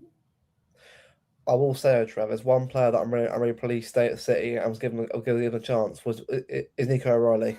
I'm so pleased that we kept him and gave him the opportunity. I can't believe they nearly sold him. For me, young player of the year, guaranteed this year. Player of the year, I know we'll get it. Bruno will probably get it. The assists, but Ballon d'Or, mate, as far as I'm concerned. But I'm just ridiculously. Do you know what? World Cup win England. You know where? If I was Rico, you know where I'd go. And if Rice is up for it, Newcastle. Yeah, makes sense. I think that makes a lot of sense. Yeah, Yeah. I think that makes a lot of sense. Someone's asking, have I got a VL camera? No, it's a DJI Osmo Pocket 3. Bloody hell, Mario! You've got a thing with the French league, yeah. Well, Chelsea.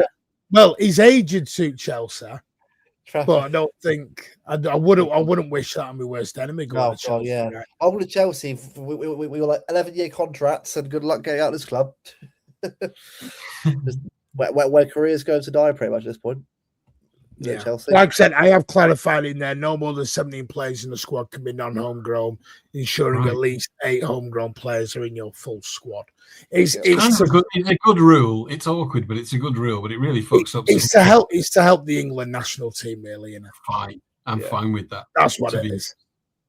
Because we've got a brilliant academy, so I'm absolutely fine with it. Yeah. Martin, did you see Pep was sat with the Stockport owner at the game? Apparently, he owns the building Pep lives in. Sam Lee said he's got lots of info from Stockport people saying he's 100% gone. Well, we'll see. I'm not going to get involved in it. So he goes. Is what it is. We'll still be here.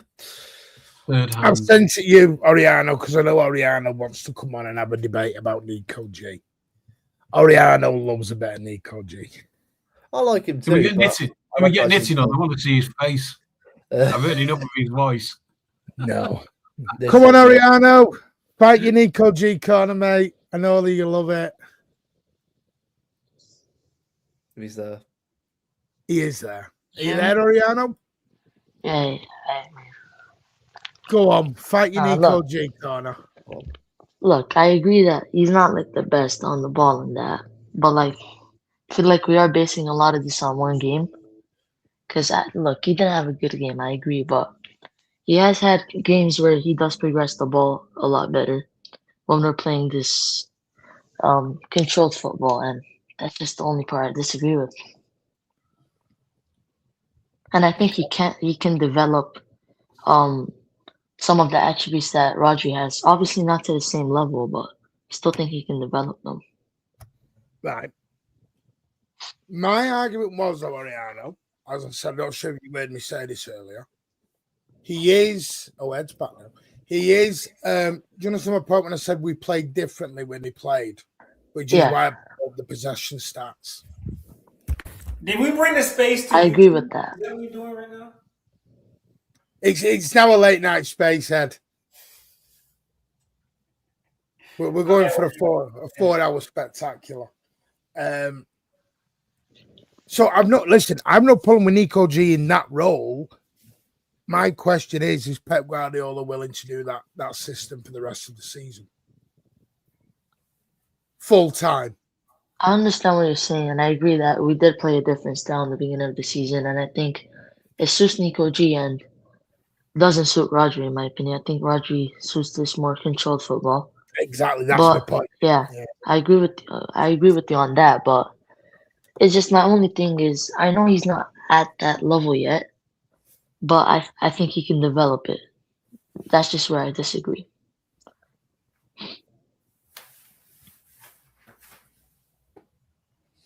Okay. No, listen, I want Nico G to do well. I do. What I don't want Nico G to be, though, is just some... It's a bit like Tijani Reinders. I like Reinders a lot.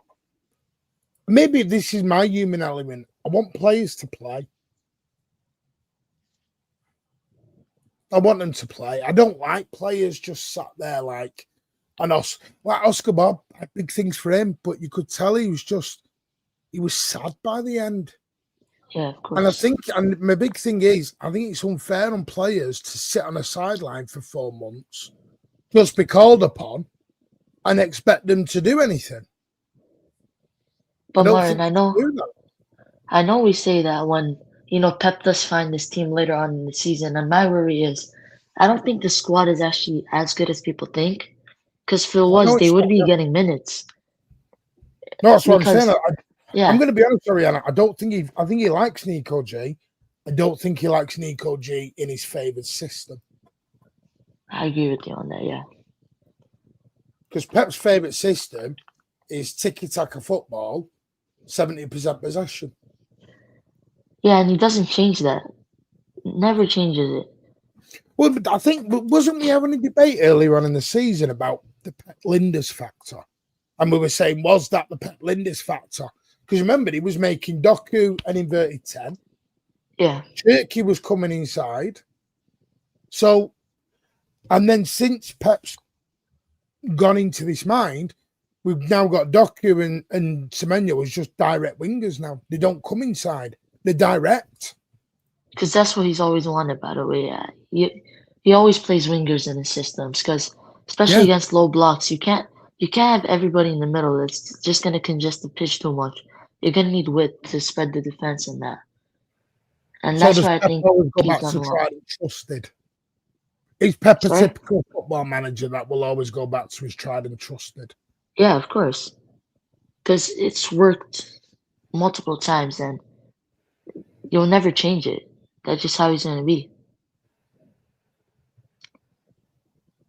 Yeah. And I see people like going like, oh, well, the system is not it. But I feel like we're kind of basing that off of one game. It's kind of weird. No, listen, the problem is what we should have done at Everton on Monday was played the Nico G system in that way. We should have gone less possession, let Everton have the ball, and we get them on the counter. But I think Everton were willing to just kick it up the pitch and not have the ball. That's the difference. That's the other side of that problem is you need a team who are willing to have the ball. Like Bournemouth. That's in a way, but he's not. He's now gone back to we have the ball and we have the possession and we control the tempo. And by the way, I think this 4-2-4 press, I think it works in certain games, but it doesn't really work when the opposition team already wants to kick the ball up the pitch. It works when you want to force them to kick it up the pitch, but when a team already wants to just kick it up to the striker, there's no point in doing the 4-2-4. It just leaves you open. Yeah. Oh, just to let you know, there is no 90-minute show tomorrow. We're going to delay it for a week because I'm at the hospital at 2:00. I'm back at the hospital at 2. So, yeah, there is no show. But I'm going to Bournemouth. That's done. I just got to arrange my transport down there now. You got your bucket and spade ready? My bucket and spade. I was going to drive back, but I thought I'm going to be getting back at like 6 a.m. So, who the fuck chooses Bournemouth on a midweek? Are you trying to convince Iriola to join Man City? Nah. Is that why I'm going? Apparently, he's close to going to Palace. I heard. No, Ornstein debunked. No, was it Ornstein or Ben Jacobs debunked that? I debunked that. Yeah. I need to listen to this Sam Lee podcast from today because apparently he's been doing a lot of talking today. Oh, yeah? Sam. Yeah, Sam Lee's really been going on. Let me see if I can pull it up for us right quick while we're on here. Sam Lee's really been spouting stuff today. So we'll see. Look at Trev's face. Trevor's like, I don't want to hear about Sam Lee. I don't want to hear that part. He's staying 3-4 more years. Trevor and Ozzy are going to put a little protest mansion in over at the Etihad. By the way, who would you want as the manager? We're going to change the Etihad posts. Can we do a live at Pep's first press conference for the first game of next season? Can we do a live? Because that'll just be me. Trev, that isn't what we said. That'll just be me with a fucking massive tifo behind me of Pep doing that to Sam Lee. Trev, and Sam Lee on his fucking knees going, sorry. Trev, we've never said what we said. I'll give you my full opinion. I think he'll stay, but he won't sign a contract. I think he goes next season. I think he'll stay and does 2 more years. Yeah, I think he extends. Well, Trev, I will get a big tifo with me doing that to you then. Fine, I'm up for it. Bring it on. The thing is, I want Pep to sign. It'll be Pep going, oi, Sam Lee, shut it. Do you know? I'd say what his part on this was. Do you know the biggest problem with Pep is? I think he plays people sometimes.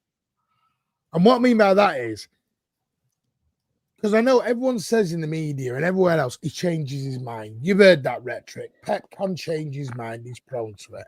I don't think he does. I just think he likes to play this little game. Listen, it's like in the press conferences. He probably always says we on purpose. I've said this a lot of times. the size of the market for Pep going is that big, right? The people who will click that story is that big. The size of the market Pep staying stories is just City fans. In other words, the whole of the football world, because they fucking hate City, will click on a Pep's going story. And that's why we see so many of them. But Pep's definitely staying stories, which we will never get, has a tiny market in relation to the rest of the world who hate City of only Man City fans. And so you're a journalist, the rent's due or the mortgage is due or you want a new car and your metrics are looking a bit shit this month, and your producer, if you're on a show, or your editor, if you're working for a newspaper or an online paper, is going to say, metrics are looking a bit shit this month, mate. Can you do a 115 or a Pep's going? That'll get them up. Because that's an instant metrics boost. What's this podcast again, Martin? Sam Lee's? SamLeeTalksBollocks.com. Let me talk. Him and David Mooner. Yeah. So Spotify.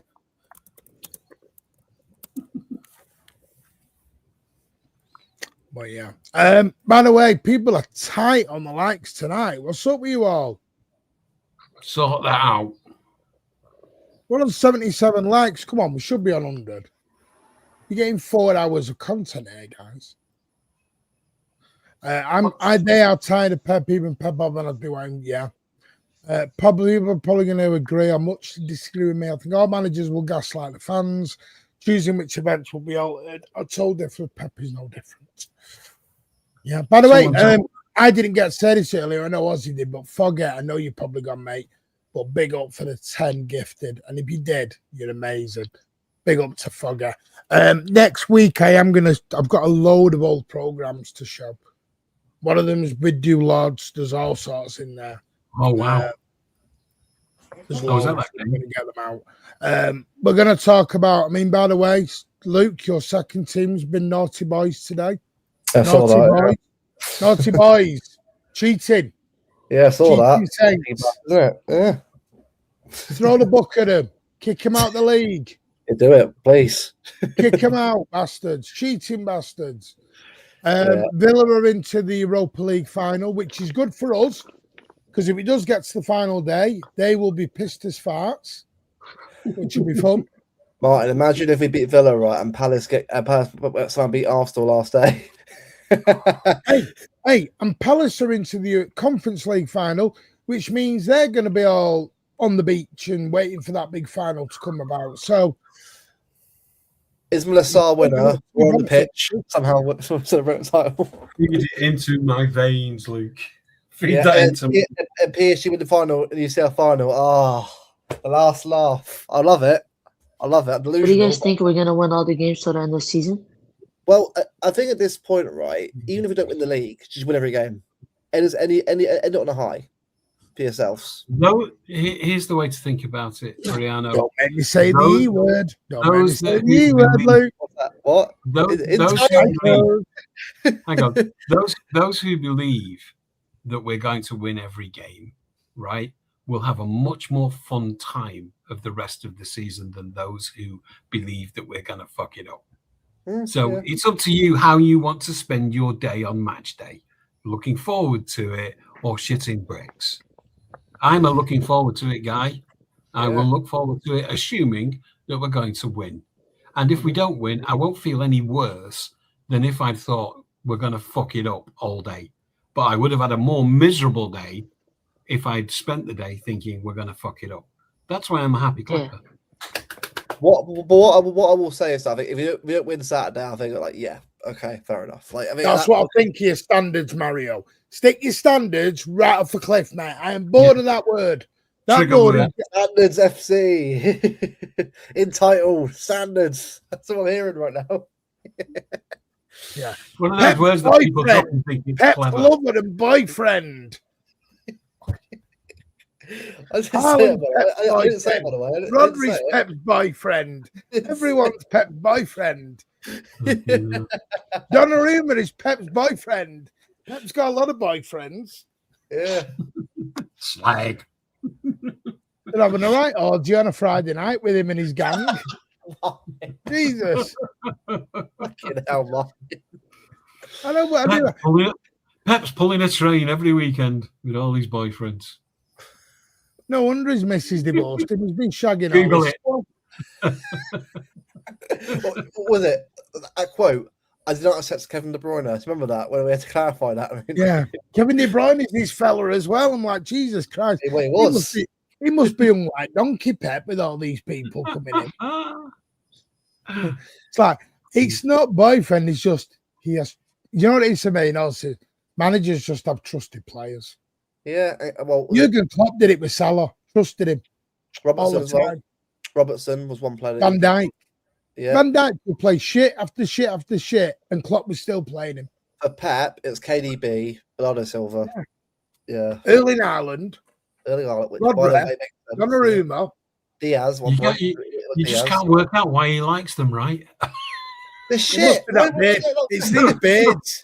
Kevin De Bruyne, for Christ's sake. That's a crap. What's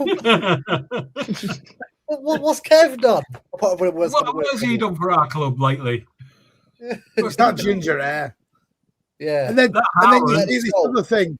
You see Don't start me on that Haaland. He just hangs around the goal and never touches the ball. I saw a 30-second clip in training as Pep falling out with this player because they just walk by each other.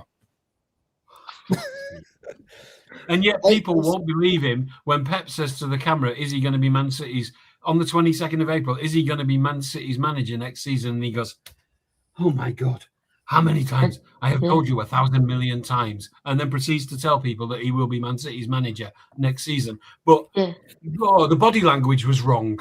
Yeah. He didn't mean it. He even said I have a contract. He said I have a contract in that same interview. He said, how many times do I have to tell you? See, look at you, Ariano. You're doing it. You're passing his words. And then in 2 other interviews, he's talking about next season and what he's going to do at Man City. So to be fair, Nick, he's done all right that play when he actually played. It's just a bit injured, wasn't he? Sadly. We were doing really well. What's Kathy on about here? Cheeky bitch. What's she saying here? Where is she? Where's she going? Right. I think if Napoli gets plays, I think Napoli win next year, especially with Kevin McTominay. But we're a good team, Napoli. We're a good team. Kathy, cheeky devil. Where is she? I've lost a comment. All I got is Kathy was on the couch for 4 hours. I think there's an important. You fell asleep on the couch and Martin's still going. I think there's an important fan-related thing that we need to talk about. Isn't it spooky how much horse sounds like Carolina Hearn as Mrs. Merton? Or is that just me? You loved that last night, didn't you? Oh, she's so funny. I absolutely adore her. And but she sounds just like Mrs. Merton. Kathy fell asleep. What you're saying is, Kathy. Now, Kathy, did you fall asleep when I appeared, or did you fall asleep before it? Probably when you were right. Because what you're going to tell us is when you were right, man. Ed, anyway, you come back home. What do you want to say? No, I left out at a good. Let me ask you this, right? And I know we were talking about skills and. Why do you sound like you're in the bottom of a barrel? Right, Ed. He's having a number 2. He's having a number 2. He's having a right back. I'm in my garage. Oh, okay. Oh, you're in the garage, right? That explains. Keith Sutherland. Yeah. Look, you guys think Garrett?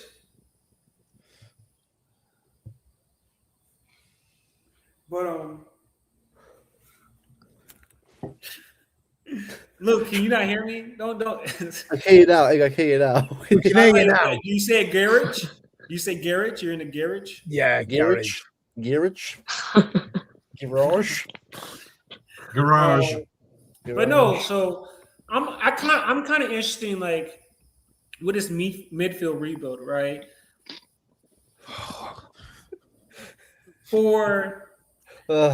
For me, I think with what's out there and stuff, I think we might maybe need. I'm kind of more thinking we need a new system. Because I think sometimes when we're projecting out, we're thinking about the system we play now. Instead of, maybe we need, if we get in new profiles, maybe we'll shift to a different system that will show their positive more than their weaknesses, right? Like what Because I type of think, system, Ed? yeah, because I think if Rodri does go, I think you would need a new system, because if you try to keep on playing what you do now, it's not going to work. Like, give me more transitional? Yeah, I think kind of what we were doing, because I know people are like, how can we get Church? What kind of profile or players do you need for that, though? Let's go back to that combo. Well, I think, okay, say your 6 is more, say your 6 is more the destroyer type, right? The type that runs around, recycles the ball, and tackles, right? Not for City, though. In my opinion, I think he's a lot more than that. Right, so give me the type of player you want. I know exactly what he's going to say here. No, but I'm saying for the 6, I'm saying for the defensive midfielder, right? I will be fine with that as long as our 8 is more of the progressing one. Yeah, I agree. You good, because you already have your 10 there that is, can create, can do stuff, right? We can all agree with that. Yeah. But I think 8, I think we need a more progressive 8, right? I think people thought that was Reinders, but we need a progressor like that's also good in tight spaces. Yeah, that's why I don't think Anderson is that good going forward. Right. That's the only part I have issue with. He doesn't score, he doesn't assist. We know that about Anderson. Yeah, but Oriano, if he's my 6, right, and I bring in somebody that partners him, that can like make a Warren. Up for it, I'm good with that. Somebody like a Warren, maybe, or no. No, not for me. We have to be realistic. We can't say Vitinha, No. I think an 8. Remember, I'm just talking about skills, right? Because I know Trev doesn't. I'm just talking about maybe a more progressor, maybe a more good in tight spaces. Yeah, I get what you're saying. If your 6 doesn't do that, you have to have the 8. Yeah, you have to have somebody there, right? Yeah. And I think that's how you make up for these big name players leaving, right? Because if my tackler is the one running around, he kind of making up for Bernardo. And if my 8 is good in tight spaces and progresses, he's kind of taking up from the Rodri, right? So it will just look different for us in that sense. You're gonna have to have attributes of each player around the whole pitch. You can't have one player because nobody's gonna be Rodri. You're gonna have to have the attributes like distributed throughout the pitch. That's the only way you can, replace him, because you can't replace him with a like-for-like player. You're not gonna find any unless you go and get somebody like a Vitinha, which is unrealistic. Like for me, right? Like Anderson, the way I view Anderson, I think he's like, for me, I think he's more mobile than a Rodri. I think he can cover more ground, right? But Rodri, of course, has the better ball playing attributes of it. Yeah, range of passes too. Yeah, range of passes, right? So I think Anderson can pass, but I think he can't pass to the caliber of Rodri, of course, right? The good thing is he can improve it though, because he can improve it. Yeah, because that's the thing, right? I don't think Anderson is also like a tempo setter. No, he's not. So you'd be asking that more from your 8. Yeah, I agree with you on that. All right. Right. So I think those are the kind of like attributes that we're kind of looking So who would you get, Ed? Unless now they could go a different way, because some people do this, right? If your 6 and 8 are the ball winning players and your 10 is the one progressing the play. Yeah. Right. So there's different avenues for us to go down. But it's really going to be interesting to see what we decide to do with that if Rodri does go. And remember, we're replacing skills, not cloning Rodri. Yeah. Skills. That's why I said you have to have them all over the pitch. You missed a bit of the conversation, I think, but what we said was leadership, strong in the tackle, distribution, passing range, and tempo setting are the skills that we are losing. So, we narrowed it down to 3 players, I think, all of which are English between 80 and 100 million. Yeah, that's what I'm saying. You're going to have the attributes all over the pitch, not just from one player. Oh, no, it's not. Because nobody's like that. Right, so it's not from it's not from Let Me Talk. It's a Discord server where it's quite active. People who are members of the pod. Oh, I didn't know it had a Discord. I paid for that as well. Oh, didn't know that. Why doesn't Pep play Rodri as a 6 and Nico G as an 8? Because he only sees Nico G as a 6, Governor. They're too similar to play them together. Nico G, he does not see Nico G as an 8. He only sees Nico G as a 6 and nothing else. In 8, Good question, though. yeah, 8 matched up with Rodri needs to be the ball winner, needs to be the one tackling, needs to be the one, doing more of the dog work. Yeah. Anyway, right, we're going to leave it there because it is approaching 1:30 in the morning, and I need to grab some form of sleep before I start it all over again. There is no show tomorrow because I'm at the hospital again all afternoon. So we are going to do 90 minutes. All I can do is apologise. This week has been very on and off. We're still trying to give you 5 or 6 shows this week. They may not be up to the standard as what they normally are. We apologise. It's just a very mad week. Next week, we're going to have loads. Hopefully, Blues Down Under. Stateside is probably going to be back either at the end of the season or next season at the minute because we're now full of midweek games. Next week, you've got the Brentford. We'll do the Brentford post-match on Sunday. We'll do the build-up to Palace Monday or Tuesday. Wednesday, we'll do some form of Palace review, if not Thursday. Depends what time I'm back. Friday, 90 minutes with Tone. Thursday night chat. So next week, there is shows galore. Are we not doing other old brothers next week? Oil Brothers is over on Baz's channel next week. What day is that? That's going to have to be, I don't know. It might be Friday, actually, we were looking at. Friday.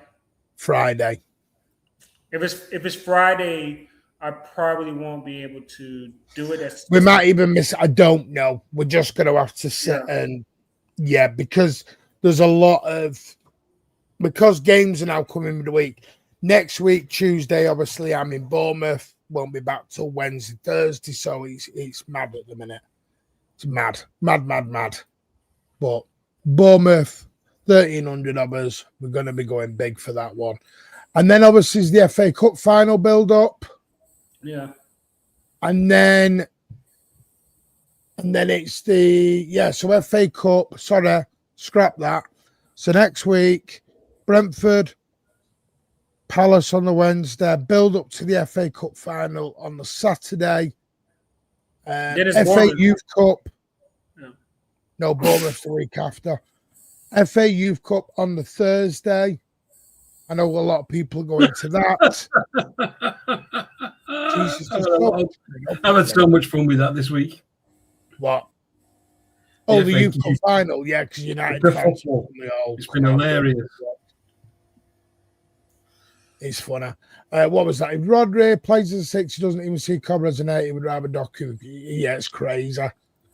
Listen, behave, Mario McAdoo. Stop it.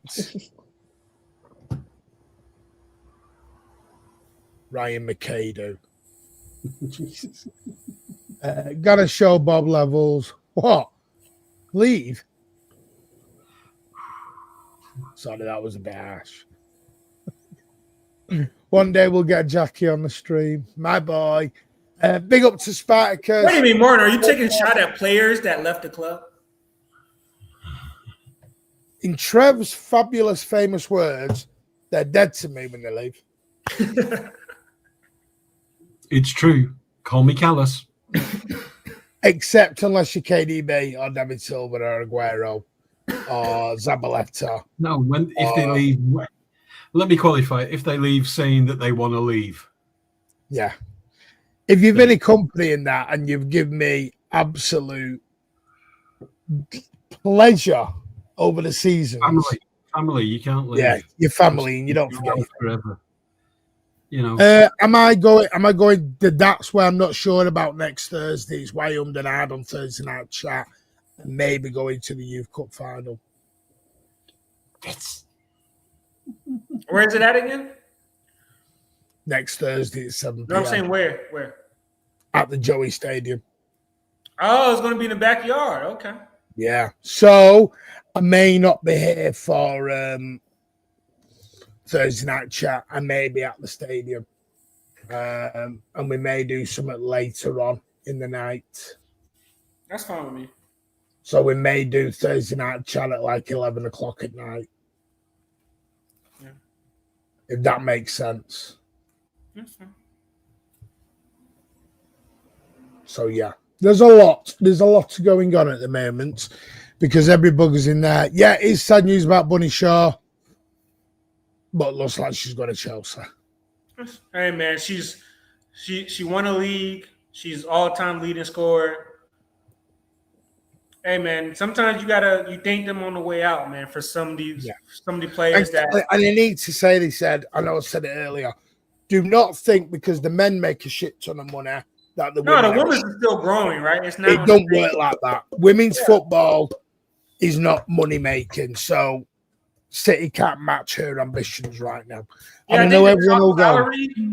Like I know over here in America, a girl makes what is it like? Her salary is like the highest, and it's like 1.5 million. Yeah, it's not that, Ed. It's more of this is what people think. No, they do think that because the men's got a load of money, that the women's team's got a load of money. And trust me, it's night and day. Yeah, the men's make what they make in like a month or two. Yeah. Yeah, £5 for the youth, so there should be no excuse for not getting down there. This is shocking, actually. The average salary for a player in the Women's Super League in England is approximately $47,000 a year. Yeah. Yep. Top players can get 90 a year. Yep. I didn't realize. Bunny Shaw is asking for a lot of that. And they'll get it back in merch and, because she's just marketable and a great player. Plus, like I said, unfortunately, I think how do I put it? What's it called? The London lifestyle has a lot to do with it. Yeah. Yeah. I mean, we're not going to get into no argument for parity because they don't generate the revenue. But I think that looking at 47 to 90 a year sounds low to me. The club's making more than that, surely. Yeah. Yeah, like I said, the girl over here makes. Yeah, she makes like I don't know. Let me look it up right now. She's like the highest paid woman in the sport. Right. It's amazing we keep them here then, if it's significantly more in the States.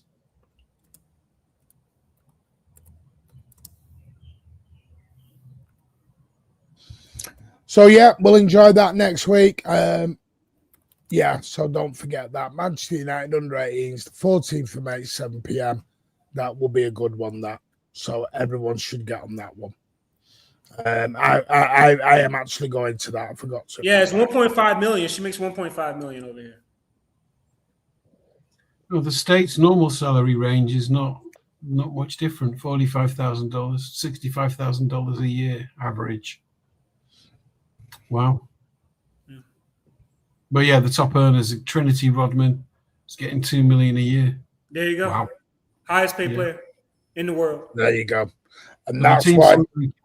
What's the highest paid at City? What's the highest payer at City? Let me look it up. Yeah, there's a girl over there that makes $550 at Chelsea. Sam Kerr, Kara Walsh at Chelsea makes $550.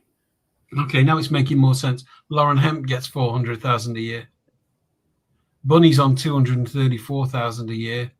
Alex Greenwood $234,000 a year. Vivian Maidema $182,000 a year. So it's obviously some other clubs that are bringing the average way down because we're paying. Not that's money, good. That's good. That's good money. That's good money. Yeah. Oh, yeah. Yeah, that's good money. Okay, so we're not guilty of yeah, it's not like that's why Martin's saying she's asking for a lot. Yeah, she's asking basically for the 400 that Lauren's getting. Yeah. Nah, I she mean, probably they wants wouldn't to let be her more. leave if she wasn't asking for something crazy. Yeah, I Yeah. think she Anyway, I've just ordered mine, so I've got my tickets for United. Got my tickets for. What's your prediction for the FAU Cup final, Martin? 115-0. 4-0. Yeah, it's £5 an adult, £3 under 18s. Car parking is free. And do you know United were going to charge £10 for an adult and £5 for a concession, right? And when they got their 67,000 that they've been going on about, A, it was the first COVID season, and B, they charged £1. It cost them money to put the game on. So it's absolute bollocks what they're talking about. You know? Yeah. But City have done a major thing. Listen, it is. I'm just looking now and I can share it with you. If you are thinking of going to it, I'm just going to show you now. It is getting quite sold out. Just let me get back to it.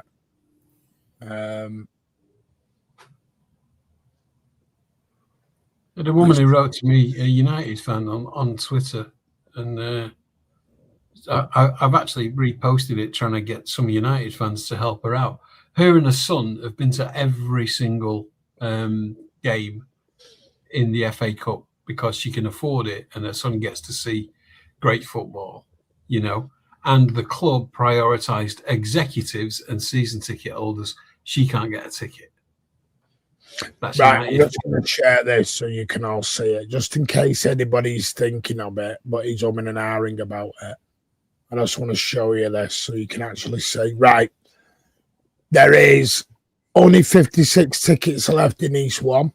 East 2, 3, 4, and 5 is sold out. East 6 has only got 67 tickets left. East 7, 187. The whole of this stand is sold out. That stand is, and then obviously you've got your North standing at 425.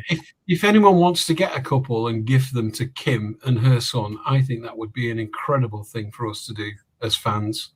So if anyone can get a couple and gift them, just send me a DM, right? And we'll do more for her than United, the club, and her own fans have done. Because she's been to every single game with her son.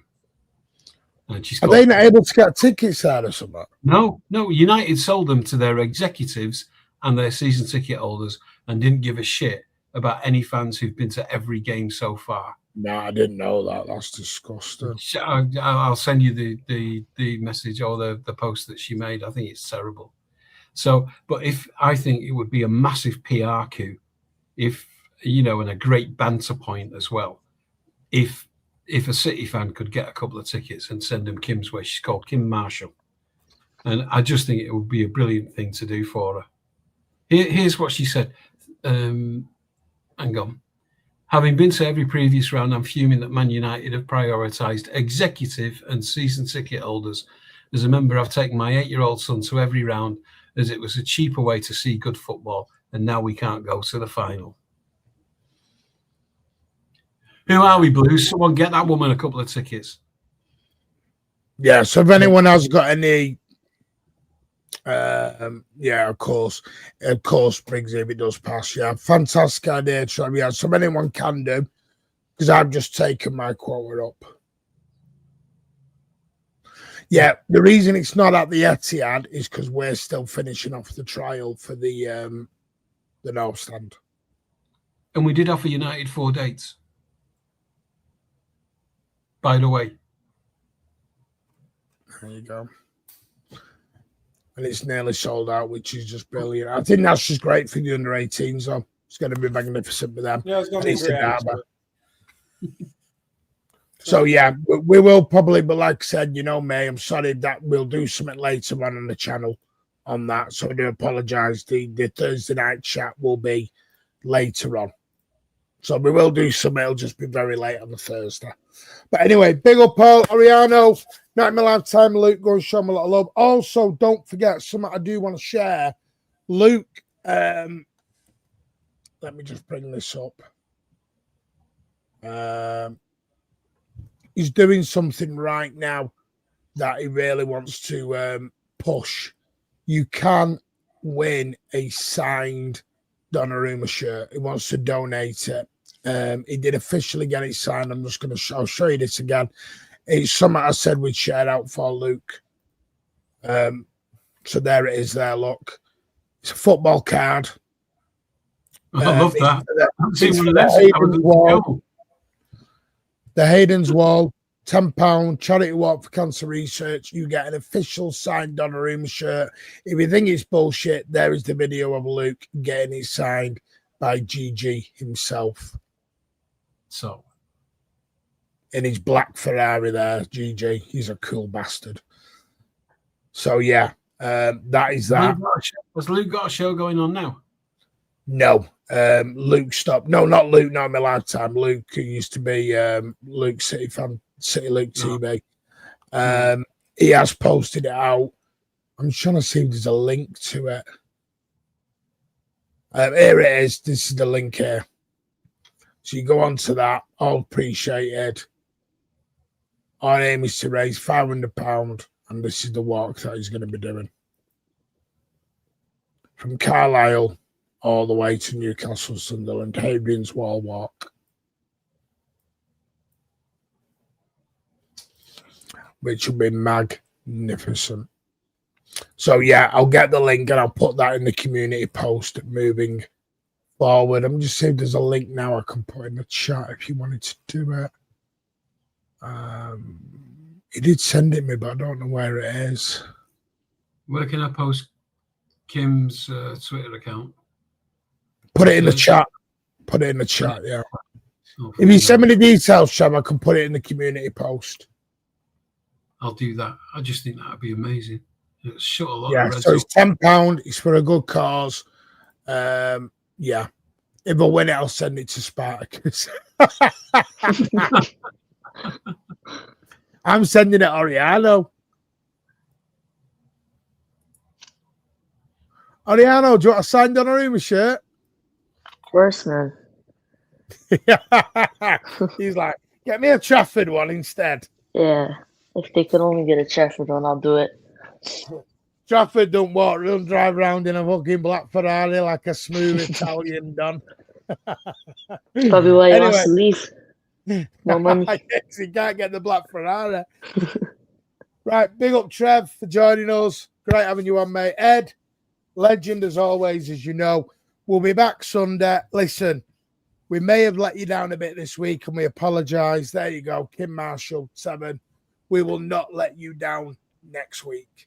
For sure. It's going to be a great week next week, guys. Pardon, Ed? I said it's going to be a great week next week, yeah, guys. Next week we got a lot of shows.